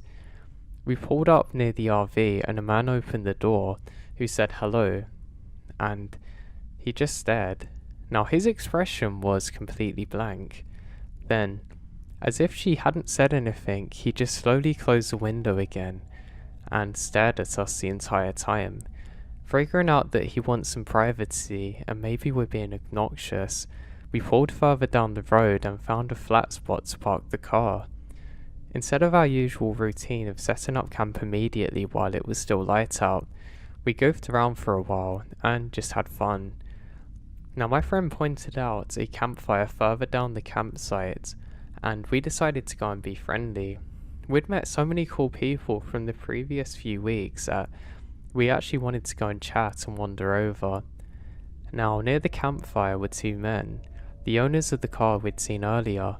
They seemed friendly and sat down to chat. They were drinking and smoking and we sat down and had a beer with them. One of the men seemed really off, and we came out feeling that something was completely off and that maybe 2 of the men didn't actually know each other, and the older man was definitely on some kind of drugs. He was spinning in circles and talking about UFOs. However, he seemed harmless.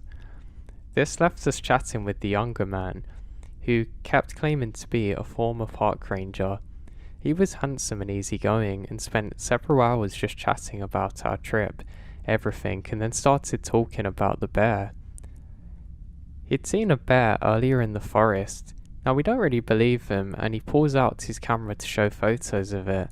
It was very close to the campsite, and we're both a bit freaked out. It wasn't unheard of for one of us to get up to go to the bathroom in the middle of the night, so the idea of a bear being there scared us. Now as we said that, the ranger laughed and his expression changes. It's hard to describe, but his voice seemed somehow cold.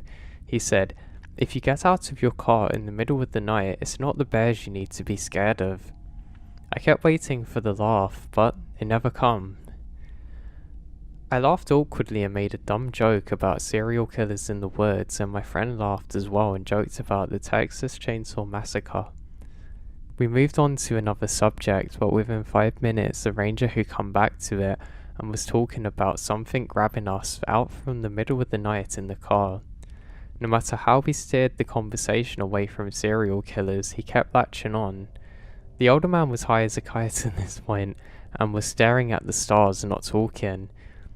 We'd just awkwardly laugh or sip our beer and tried to get the conversation elsewhere.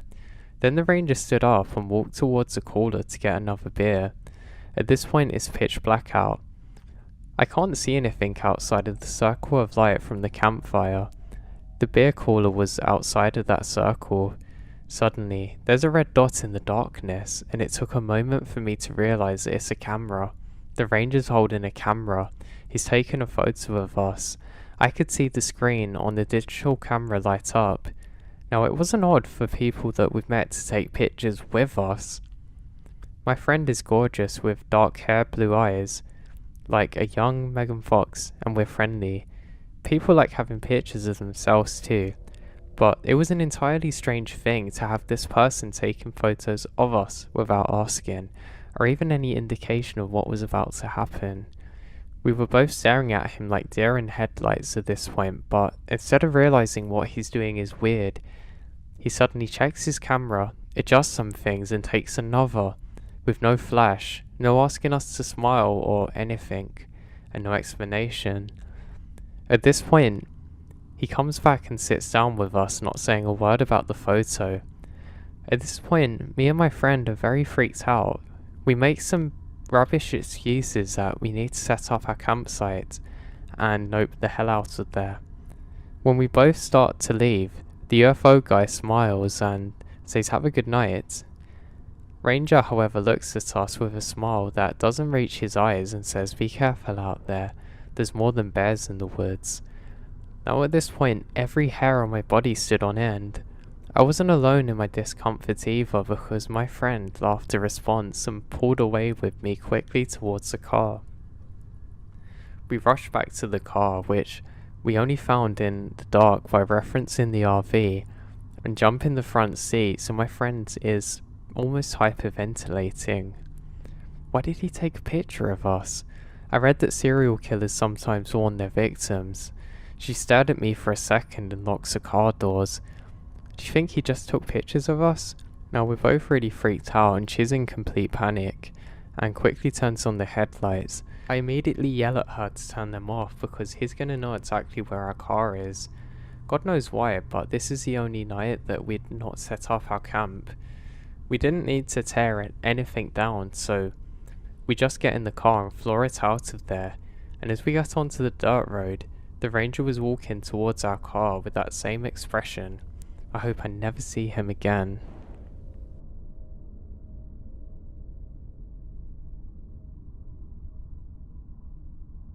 I had a really weird experience in the Conakry National Park outside of Colombia last winter that brought me to this sub. Now I live in Colombia SC and frequented CMP, so I'm familiar with the area.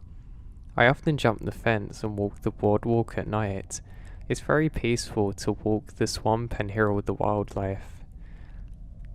Now, they never have a ranger or guard here after hours, so I always go alone. The last time I did this was in October 21. I was taking my usual stroll with the flashlight in hand.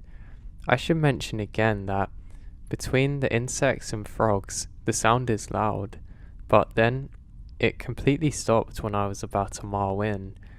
I heard what I thought was my wife call me from the trail ahead, but she wasn't there.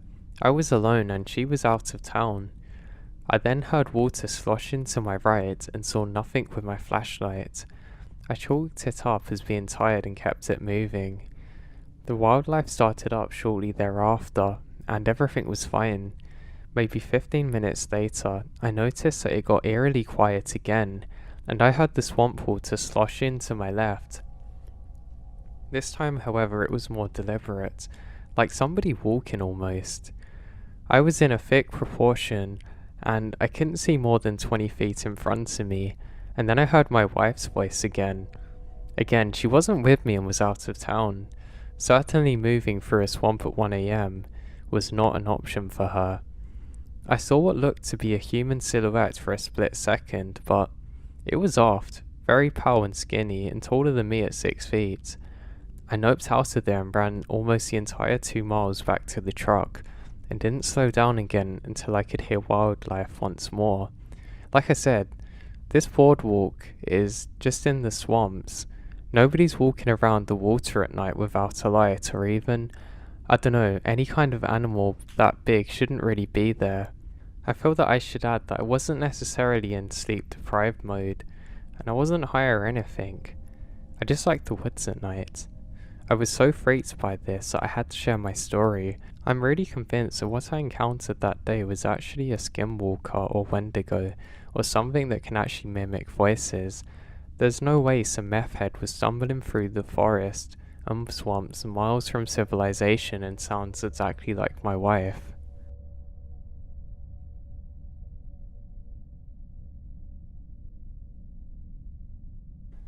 My girlfriend at the time and I went camping 5 hours away from her birthday / our anniversary. We made the trip the day after a big storm passed through. We left town early and got there in the early afternoon. The guy at the entrance of the campgrounds mentioned there was no one else there, and we're like, oh, this is going to be sick. First we drove down these long pathways to get to our designated spot. As you got closer to it, the long road narrowed, so basically you had to back out to get out. We unloaded the car, got the tent set up, and decided to go walk around the woods. It was dead silent, but it was still bright out, so we all took in the nature and walked a few miles away. We reached this point in the woods where there were some weird looking white cabins. They're very uniform, all built exactly the same way, like I guess they were a part of a camping grounds, but they seemed way out of the way and there was no signs of life there. I felt eerie really to look at it, like we shouldn't be there. So we turned around and walked back. We took a breath and just relaxed for a while and stare at the fire pit. Unfortunately, neither of us had been camping before, so we don't know how to start a fire. But luckily, we have some of those self-lighting logs from Walmart. I didn't know they existed, that's really cool. And some lighter fluid. But everything else around us was soaked to the bone from the rain that had passed the day before. We knew we needed some kind of kindling, but any dry sticks were few and far between, and nowhere to be found. Eventually, we got a small fire going and ate hot dogs and marshmallows and spent some time stargazing. Then we noticed how dark it was. My girlfriend was easily spooked and was like, "Can we get into the tent now?" So we put out the fire and crawled into the tent. We're talking to each other, but I could tell she was tense. And suddenly she goes, "Shh, do you hear that?" Before I could respond, I hear what appears to be footsteps, like heavy ones, and a group of people walking. I whisper to her, "It's probably animals," but she says, "No, it can't be animals. What animal sounds like that?" We then sat and stared at each other in the dark for what felt like an eternity, and we hear mumbling that gets loud along with the footsteps. Now it continues until it's right outside of our tent. We both froze. I don't think either of us were breathing, and then silence. We waited and waited, and I'm still not sure how much time actually passed, and eventually my girlfriend said, "We have to get to your car." The adrenaline was pumping now, so I peeled out of the tent into the darkness and told her to stay behind. We then literally ran into the car. I locked the doors and she was like, "What was that? We can't stay here." They said no one was out here but us. What was that? I kept looking around for signs of life, but there was seemingly none. I looked at her and said, "Okay, I'm gonna grab our stuff, you stay here." Now we only have our ice chest and our tent out. I hopped out, ran, grabbed everything, tossing it into the back seat. I'm just about to go for the tent and I hear footsteps closing in. In absolute terror, I yanked the tent out of the ground, wrapped the tarp around it and slung it over my shoulder like some panicked Santa Claus and shoved it into the trunk. I didn't say anything when I got into the car and said, "Do we have everything in here?" And my girlfriend said yeah and floored it in reverse. Then we came to a fork in the road that went in like 6 different directions. I asked my girlfriend if she remembered what path we come down to get here, and she told me she didn't know. We chose a random one and ended up in a different camping spot. I cursed under my breath and slammed it into reverse again. Then I noticed from the angle that we exited that I could see the main path back to the gate, thanks to a small tie-in behind an overgrown bush. As we hightailed it out of there, I noticed there was a single small green light out in the woods near where our tent was. We drove the entire 5 hours back to our hometown and fell asleep on my girlfriend's parents' couch at 4 AM. We never spoke about the trip again, and I haven't desired to camp since, as you could imagine.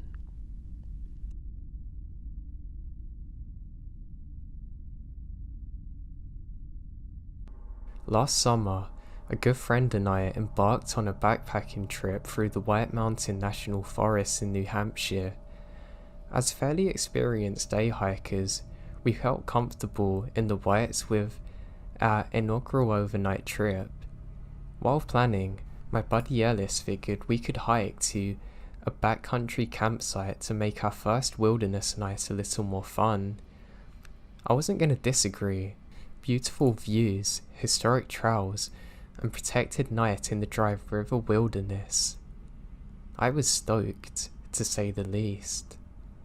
Before any hiking trip I do, a little internet search on the trails or shelters I'll be coming across.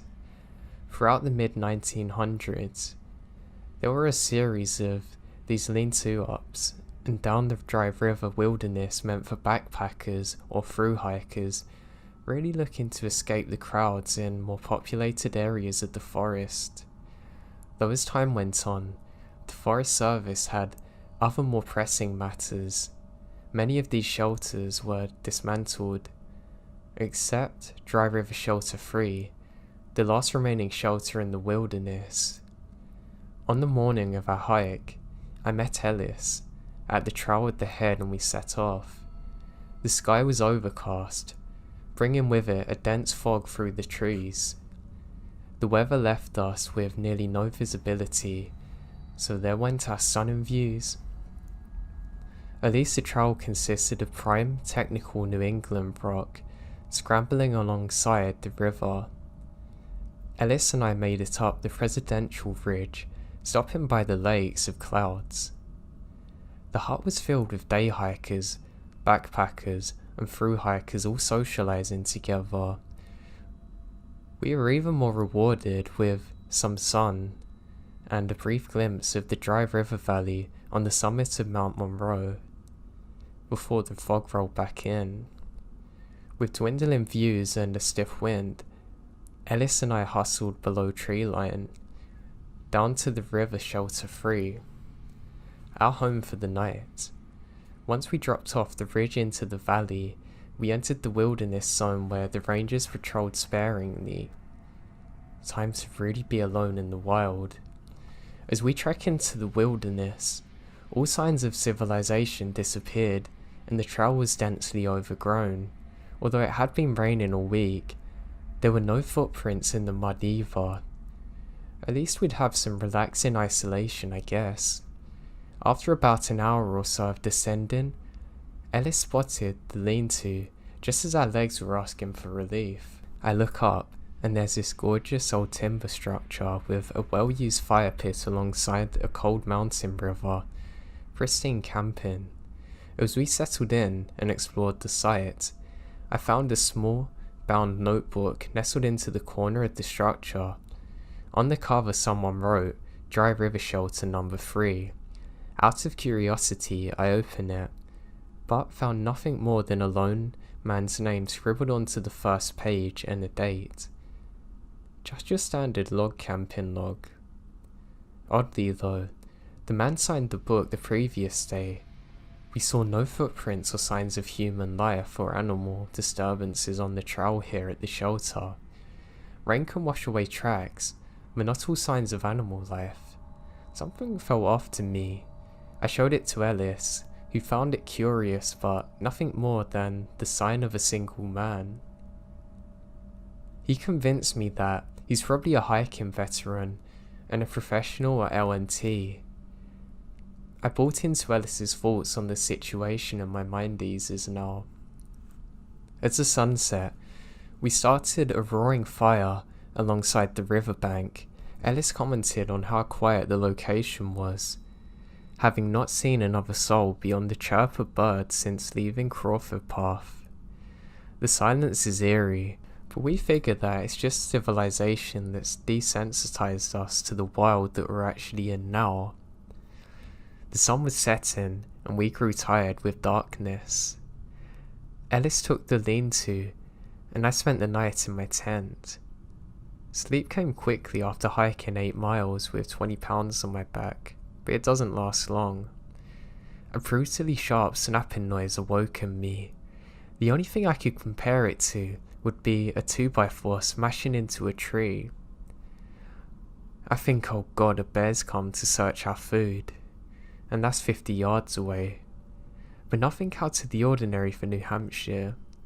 Sleep took over once again, and I remembered waking up to the sun rising over the peaks. How can you sleep with a bear there? I stumbled out of my tent to see Ellis also waking up slowly.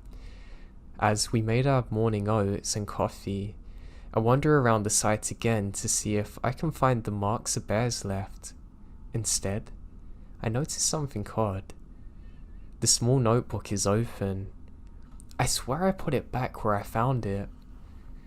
Closed and in the back corner of the shelter, not open on the floor. Hey, Ellis. Were you checking out this camp log last night? Nah, I passed out, man. It's not like there's anything to read anyway, he responded. You sure? I comment as I bend over to pick it up. The lone hiker's name was not so lonely now. At least 20 more names have filled the pages. The lone traveller whose name was originally on the first page could now be found several pages deep into the notebook. I tossed it to Ellis, whose face instantly dropped when he sees all of the names on it. Great. Now I know it's not just dehydration or delusion from the previous day. Dude, we must have seen that thing last night. There's no freaking way we missed all these names. How could we? This is when I began to tell Ellis about the snapping noise during the night. I received nothing other than instant denial.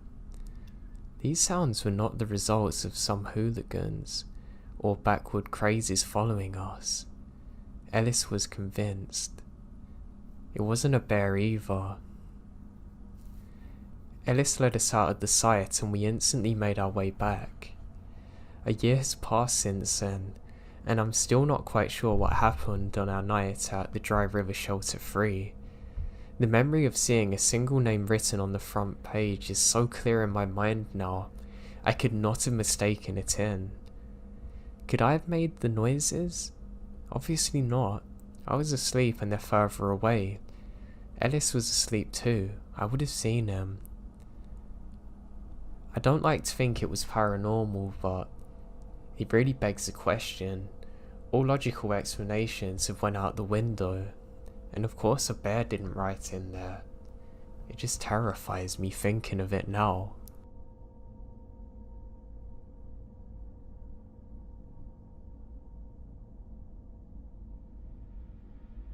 I'm a 17-year-old high school guy with a weak body.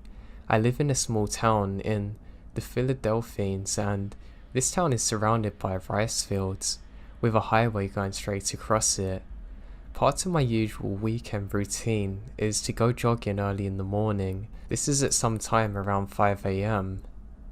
My usual jogging route is from my house, somewhere in the middle of town, to a small hill with a wonderful view of town in the morning. To reach my destination, I would have to jog on the side of the highway. From time to time, fog would appear on the highway, and once you're inside, you can only see 10 or 15 feet before it all goes white. So one Saturday, I decide to jog. I invite one of my friends, the same age as me, to join me, since he follows the same route anyway. We left home at 5 AM, proceed to the highway. As usual, a thick fog blanketed the highway. The cars that would pass by had their lights on, and there were several one-ways because of road repairs.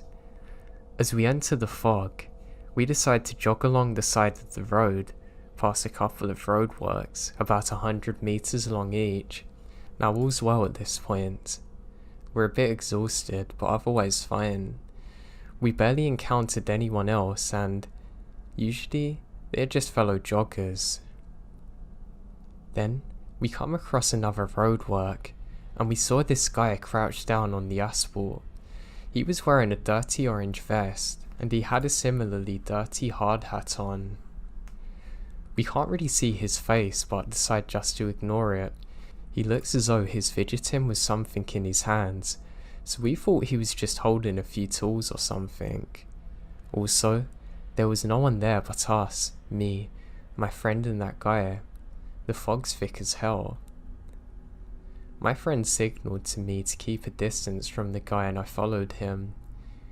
When we get closer, we can hear him humming a strange tune under his breath, which in of itself isn't that weird, but boy, we were wrong. As we get closer, he starts acting erratically. He stopped for a moment as I passed him, then starts laughing. It wasn't a regular laugh. It sounded sinister and a little dry. It was really loud, so it began to freak me out. We didn't increase our speed at this point, as we think he's messing with us. But he doesn't stop. He just kept laughing and laughing, and we knew it was beyond a prank. I can't describe his laugh more than I just didn't trust it. We didn't look back. We were speeding up now, as we were starting to see the hill. I was gasping for air, but somehow I didn't let that stop me. I forced myself on, and my friend was doing the same. He was probably 50 meters behind us when I looked at him. He had stopped laughing, but now he was standing straight and staring at us. He called out to us in my language in an arranged tone. That's when adrenaline kicked in. I just ran and ran until we reached the hill. In hindsight, I don't know how I was able to push myself for so long. When we finally arrive at the top, we're exhausted and nearly collapse on a cement bench and stay there for over an hour. Like a breath of fresh air, my friend laughs in a comedic manner. We then walk towards home. I haven't ate yet, I was so hungry, and as we passed the road we saw the guy in. He's no longer there. The only people there are wearing construction outfits that are working on the traffic signals, but nowhere near the man. As I got home, I told my parents about it and they said it's probably a nut job looking for someone to rob, who's probably stole the outfit, and I never went jogging again in the fog after that.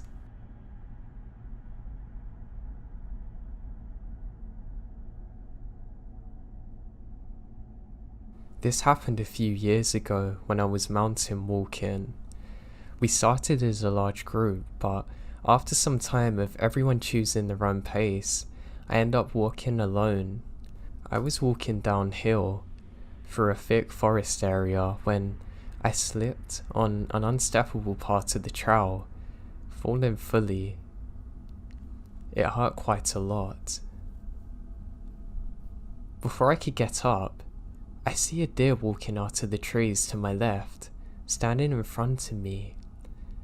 This is not natural, because deers usually avoid human contact. Something was really off about this deer. I didn't know what. Its eyes appeared lifeless, filled with uneasiness. Then it opened its mouth to show multiple rows of what appeared to be razor-sharp teeth, and let out an ear-shattering scream. It sounded like nothing I ever heard before. It shouldn't exist. I watched quite a lot of horror movies, and yet none have come close to the scream of this. It was so demonic. After that scream, it closed its jaws and walked away to the side of the woods. Now, I've never told this story to anyone else before, but I'm sure what I saw was a Wendigo. It just horrifies me knowing that I saw this thing. For a second when it happened I thought maybe I've hit my head, but I had no head injuries whatsoever and I knew exactly how I landed. It almost put me off running in the woods entirely.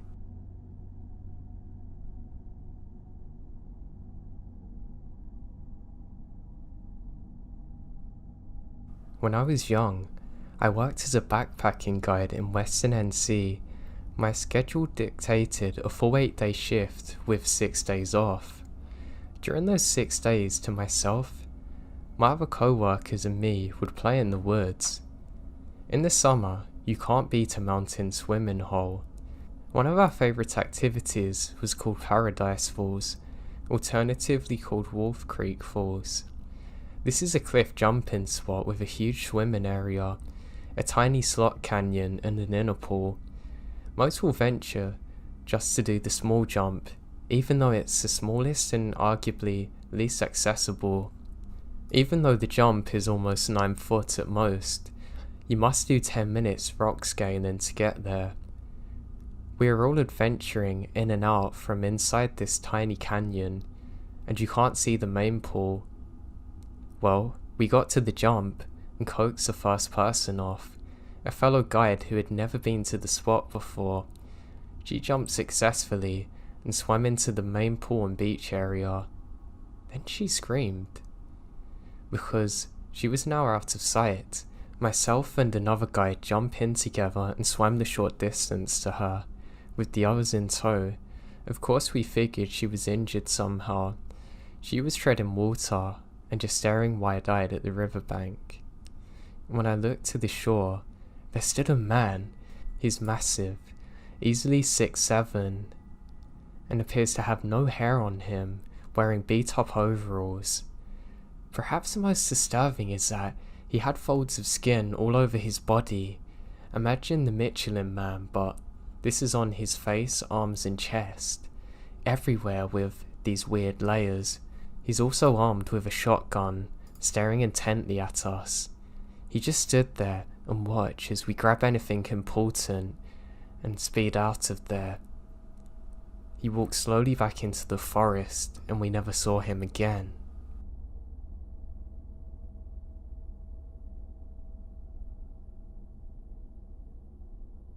Around 8 to 10 years ago, I was at a lake way out in the woods on some land that my dad owned. I was alone aside from my dog, a terrier.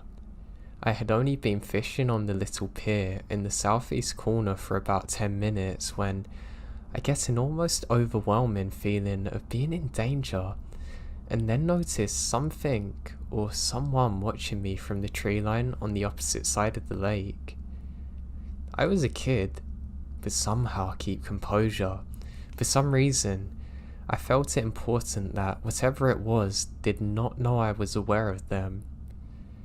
Anyway, it started moving slowly from tree to tree, near taking its eye off me, but never truly facing away from me. The lake's about 70 yards wide, so I can't really see details, but I know where they're facing. After realizing that it was following me, I pull my pole down and walk down the pier and up the bank towards the trail back of our cabin, which is about 1/4 of a mile away. Once I hit the tree line, I bolted to the cabin and waited there with one of my dad's guns until my parents got home. The only witness I had was my dog, and he saw it as well. I know because when he saw the figure, he instantly starts growling in a low tone until I make him stop. I have no idea who or what it could have been or what the intentions are, but they're most certainly not good. This took place in southeast Mississippi near the Alabama border back in the 90s. We didn't live there, but we spent most weekends up there. I know it couldn't have been a normal person, because our nearest neighbour was a very old couple who literally lived miles away. Aside from the lake area that our cabin's on, the surroundings very thick forest. The figure was extremely tall as well. I have a very good memory, especially for details. Also, shortly before I noticed it, I got a very strong feeling that I was being watched. I never felt safe there again, and I was so glad my dad sold it.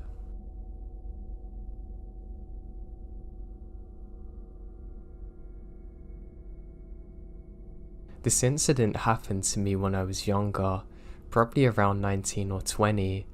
I used to drive around the countryside in the woods for hours on end, up to literally 6 hours, smoke cigarettes while I listened to music daydreaming. I've been through a lot, so this is a nice way for me to let off steam and digest all the badness that happened to me in the past few years. There is a route that goes into the southern part of my state and eventually takes you to Maryland, if I'm not mistaken. If you keep going all the way, it will eventually take you to Florida. It was a road I found to be very fond as it intersected with a lot of interesting places. It could take you to cities and beaches alike, all the while somehow remaining isolated and rural. On one of those day trips, I was driving through a heavily wooded area that opens up into a field lined with trees on my left. I was pretty zoned out at this point, but something on the side of the road immediately caught my attention. In fact, it even seemed that time slowed, or I could see this apparition more vividly than any other thing I've ever seen in my life. What I saw was an older, balding man dressed in a full Catholic priest garb. His mouth is open, appearing to be in grief, screaming at the sky. He was standing in front of a dead deer, a buck. From what I recall, it was around 3 points, maybe 4. Behind the deer was a 1970s Crown Vic style police car with its lights on. It had no markings on it whatsoever to signify what country it's from. And no one's in the vehicle. I don't even think it had an engine running sound. It appeared as though the vehicle had been parked there all day. The other odd thing about this vehicle is that It has no damage on the front end to show that it's responsible for hitting the deer, nor was there any blood or anything. The deer seems fine. Taking a step back, trying to think of what I saw, it had the appearance of being staged or set up somehow, as if it was a prop for a movie. Everything was just so odd. For the speed I was travelling at, the glance I cast on this spectacle was only 4 seconds, but it so abruptly singed into my mind now. I have never seen anything like it. For some reason I started crying after seeing it. Did the forces that shaped time or something just merge and I saw something from back then? I don't know, I've even been on the same spot from this trip, and there's never a trace of it, not even the body of the deer or tyre tracks from the police car that could be seen. Like a breeze, it was gone. A thing so out of place it could not have been from its surroundings. I have no answers to any of these questions. Only a lack of closure for something that's scarring my brain.